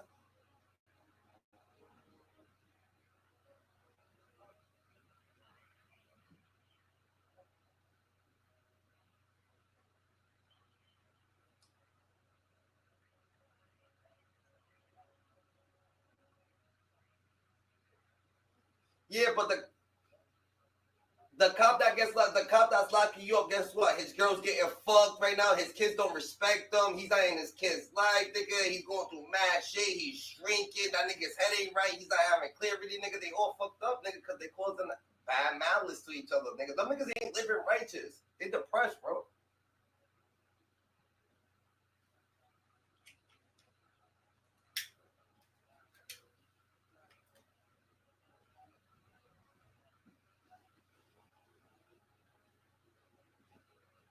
But that's what he said. That's what they say. They say, do you want to get locked up? Nigga, you ain't supposed nigga, what, nigga? If you lock me up right now, nigga, you gonna go through the righteous shit. Lock me up right now. Go ahead. Watch what God gonna do to your dumb ass. Go ahead. Lock me up for no reason. I fucking dare you. But they do. I understand.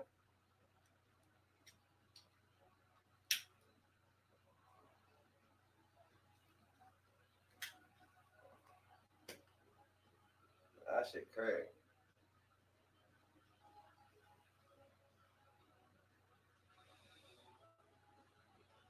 Nah, I already know, nigga. I already know.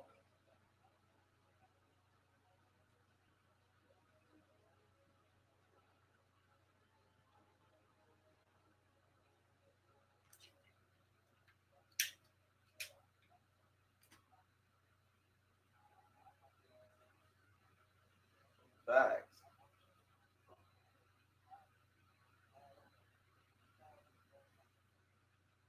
You good?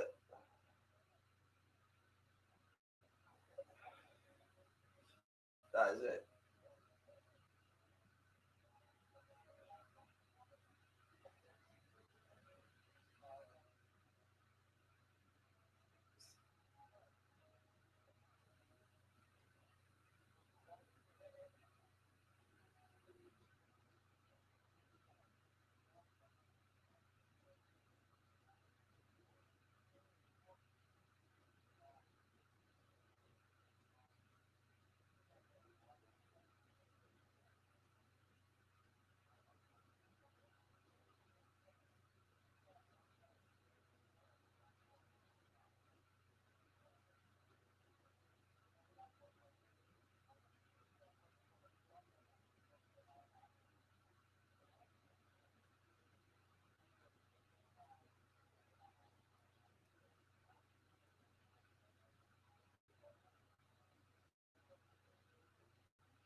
What you trying to say though? They killed them all.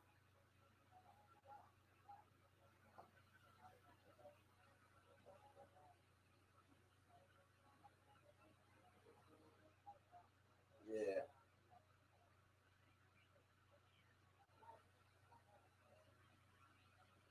Damn.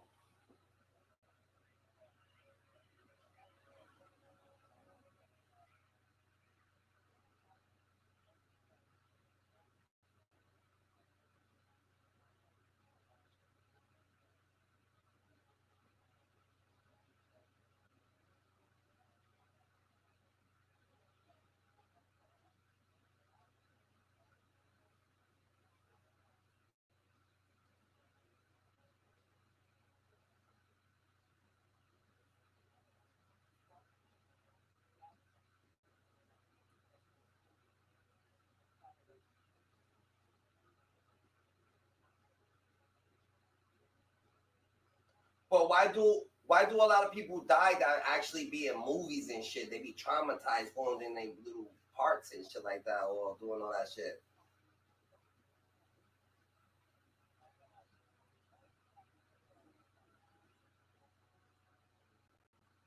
Who?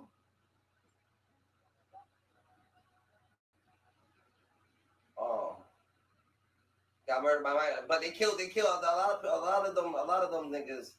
A lot of niggas is actually killing, like killing shit for stupid reasons though. Like they'll kill you for fucking knowing that they got an extra kid on the side. Like what the fuck? You should never acknowledge me there. And that shit. Got him.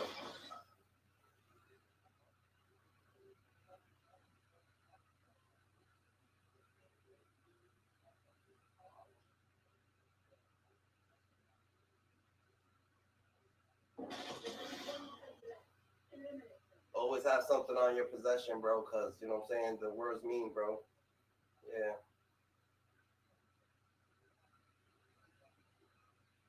Yeah.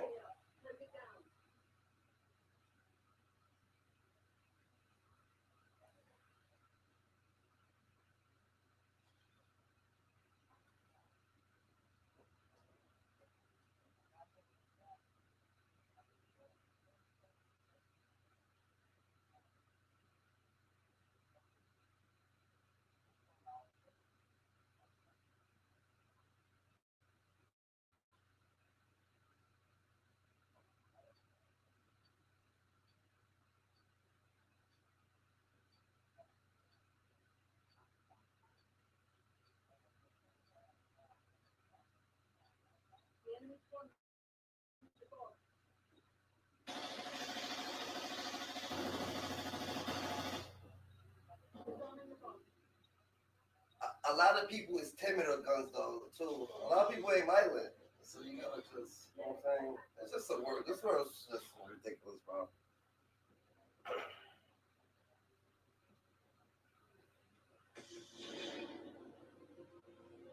Nah, that's a fact.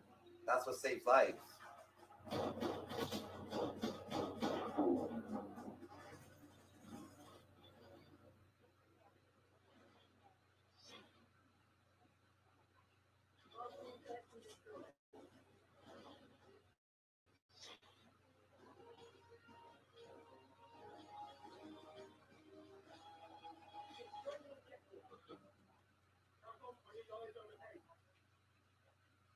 Hmm.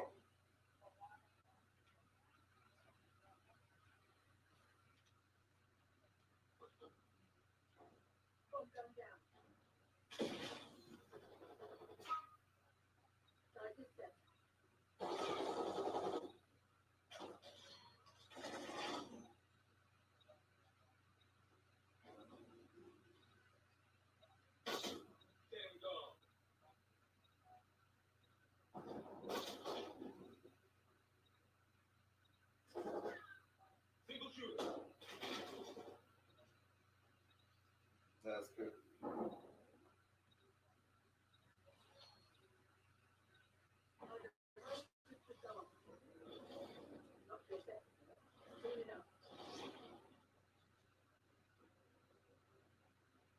They making money off you, Dundada, while you in there.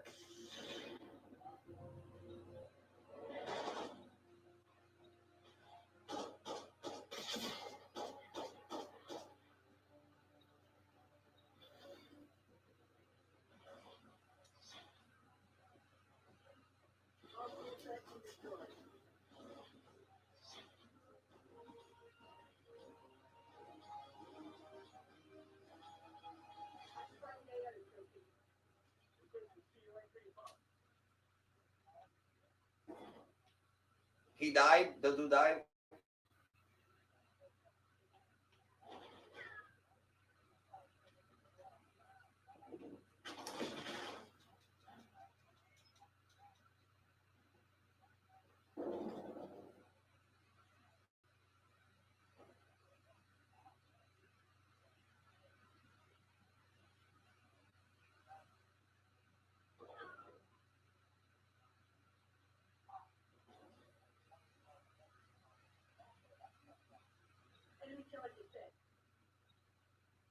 So what happened? What the dude? What the dude called? The dude got life? They try to hit the nigga with murder?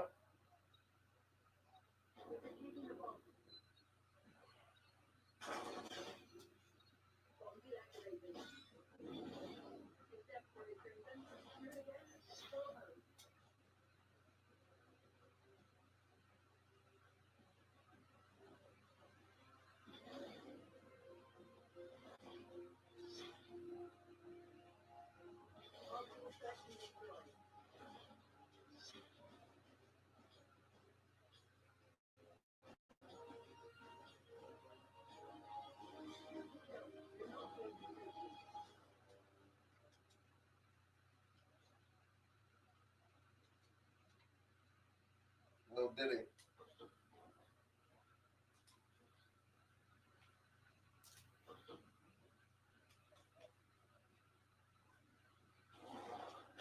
What the fuck?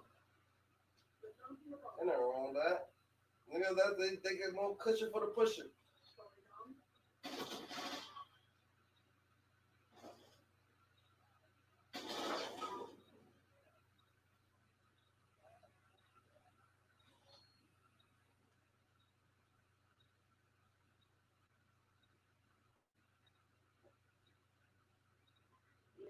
Where's everybody at, Ray Ray? Where's Killer and Bibby? Nah, my cousin's name's Ray Ray.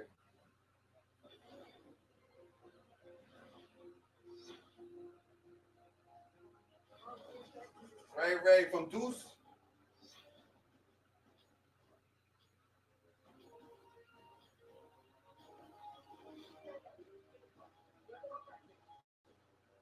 Nah, I'm about to say, it's alright. Claymore.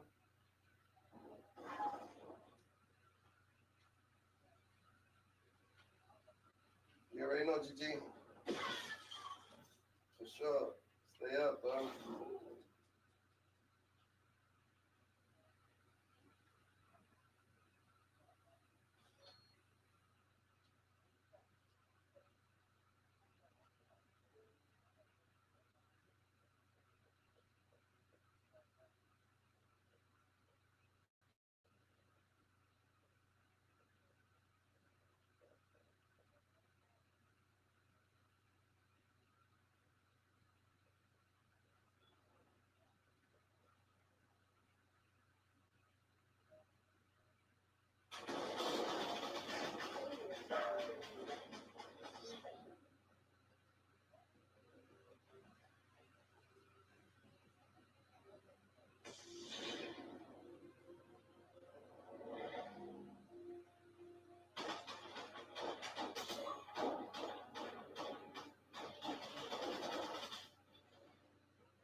That's traumatized.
Yo, no one got the bomb?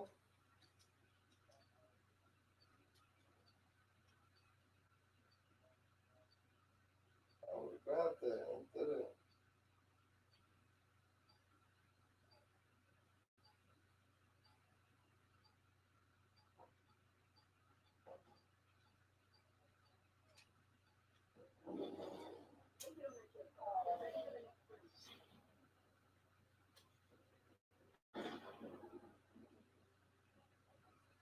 No Diddy.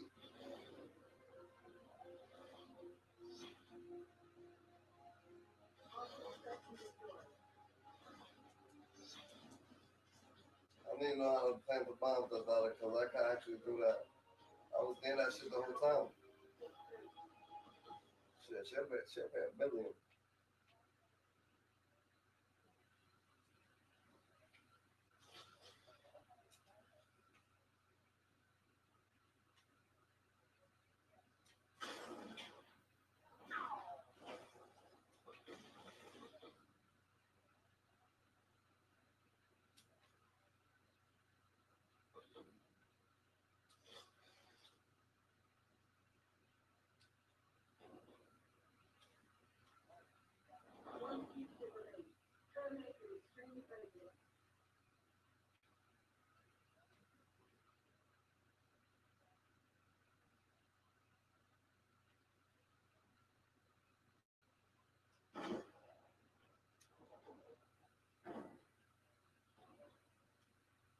They sold the.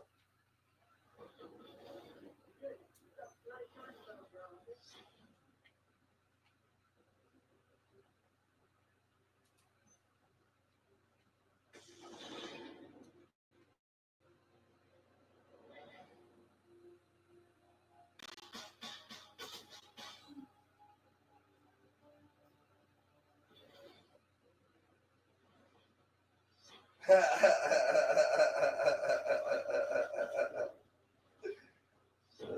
shit.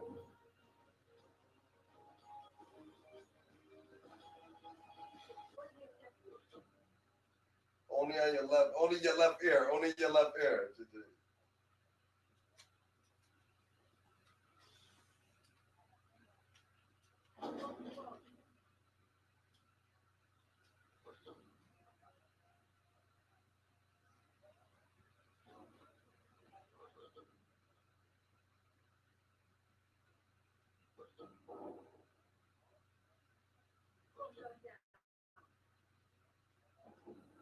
You're actually hearing voices, you're hearing us.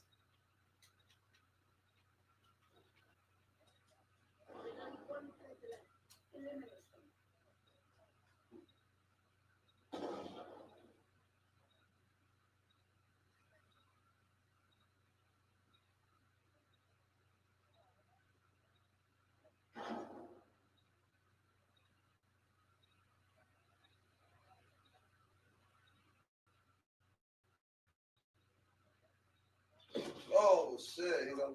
Fuck, I seen him.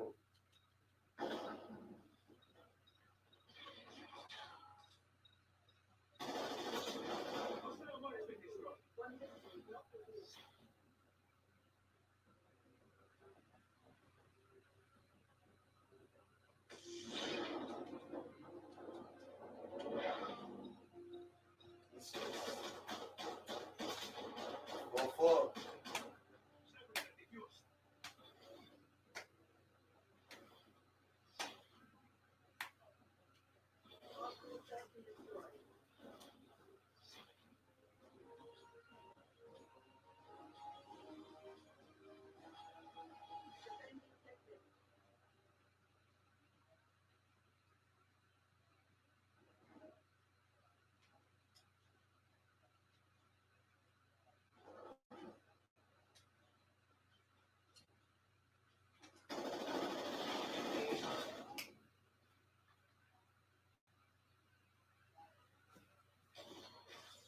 I fucked up.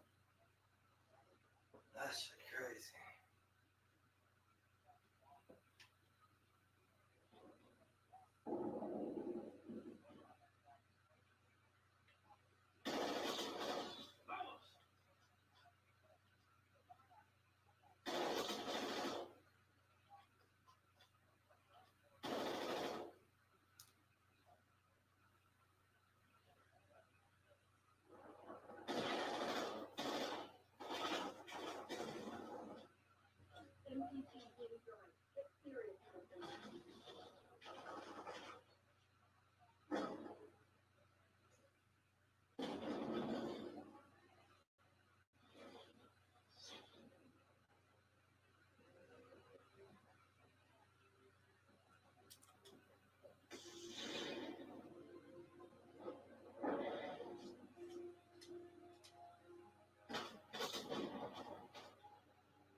Oh shit, I didn't mean to shoot you on thinking. Might be. I thought you were someone. I thought you were someone else.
Enjoying myself.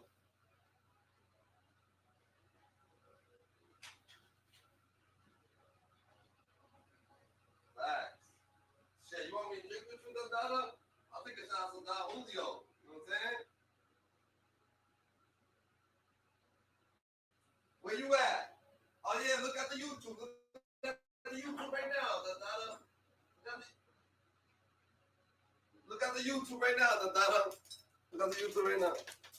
IRIZZY.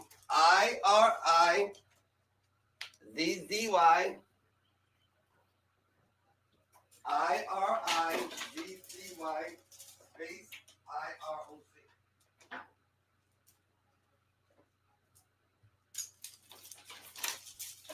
Y'all want to turn up? What y'all want to do? What we on? Y'all want to take a shot with you? Oh, you want to take a shot with you? Like, we can, hold on.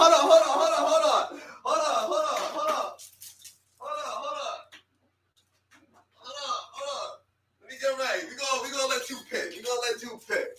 We're gonna let you pick. And we got the orange nose, and we gonna let you pick. What y'all like? Come on, we gonna let you pick. Hold up. We got the. Nah, though, this is the only thing I got. I only got some hood shit. I wish I had some.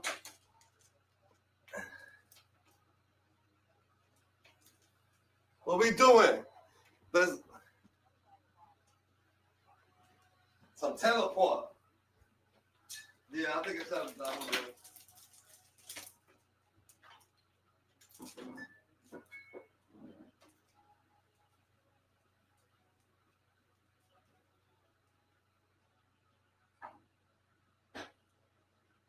I don't drink, but I'll take a shot with you, bro. Just because I said so. I won't lie. Are you gonna pour up with me? Are you gonna pour up with me right now? Or are you just gonna talk? Come on. All right. Hold on. All right, everybody ready? Ready? Tap the screen. Team. All right.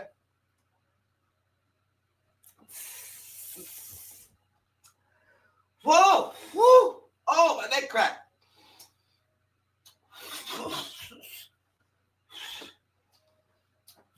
Damn. Oh, hell no. I'm good. Whew.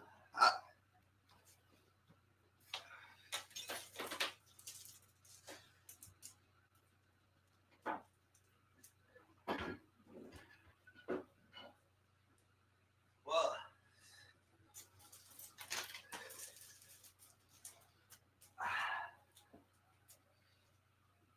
Take a shot.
It's way more hydrating.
That's a shout out to Julio, I rock Luther King X. Don't forget the Kennedys doing his Billy Man Mantra here on YouTube. Because after that self is the most highest. You put God first. It's actually I did it. God simply worked. We're in the elevator. Who's elevated? God's elevated. Life's what you make it. You can't love, you can't hate it. Simply what you make it. Like I mean it. Remember, life has meaning.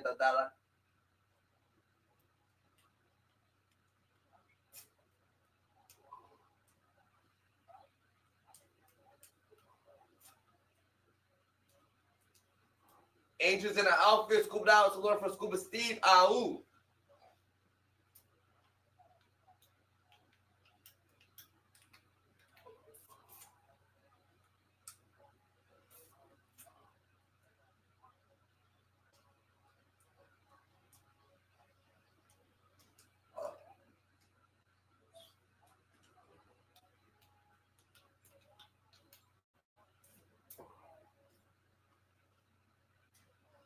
They worry about what people saying on Xbox. They gotta be worried about what the fuck Diddy's doing to them fucking thing. All them kids on them hidden tunnels. But they ain't worried about that.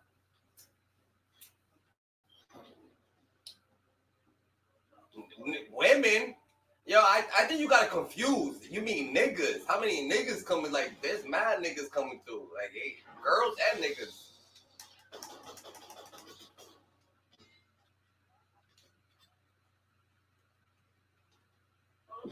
Oh.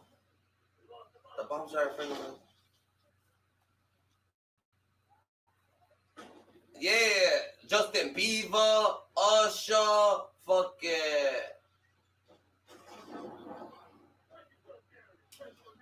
Yo, that nigga different. Odell Beckham, yeah, he's different.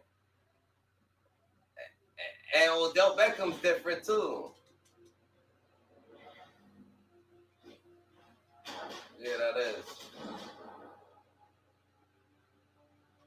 treat that nigga like a little hoe.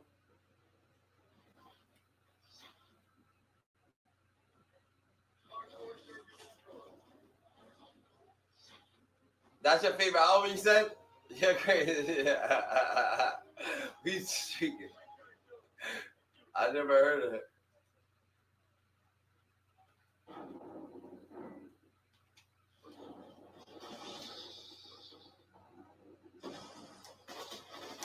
Oh, I should have kept shooting.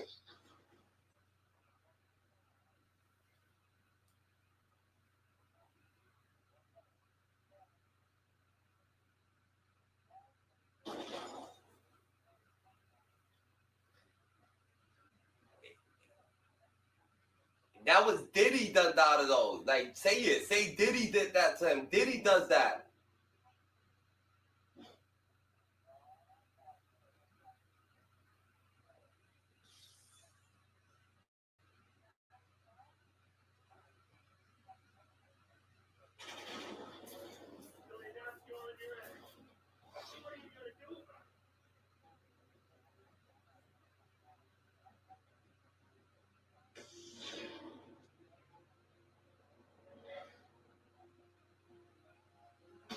Did y'all all take a shot? Did y'all all take a shot, Gigi? Like, y'all need to take a shot. Oh, all right.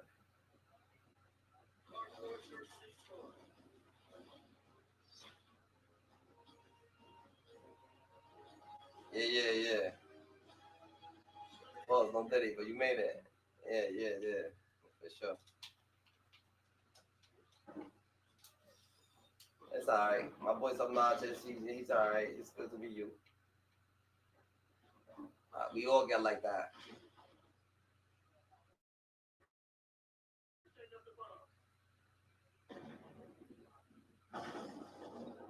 No. Ooh, what the? Nah, you good, Scruffy. You good, Scruffy. You just a little scruffy, you know? You just a little scruffy.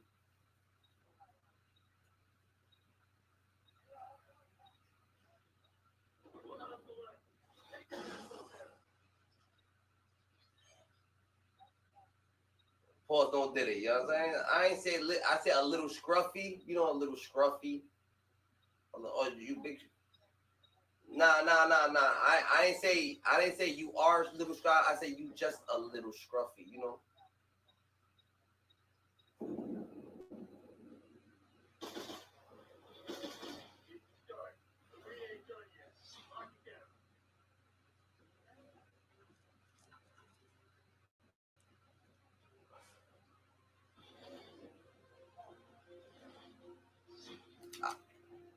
I ain't got you muted, Dada.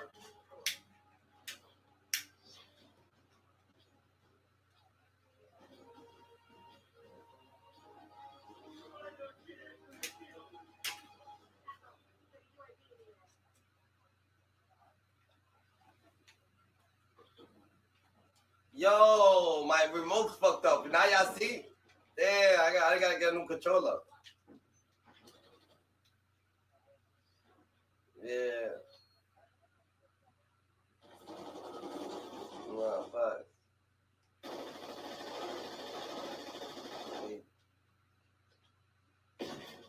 Oh. Yeah. Oh, you seen that? Oh, yeah. Facts.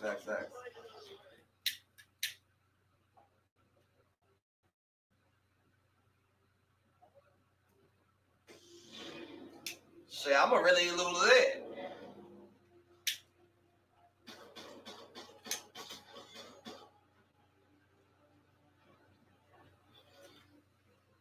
I'm already a little lit. My boy Scruffy. Yo, hey, y'all ready? Let me know when you're after this game. We're taking another shot.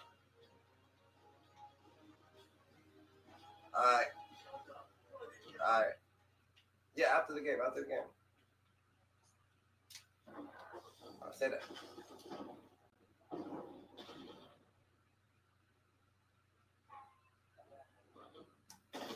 Got you. Headshot.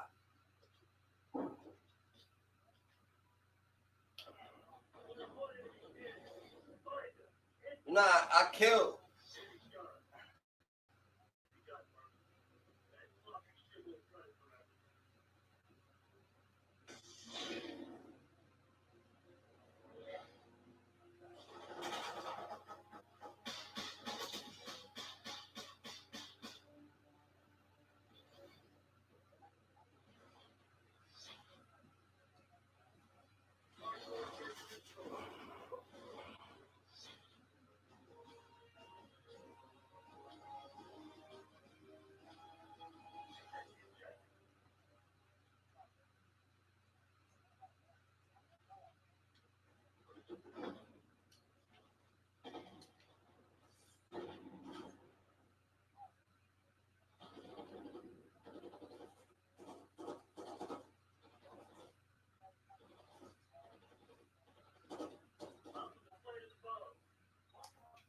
Oh, right here. Turn around, turn around. What the fuck? How did I not shoot him?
He's on beat. Hey.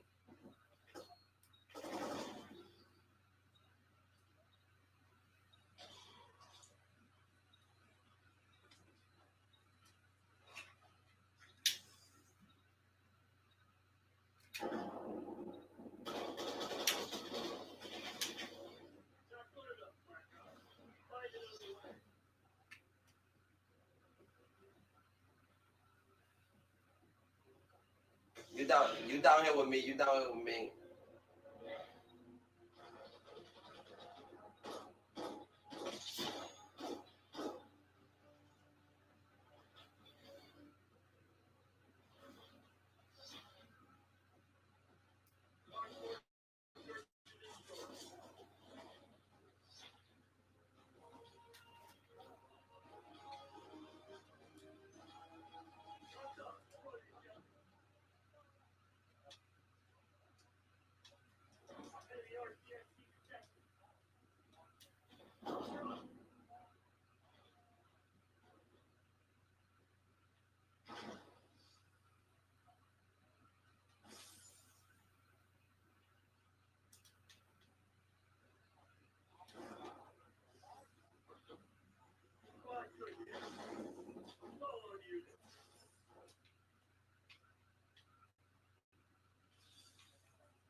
shit ain't help.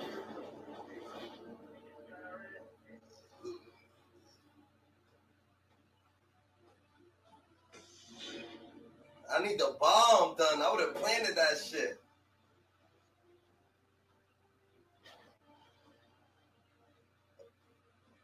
I should have jumped out of that bitch.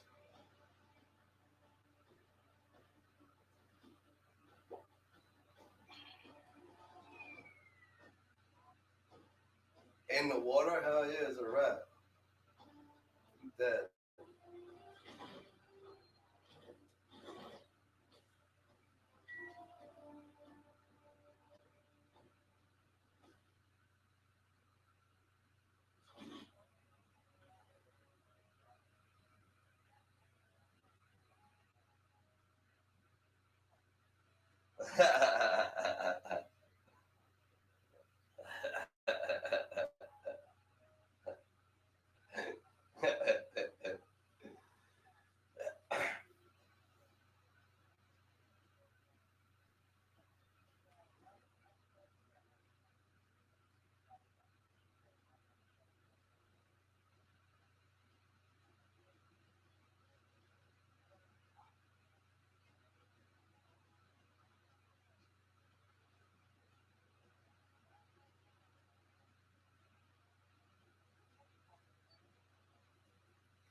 Up.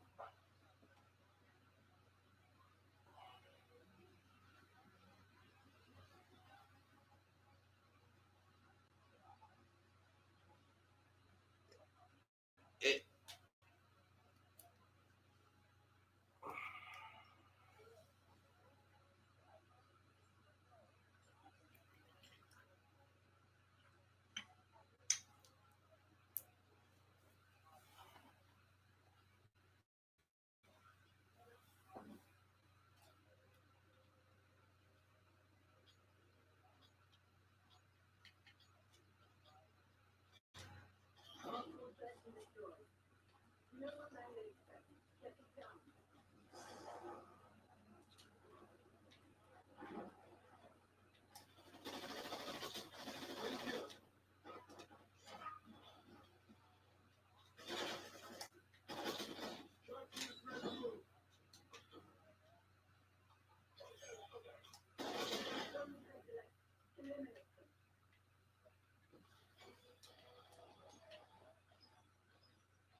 What the hottest wings?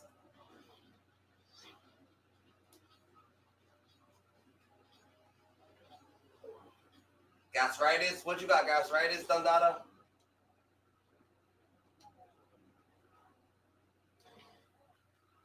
Nah, that shit actually fucks you up, bro.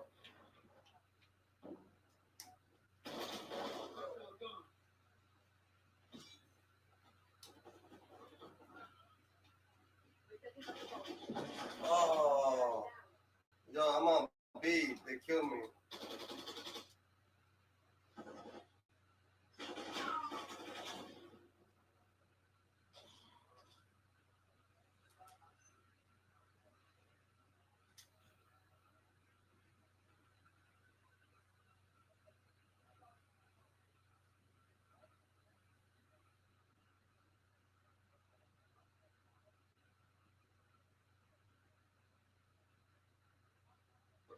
It's right there.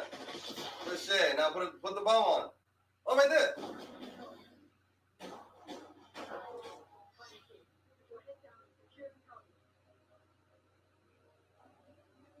You could have shot him.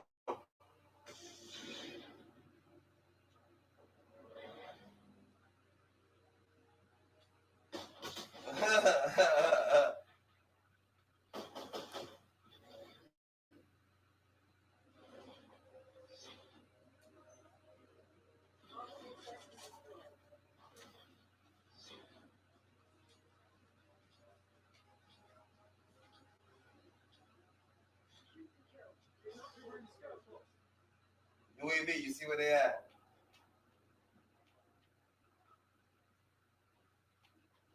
All right, Gigi.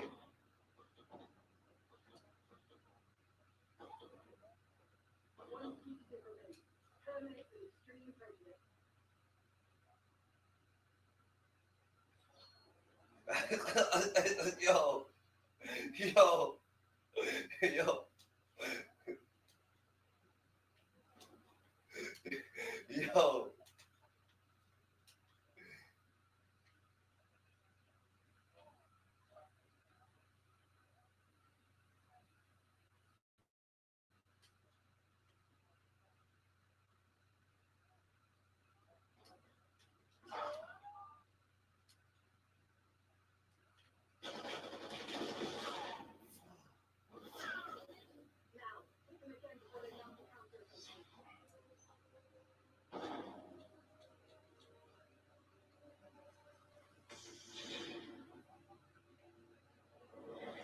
Yeah, we're about to right now. You ready? Everybody pulled up? You all pulled up? Hold up, hold up.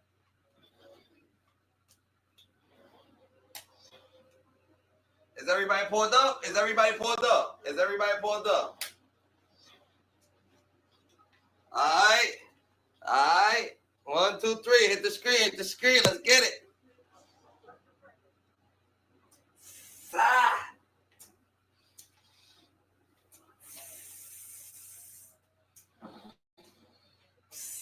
What the fuck? Man, that shot killed me.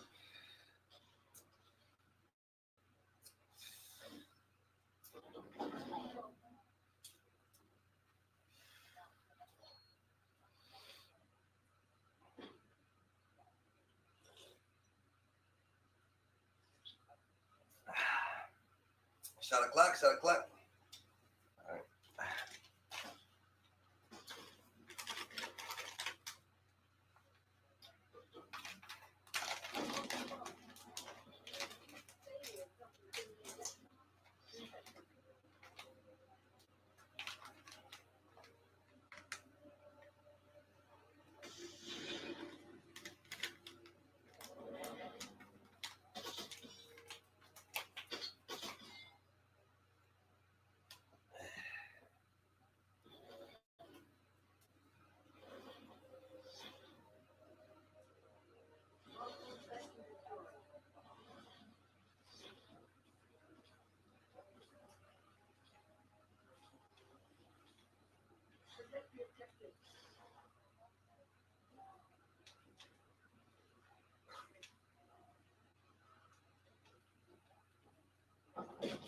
Fuck.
I'm looking for the Angels in the outfield.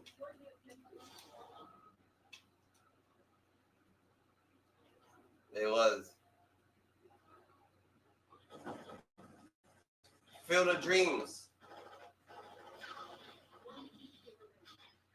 If you build it, they'll play. I got you! Yeah! Ooh!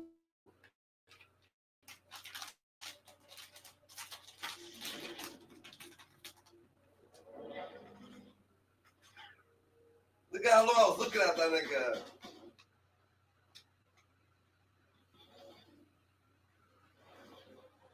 I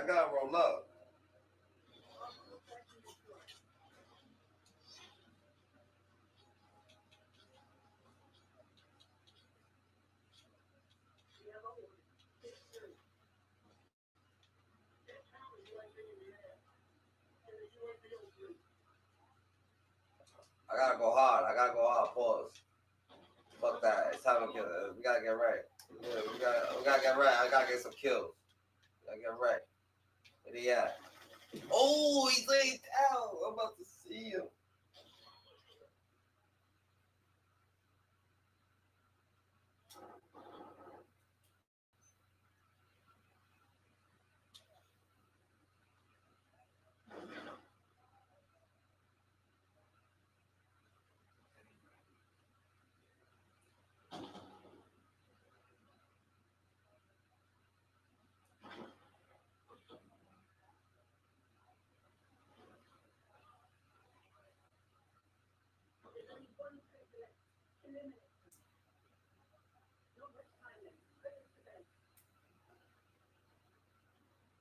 You're going to get shot, bro. Nah, you got it. Right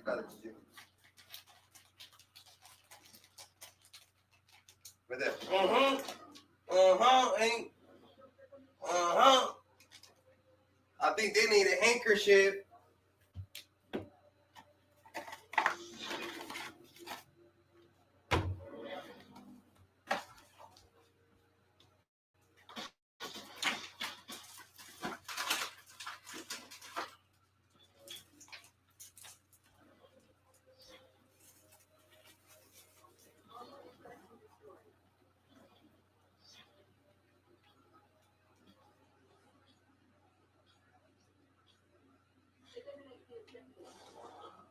Who got it?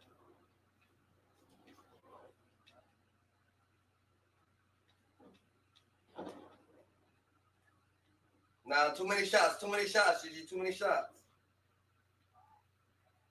Oh, what the fuck? No diddy.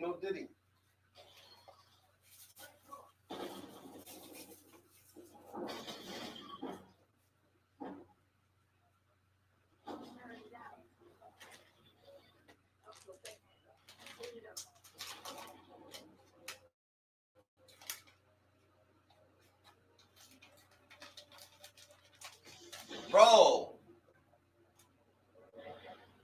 right, guys. All right, guys. Silly faggots, dicks is for chicks. Silly faggots, dicks is for chicks, all right?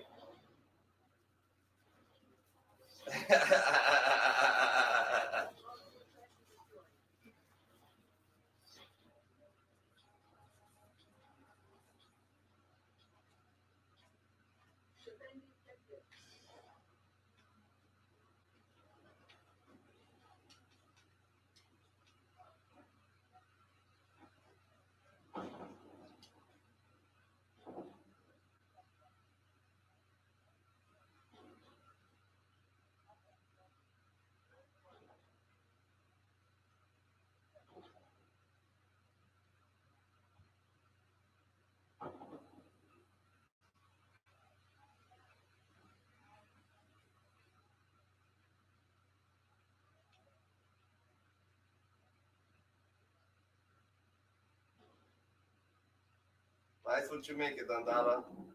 Doesn't matter. We gotta take another shot. We're gonna take another shot. Oh my god, I was pointing right at him. Fuck!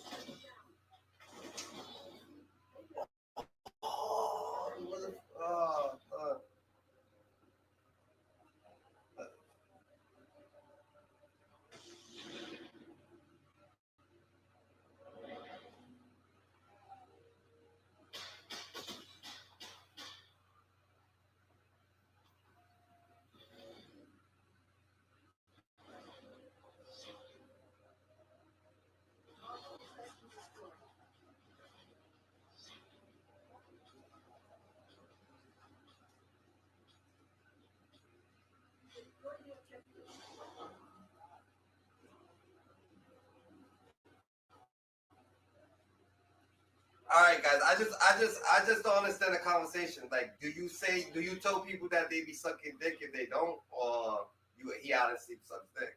I don't get it.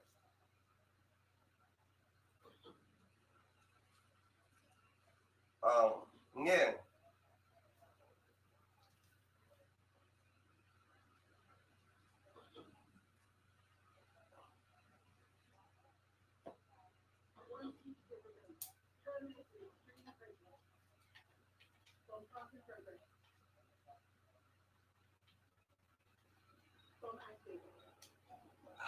Is it like a lack of girls? Is it because it's a lack of girls? So it's like whatever.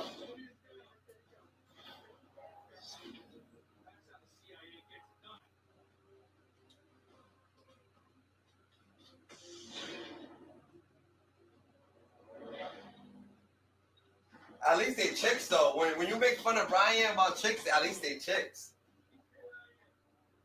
Yeah, nah, ain't nothing wrong.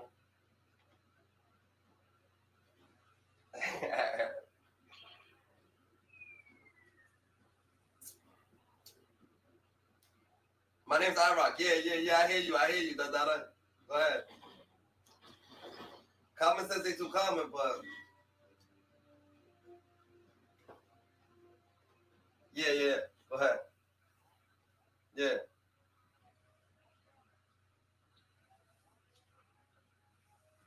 Yeah.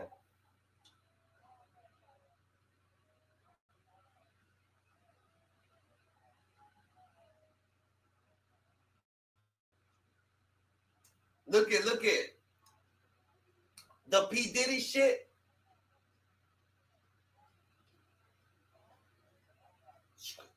Yo, Scruffy. Scruff. Hold on, let me get a break. Scruff.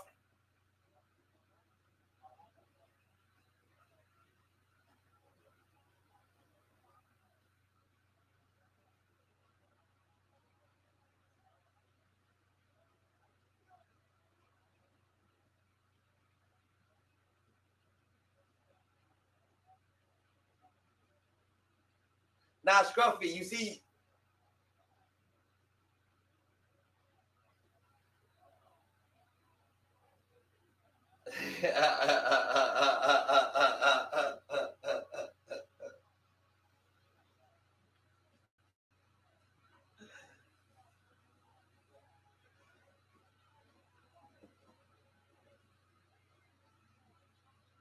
Alright, but yo.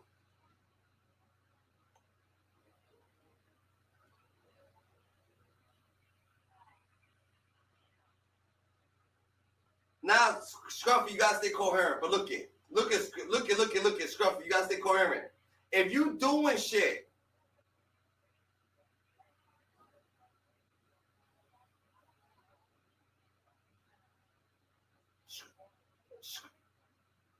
not yo, Scruff, are you gonna give me 60 seconds? Are you gonna give me 60 seconds?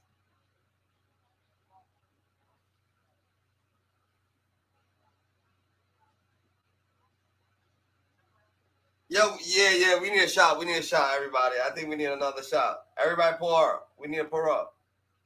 Yeah, we need a shot, bro.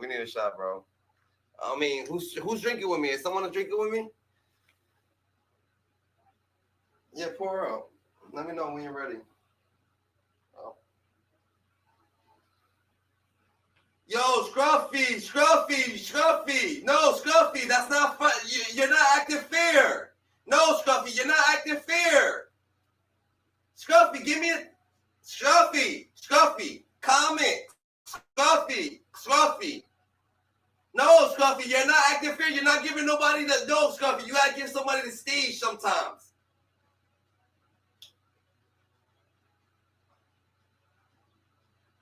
Nah, I understand, but yeah, I'm just trying to, you know what I'm saying, get him right. So he could, damn, nigga, common sense ain't too common. Bro, you're 10 topics ahead now, nigga. What I'm trying to say it was 1998, nigga. You just went on, nigga. You're 10 topics ahead. But you're 10 topics ahead, nigga. You're 10 topics ahead. We gotta fast forward. We gotta go back in time, GG, real quick, Dandana, cause you're moving along way too fast.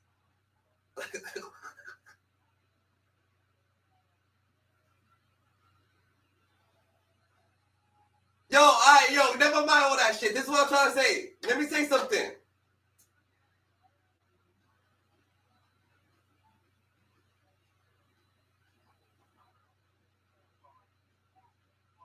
Yeah, he's going. He went to Mars. He just not allow common sense to come through. Common sense ain't trying to wither in the wind and smack him in the face. Not one bit. Not one bit, bro. Not one bit. Where, Butler? Where he's at right now? Where he's at? Please tell me.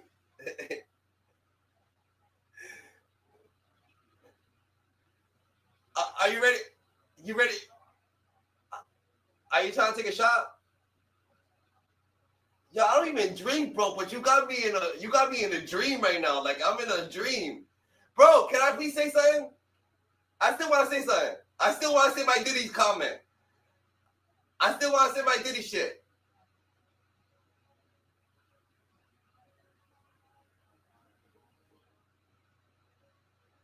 I don't know if he's mad smart. I don't know if he's mad smart or just illiterate. You know what I'm saying? I don't know if he's doing this on purpose. Like, yo, he's going to forget what he's saying. Or he's just, like, absolutely obnoxious, illiterate. You know what I'm saying? Either or. Yo, Scruffy, don't do that. Don't do that. Don't do that. Scruff.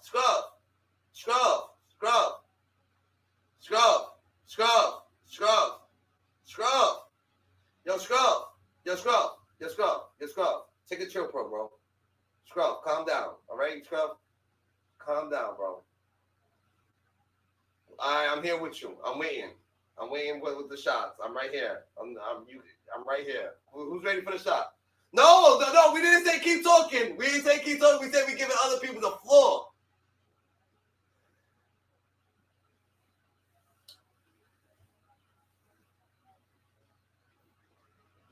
Bro.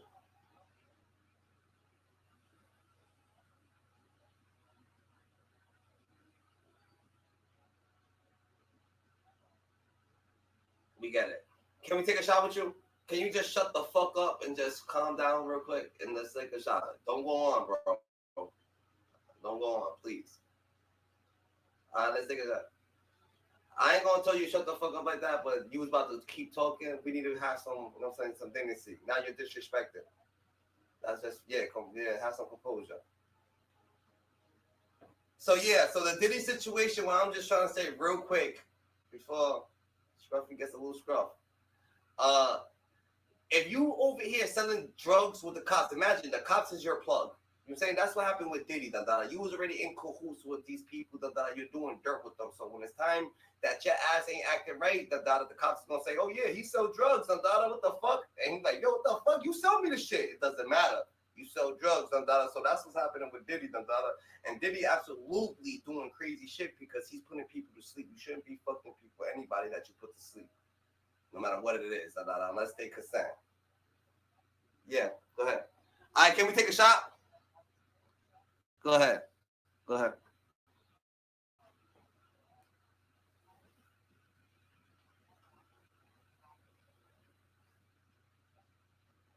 It got drugs in it. Yo, is someone taking a shot?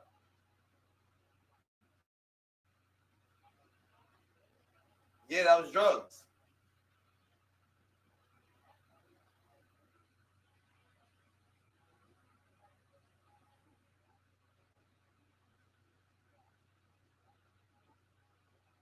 Yeah.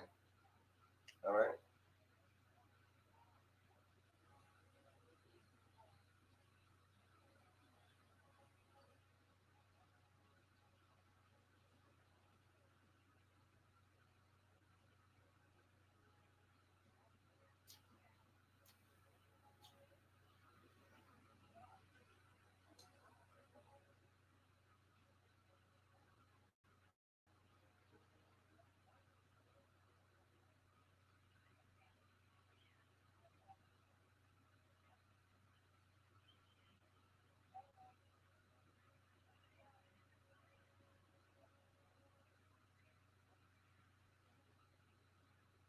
Yo, is anybody? Can we take a shot? Who's taking a shot? Who got the good shit?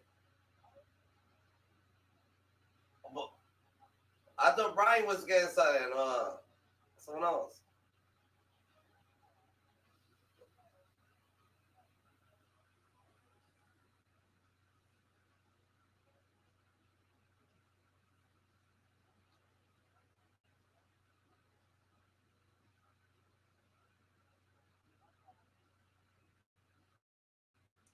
All right.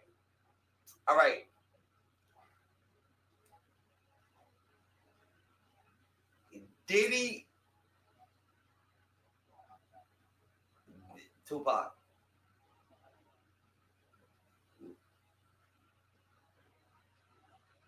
And who's taking a shot with me? Who's taking a shot? You went to go get your liquor? Yeah. Nah. You already fucked up. For me to be on your level, bro, like I'm with the YouTube. You have to take the shot with the YouTube, or it don't count. So you have to come over here. Yeah, pull up the YouTube and tap the screen down so you can see. So that's what we on. Y'all your Diddy shit. You see? That's how you keep talking about Diddy. I'm not gonna see you. Yeah, I got my clothes on. With Santa. There's nothing wrong with you having no shirt on, but there's nothing wrong with you telling a bunch of grown ass men that you got no shirt on. You know what I'm saying? That's all.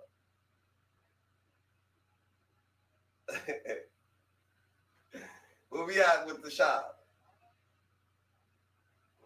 We here? I. Yeah, in here. Yeah, I. Let's get it then. Don't lie, Dandana. Don't be lying. Y'all niggas don't be lying.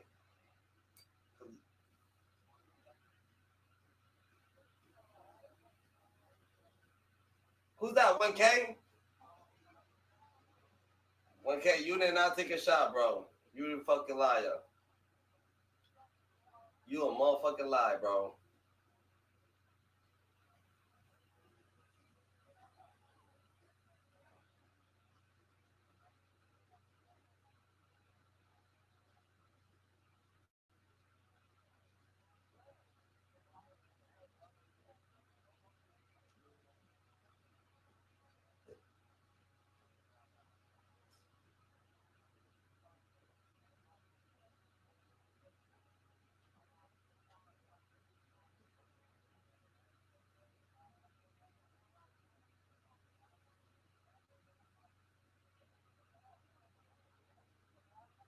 Yo, slow down.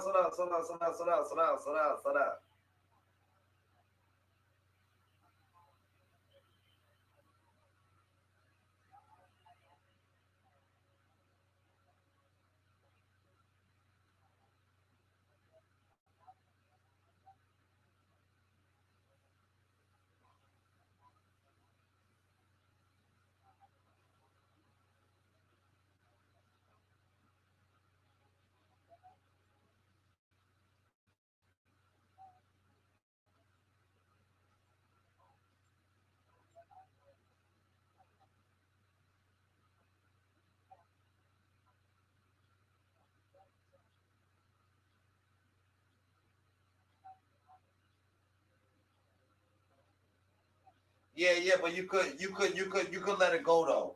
You could let it go.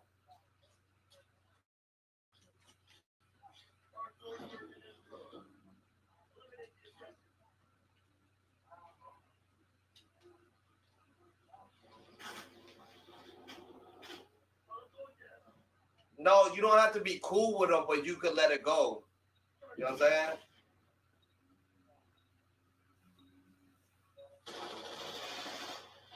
Nah, everybody gonna have their own opinion. Everybody can have their own opinion. Shit. Go ahead.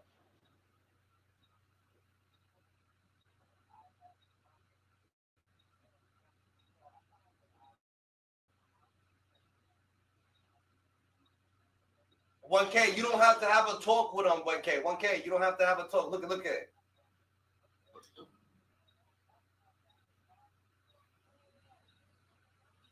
Nah, look at. Yo, GG. 1 second. Look at. You don't have to have a talk with them. Yo, Hinky. Yeah, my pops died too. My pops died. My stepdad died. All the father figures I had died. So look at. You don't have to have a talk with them, but you could automatically, you could feel at peace and let them go. You know what I'm saying? You go automatically, like, you holding on to it. It makes, like, you holding on to some shit towards your pops. It went.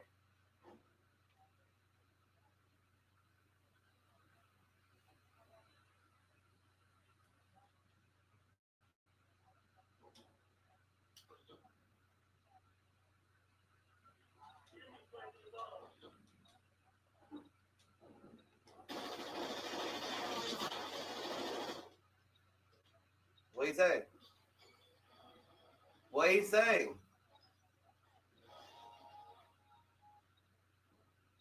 Huh?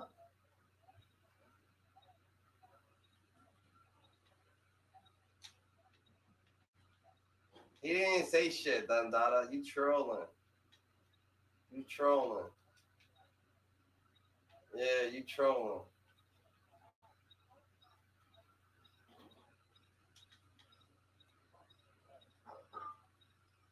Yo, enough of the antics, though. The antics ain't even funny. We're trying to have a good conversation. You just keep with the antics.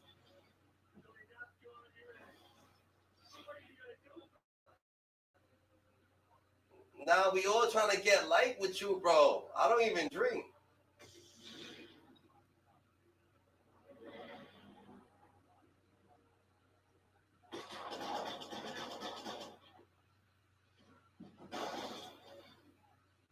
Yo, bro, are we going to take a shot? Who's taking a shot with me, bro? Who's going to take a shot with me?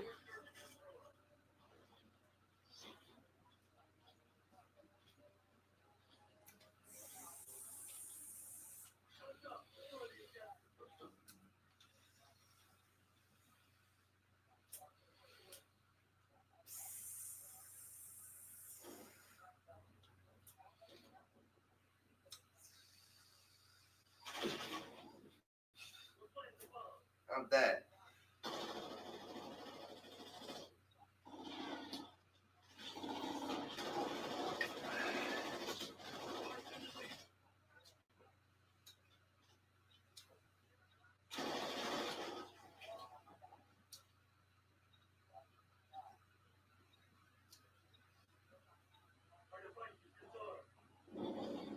$1K. I'm gonna tell you this, nigga.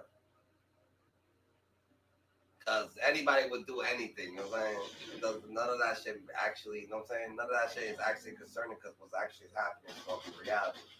So most likely is, all you could do is be there. Take that shit in.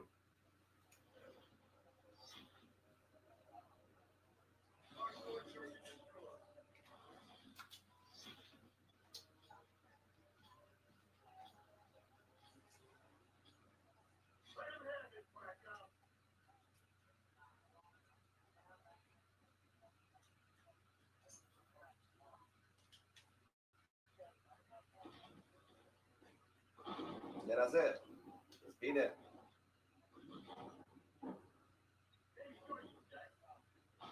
Plus, yeah, facts.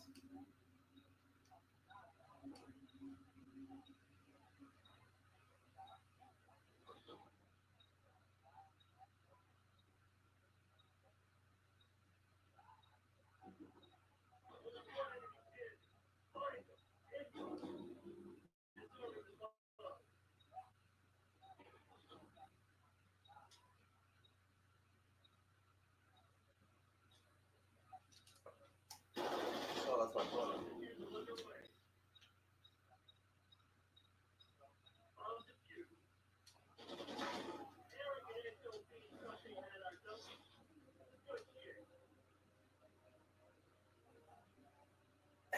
Nah,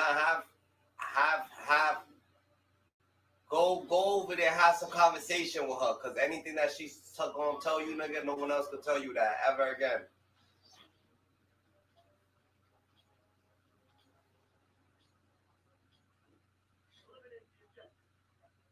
People be thinking,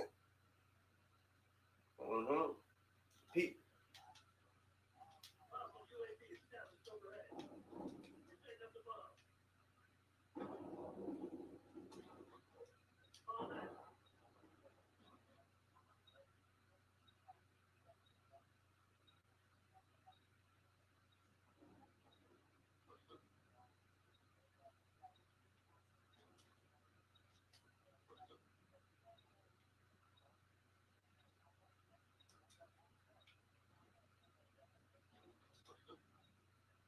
it is a celebration. Hell yeah, nigga. You tweaking. Yo, 1K. This is a nigga. This is a look at. This is a nigga who life changed off a situation, nigga. My whole life fucking changed, nigga, when my father died, nigga. My father was a millionaire, nigga. No lie, nigga. My father was a straight millionaire, nigga. Once he died, nigga, I went to the hood. I went from private school to the hood, nigga. Just because of my mom, but my father was like, it doesn't matter about that, nigga. It's a celebration. You got angels in the outfit, but this is what it does matter. The shit that they tell you, no one. Yeah, but this. Look at the older people. People don't like to talk to older people, or they like to say that older people, like, you know what I'm saying? They live a life, so older people sitting right there. So older people right there, they got all the fucking.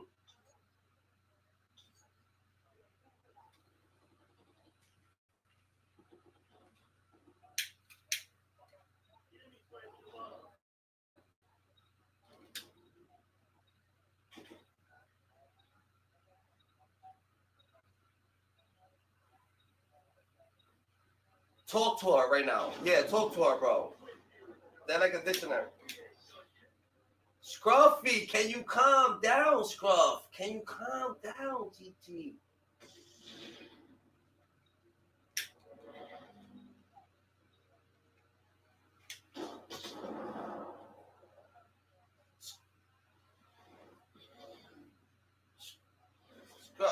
Scruffy, none of that shit matters, done. You gotta understand, none of that shit matters, bro. That shit go over niggas' heads.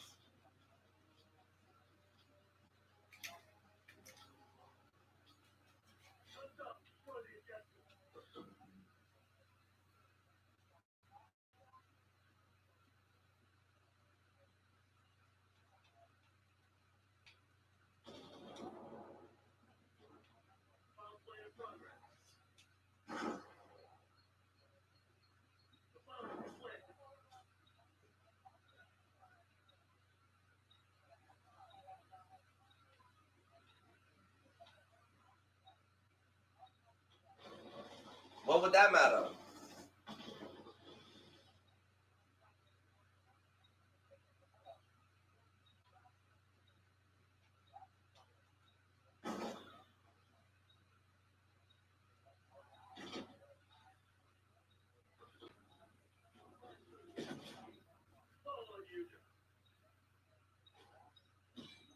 Bro, no one cares about none of that shit.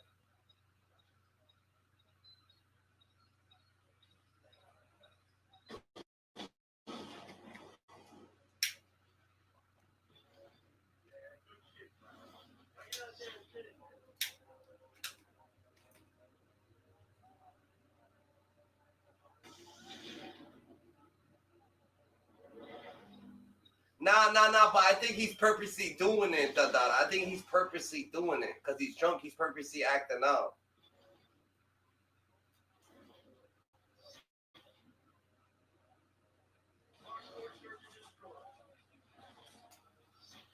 But he ain't doing none of that shit. He's lying, nigga.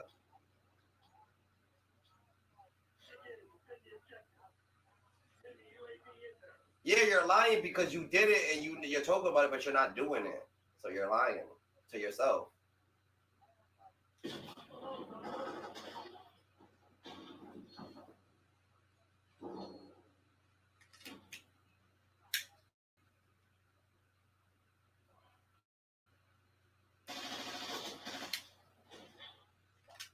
Yeah, but anyway, let me get back to what I was about to say to your grandma so you could think. Nigga, hold on.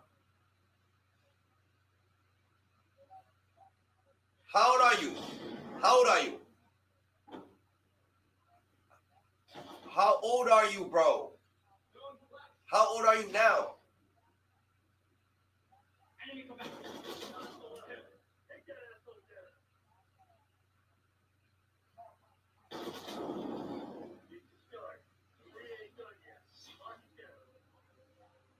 No, you're not that. Yeah, you are an asshole. Yeah, you're the asshole. You're the asshole because you're moving backpacks and you're trying to act like you're the head boss, bro. Moving a backpack ain't shit, nigga.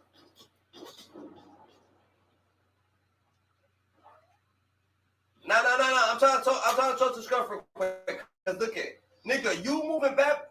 No. Look at him moving backpacks. don't mean shit, nigga. This is niggas who be in that know the cartel, bro. You a backpack runner, nigga. They don't think of you as shit, nigga. You ain't nobody but fucking you the lowest runner ever, bro. Stop trying to act like you're glorified to be a high fucking profile person because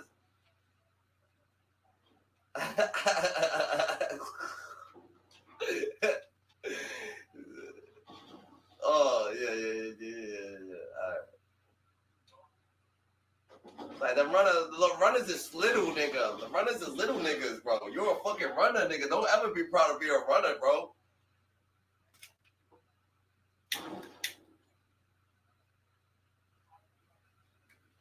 None of that shit matters, bro. None of that shit matters, bro.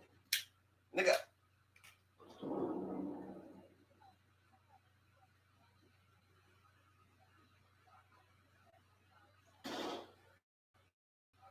Scruffy, if you see what I was doing at 13, you'll be like, oh shit, what the fuck? None of that shit matters.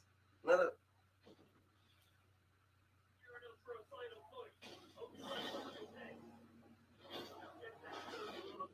Scruffy, you a piece of shit because you thinking that niggas is actually telling the truth and you coming up with lies. So that's not disrespectful, nigga. You saying something, nigga. You're saying lies, bro. So you're being, nigga. You just want to be belligerent.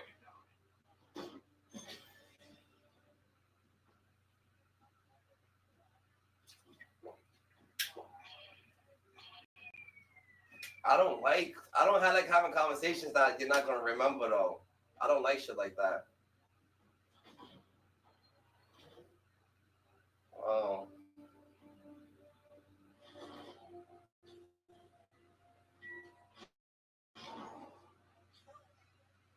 Yeah, I hate shit like that.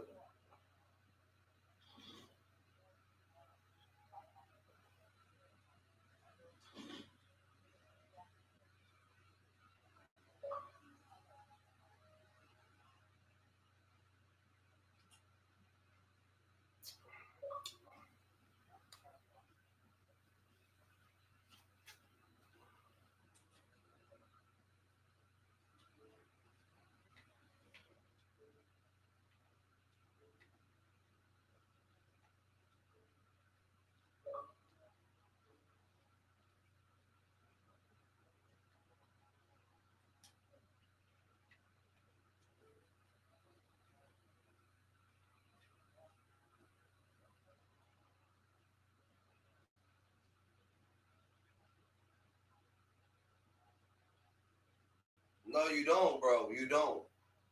You don't.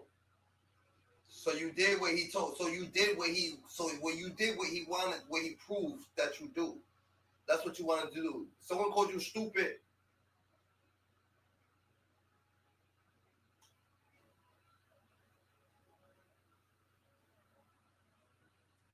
No, I'm talking about. He's talking about Hinky. He's talking about Hinky. That Hinky was. He's trying to say that Hinky was fucking. That he called. That he's saying that he be talking about random shit. But he does. Look at what he's doing.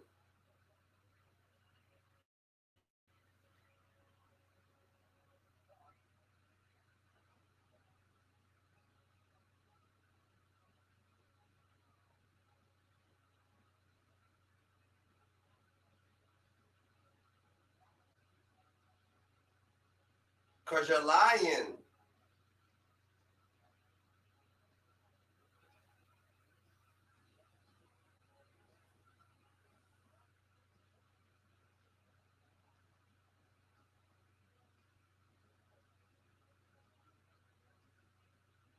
No, you're lying. Yeah. He was 5. So what the fuck? So what happened when he was 10? You wasn't a bigger fucking coke dealer?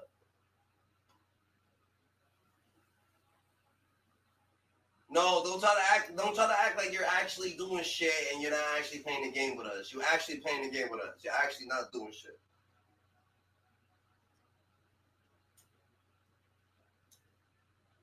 None of that shit matters, bro. Bro, none of that. You know what really matters?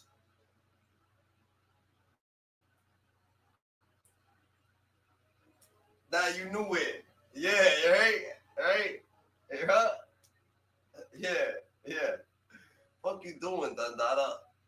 No, you're a pathological liar, bro. You are a fucking pathological liar, bro. That's just crazy, bro. Stop that shit. You're a little because you're loose, and I'm starting to see that you're fucking a con artist. You're a con artist, bro. And I see. Stop it. Stop what you're doing. Stop it.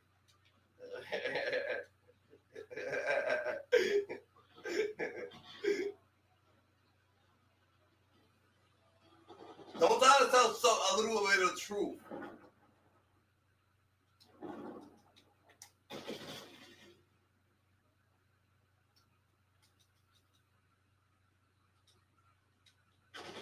Oh, we gotta go slow. We gotta move slow.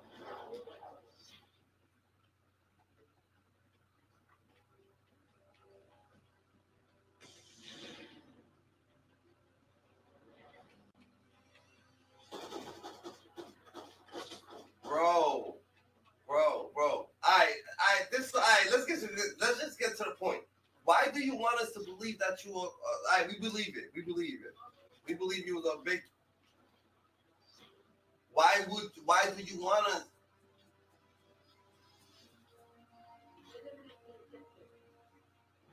Yep. All right.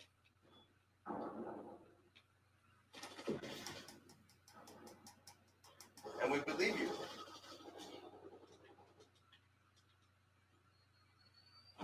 You fucked up our whole game.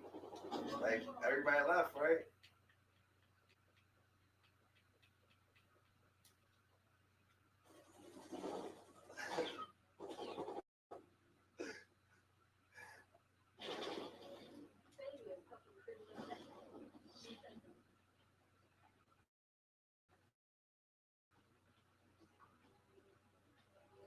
We need another shot.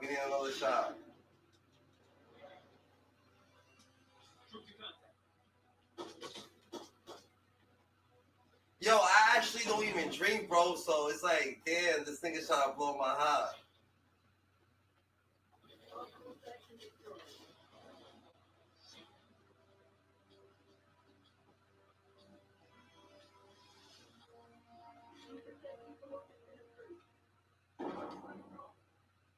Yeah, everybody does it.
Yo, this dude's not gonna start it.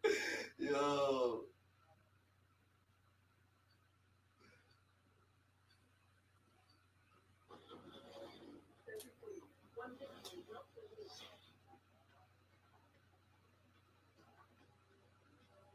Yeah. Scruffy's Dave. Well, Scruffy, Dandara. You heard?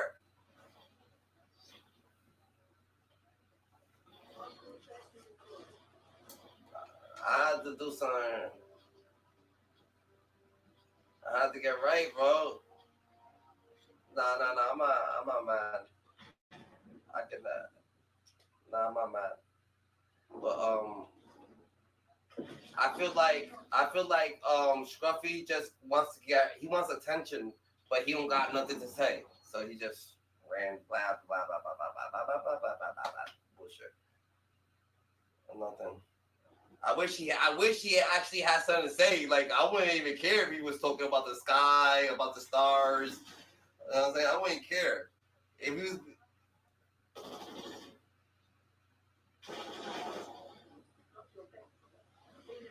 Like, you know when your kid talks a lot, but they actually talk about the truth about shit they see? Yeah. Now, I was actually born in jail. But I can't say that because he actually told so much lies, y'all not going to believe me. So what the fuck? You know what I'm saying? What the fuck? Like, what the fuck? I can't even tell my truth. I can't even tell my truth.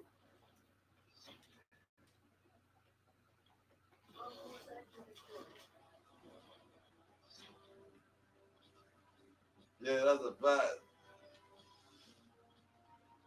Nah, my mom actually was locked up, nigga.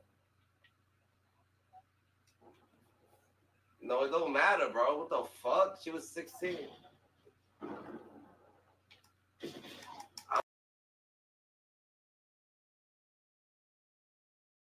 I'm not. Yeah, I was just born. My mom was locked up, but look, she lived in mansions and shit, so it's alright. She was 16, she was locked up.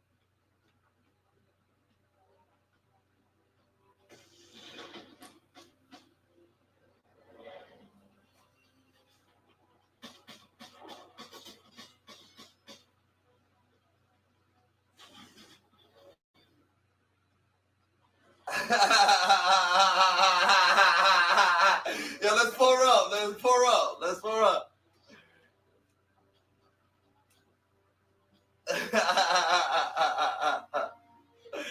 Nah. Yeah, nah. He gets, yeah. Subscribe. Nah, it's life. It's life. Educate yourself. Ooh.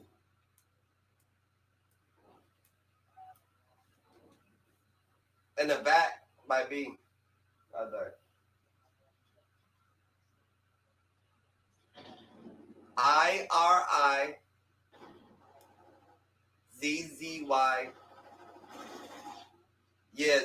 IRIZZY space IROC. Zebra. Zebra. IRIZZY space IROC. I'm about to take a shot. I'm about to take another shot right now.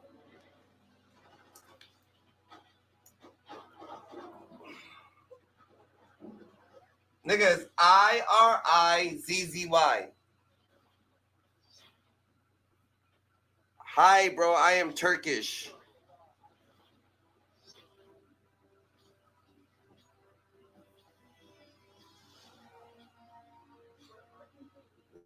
Yeah. Now I'm just a personnel. I just be doing shit, but I be doing mad shit. But right now I'm just chilling. But I be actually talking my shit, doing my shit, be doing mad content and shit.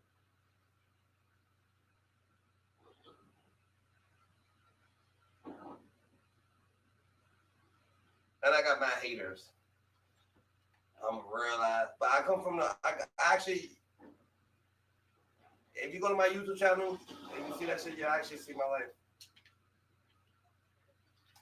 Oh, I almost had it. What the fuck? What you say, Gigi? What you say, Hinky?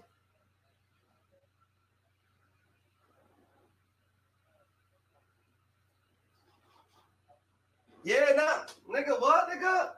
Yo, look here, Gigi. I need you over here, bro. Nah, where you at, Dundada? Hold on. Stay right here real quick. Where you at, Dundada? Look here. Dundada, hold on. No, Gigi. Hold on. I need you to come over here, Dundada. I need help. You know what I'm saying? I need help, bro. Well, hold on. Let me show you. I got it all, bro. What the fuck, nigga? Don't try. But look here, Gigi. I need help, bro. I need help, bro. I need help. I got it all, bro. I got it all. I just need help. I need a whole. I make the contact. I can't be everything, Dandana. I make the contact. I can't. You saying?